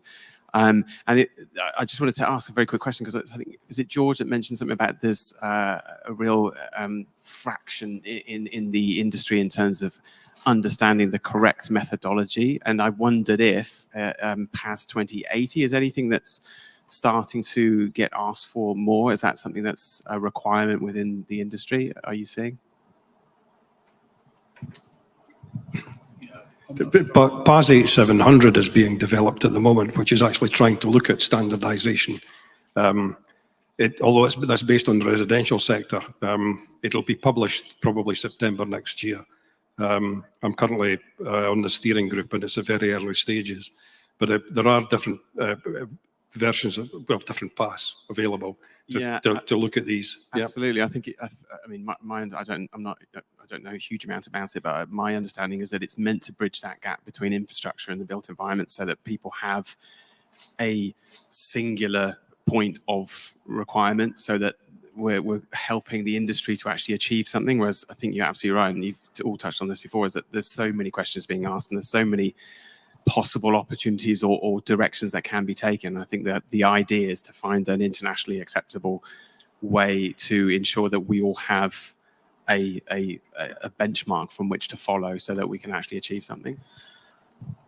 Yeah, I have to say the introduction of AI, it's kind of hit us, isn't it, this year? I don't know about anybody else, but before January, I probably didn't know anything about ChatGPT. So I think, you know, the kind of industry has just been sort of face planted down in terms of like what AI is, and there's got lots of different sort of things that have come out. And I think you know, that mode as well has to settle down, because I think, yes, there's different standards. There's a new standard coming out.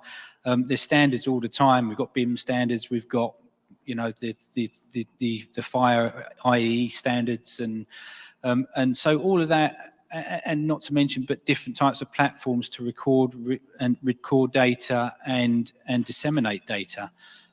So, you know, yes, it's going to have a good part to play. It will depend on the quality of information.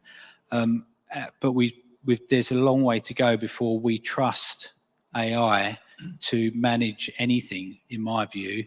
And I think it comes down to confidence in the industry to be able to use these effectively, to enable us, as you said, enable us to build better, rather than actually using AI and robots and whatever it is to actually physically build the asset. I think it's more of an enabling thing in terms of process and procedure to make us smarter and make better decisions. I was actually at a conference last week with the UK director for Meta, and was asked, she was asked that exact question about whether AI was going to be replacing jobs, and her response I thought was very good, just as appropriate in this forum, is that AI won't be replacing job roles, but people who do your job role at the moment, but will do it better with AI in the future, the people which will replace your job role. So I thought that was quite an interesting comment, because it's basically... You would say that. The point being really was that her outlook on it was that it's not a scary thing if you adopt it and working with it. It will benefit you in your job role. And I certainly can prove that. I prove that as well. Can I just add to that as well? Because, you know, we're saying about the sector adopting to AI, and, you know, as we said, it's going to take time. But if we start looking at the sector in terms of where we are, we're trying to attract more into construction. And what that means, you know, we've got the future generation going to universities, studying. They are actually going to be ahead of us. And if we're trying to move construction and the legacy of construction and move that dial for transformation, we're going to have to do something, because you're not going to bring a student that wants to work in this wonderful world of technology and say, well, actually, we're not there yet. Yeah, so we've got to look at how we do it. We've got a great workforce. I'm sick of people saying that we've got an aging workforce. Age is knowledge. You know, David was here earlier on. His knowledge is valuable. How do we tap and use that knowledge as way we get the information to ensure that AI gives us the end results that we need? And that's what we need to do. You know, the answer's there. It goes to the competency and just giving ourselves a confidence that we are a sector and we can move in that direction. So if we could perhaps come back to the MMC question. Sorry, there's another speaker. Is it related to the AI? Or? Yes, it's related to the AI. Go for it. First of all, I just want to make a sort of statement and then ask two quick questions. You know, the product, the activities associated with selecting a product, installing it, whatever it is, the information flows and the competency of the actors to make the right decisions and do the right things are intrinsically linked, yes. But at the moment, we seem to have all of the great stuff going around information management with AI without thinking about AI around people, work and competencies, of which we have quite mature technologies in terms of AI. Why is that? Why are we siloing everything, yes? Who wants to take on? Well, I certainly was referring to exactly what you were talking about there, Debbie. and that is that the decision making and the expertise of how you get to a particular solution and the processes and the methods. I know the work that Debbie is doing, and it's groundbreaking. And that type of technology, in terms of supporting people that are making complex decisions, taking complex decisions, and then being able to then standardize them, is perhaps a valuable way that we can use AI. If we can. Another AI point. I think I'm going to lose my voice, Nick.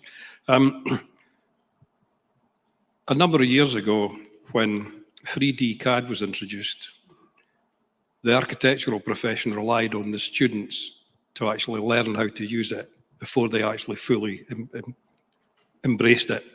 And it may well be that that's where we're going, is that with our younger generation student population understanding AI probably better than, certainly much, much better than I will probably, we'll see a change as these people come into the workforce and use the ideas and the concepts and the things they've learned, and then they'll force a change. They'll be the catalyst for the change, in the same way as it happened with 3D CAD.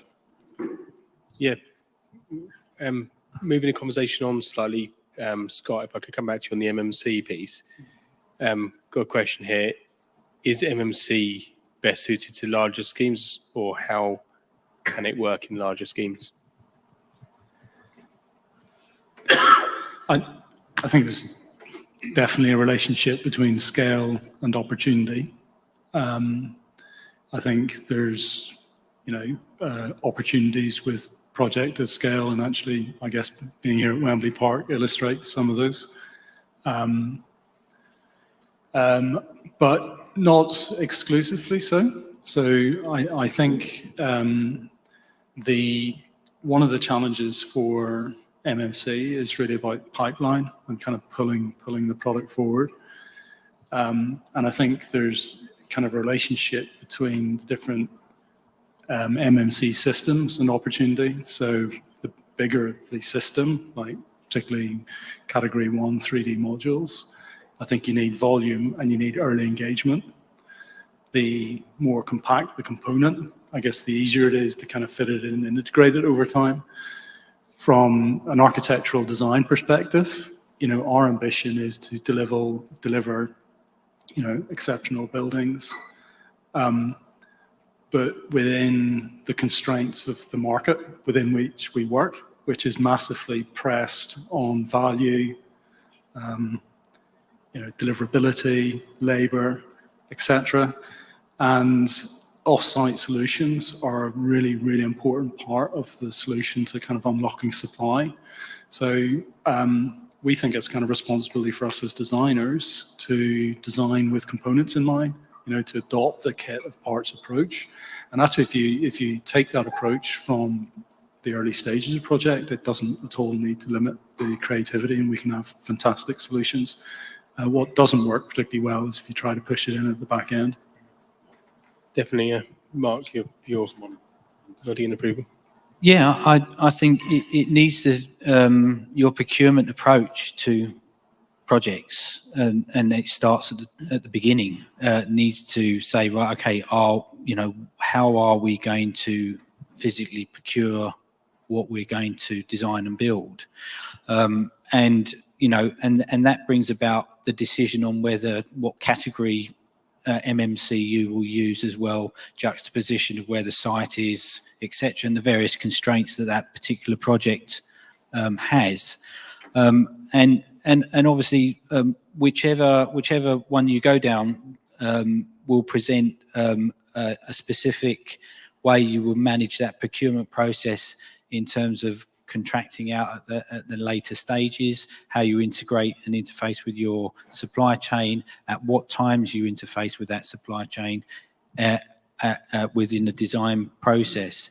And then obviously, how do you feed that back into your viability models to make sure that what your design is actually not is still affordable, still able to deliver what you want to do, and make sure that you're not losing sight of what the entire project's about.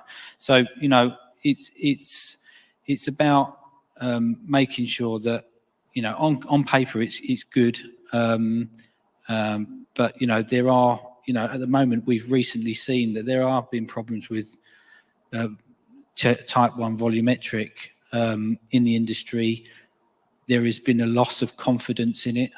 There's been issues associated with, you know, fire issues and cavities within those modular systems. So there does need to be a better and more, the industry needs to bring more confidence back to that before it then moves forward, and particularly around sort of like the funding of it as well, and the funding models. You know, I mean, we've seen L&G, Ilkey, Swan, Urban Splash, they've all gone, you know, and that's because, one, of pipeline, and two, of confidence, and three, of being able to sort of fund it as well. And basic mistakes, actually, if you read into the background of some of them. I think scale should not be a problem, and I think MMC is probably the wrong term anyway. The House of Commons had a Modern Methods of Construction Committee in 1926, and we're still using the term almost 100 years later. Possibly off-site assembly is probably more appropriate.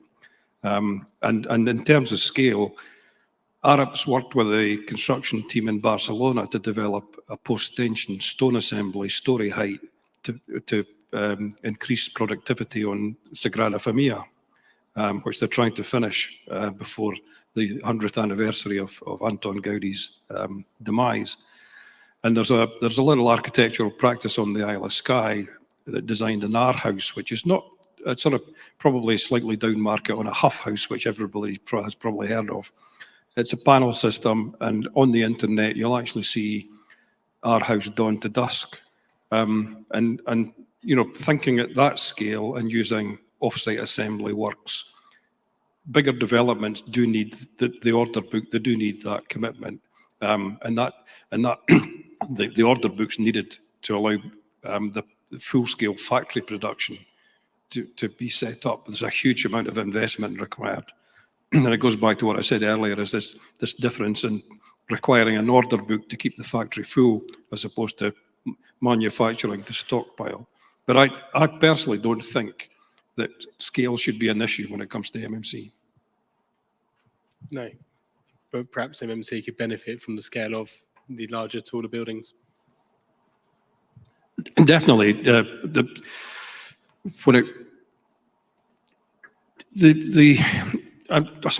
think the previous session I spoke about the Ministry of Justice. It's quite fascinating what they're doing. 4 Tier 1 contractors collaborated to design the latest set of prisons for the Ministry of Justice. The first one's being built. It's called Millsyke. It's about 20 miles east of York. Kier have the benefit of building the first one, but the other 3 Tier 1s will actually benefit from the process they went through. The project itself is going to be fully renewable energy. The system that was developed is precast concrete, but they've looked at reducing the carbon emissions for the precast concrete. One of the issues that comes up when it comes to things like that is actually potential for supplier insolvency. So Kier are actually using 9 suppliers. They have a company called PCE managing the logistics of that, and they're actually using an asset tagging system where they're actually cable tying infrared sensors onto the, IR, yeah, it's infrared, onto the panel system, so that they actually don't have to check them as they go out the factory. They pass a sensor, they're logged. When they get to site, they pass a sensor. So the team in the site office knows when the delivery arrives without having to go out and actually check everything with a paper and pencil and tick them off. So there's a lot of good initiatives ongoing.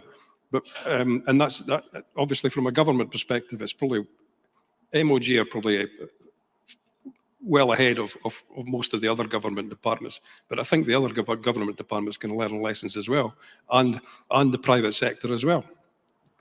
some really interesting points there, and just an open invite for anyone. If anyone would like to see an MMC factory in operation, we've got 9 in the UK, 8 in England, 1 in Northern Ireland. If any of you would like to come and have a look at one of those, you're welcome to reach out to us and we can organise that. Sorry, George. Yeah, one of the spin-off benefits of MMC, in my view, is that you've got that level of standardization. So I'm going to put a slightly different spin on this, and that is the in the new world, particularly in residential, we're getting into a situation where the digital model is going to be as important and as valuable as the physical building. Now, we work in the PFI arena with hospitals and schools, and unless you can evidence that you've done work, it's considered not to have been done. So therefore, the digital artifact becomes extremely important because you'll get penalties if you can't demonstrate that you've actually done the work. And I think that's the new regime that we're moving into. Now, if we can align that type of repeatability, because we should be having standardized digital elements and digital components that can therefore be tested so that they work together, just as we're rightly investing on making sure that products and materials will work together. I think we've just had a question in the audience, which if we could have that question and perhaps come back, Ken. Yeah, it's from Warren Parsons. Just like some clarity and some input from the team. How do we get a balance as a specialist and innovative subcontractor between sharing and exposing data and putting into a mass data model, and also sort of supply chain information and sources of goods, etc.? How do we balance that between when there's patents and protected information and maybe innovative business solutions, or maybe methods of supply that we don't want to expose to the industry at large? Interesting question, but it's down to making sure that you're treating information as valuable as you're treating producing the building itself and the intellectual property rights of any system that goes into there. So that has to be considered. And I'm a big fan of actually monetizing data within procurement and in contracts, and holding on and valuing actually when data is actually delivered throughout the design and construction process in contracts. So as you basically have your information managers are essentially your clerk of works for information, and they will then tell you whether that information is being provided and is clear and is what you want, and then that gets valued and monetized and paid. But in what you're talking about making sure that any sensitive information that's flowing through, obviously that gets dealt with. That'll have to get dealt with in some kind of a legal agreement within a common data environment that gets put into the workflow and agreed at those key stages. So yeah, I think there is I think manufacturing information should be freely available. In my view, all manufacturers should provide their product information and be open and transparent about it. If you're doing something very innovative and unique, obviously that will demand a bespoke solution. Carol, have you got any thoughts on this? It's down to trust, isn't it? I think it's all about, and especially now, is how trusting is the sector. You've got tier ones that, they have the money, the investment's there, and then you've also then got the tier two. So if I'm understanding your question, it's, how can the subcontractor or the person trusts that, you know, that information that is sensitive is going to be used in the right way for how it's going to be, you know, either paid or actioned against. So, again, I think it just goes back to what you said before. It's, you know, agreeing at the outset what the terms and how that data is going to be managed as part of that project. So there's no ambiguity. You know, data is valuable. You know, it's interesting to hear that, you know, you monetize it. You know, it is valuable. You know, lots of organizations, you know, if they don't have that information readily available, they go pop. We know about lots of businesses that just, you know, haven't captured that information securely. George. Yeah, this is something that we've been wrestling with within BIM for Housing for the last couple of years. And for example, door manufacturers and having to go through substantial investment in getting their products tested. And the challenge is that the test evidence determines the context in which that particular product can be used. But they can't, or they don't want to reveal how it was tested, because that's something that their competitors could benefit from. And I'm minded, I was speaking to Scott about this a couple of years ago, and he was explaining that they're having to, or they had to sign NDAs with manufacturers to be able to get the underlying design information. This is an architect. So how can an architect select a product without having the information about its context?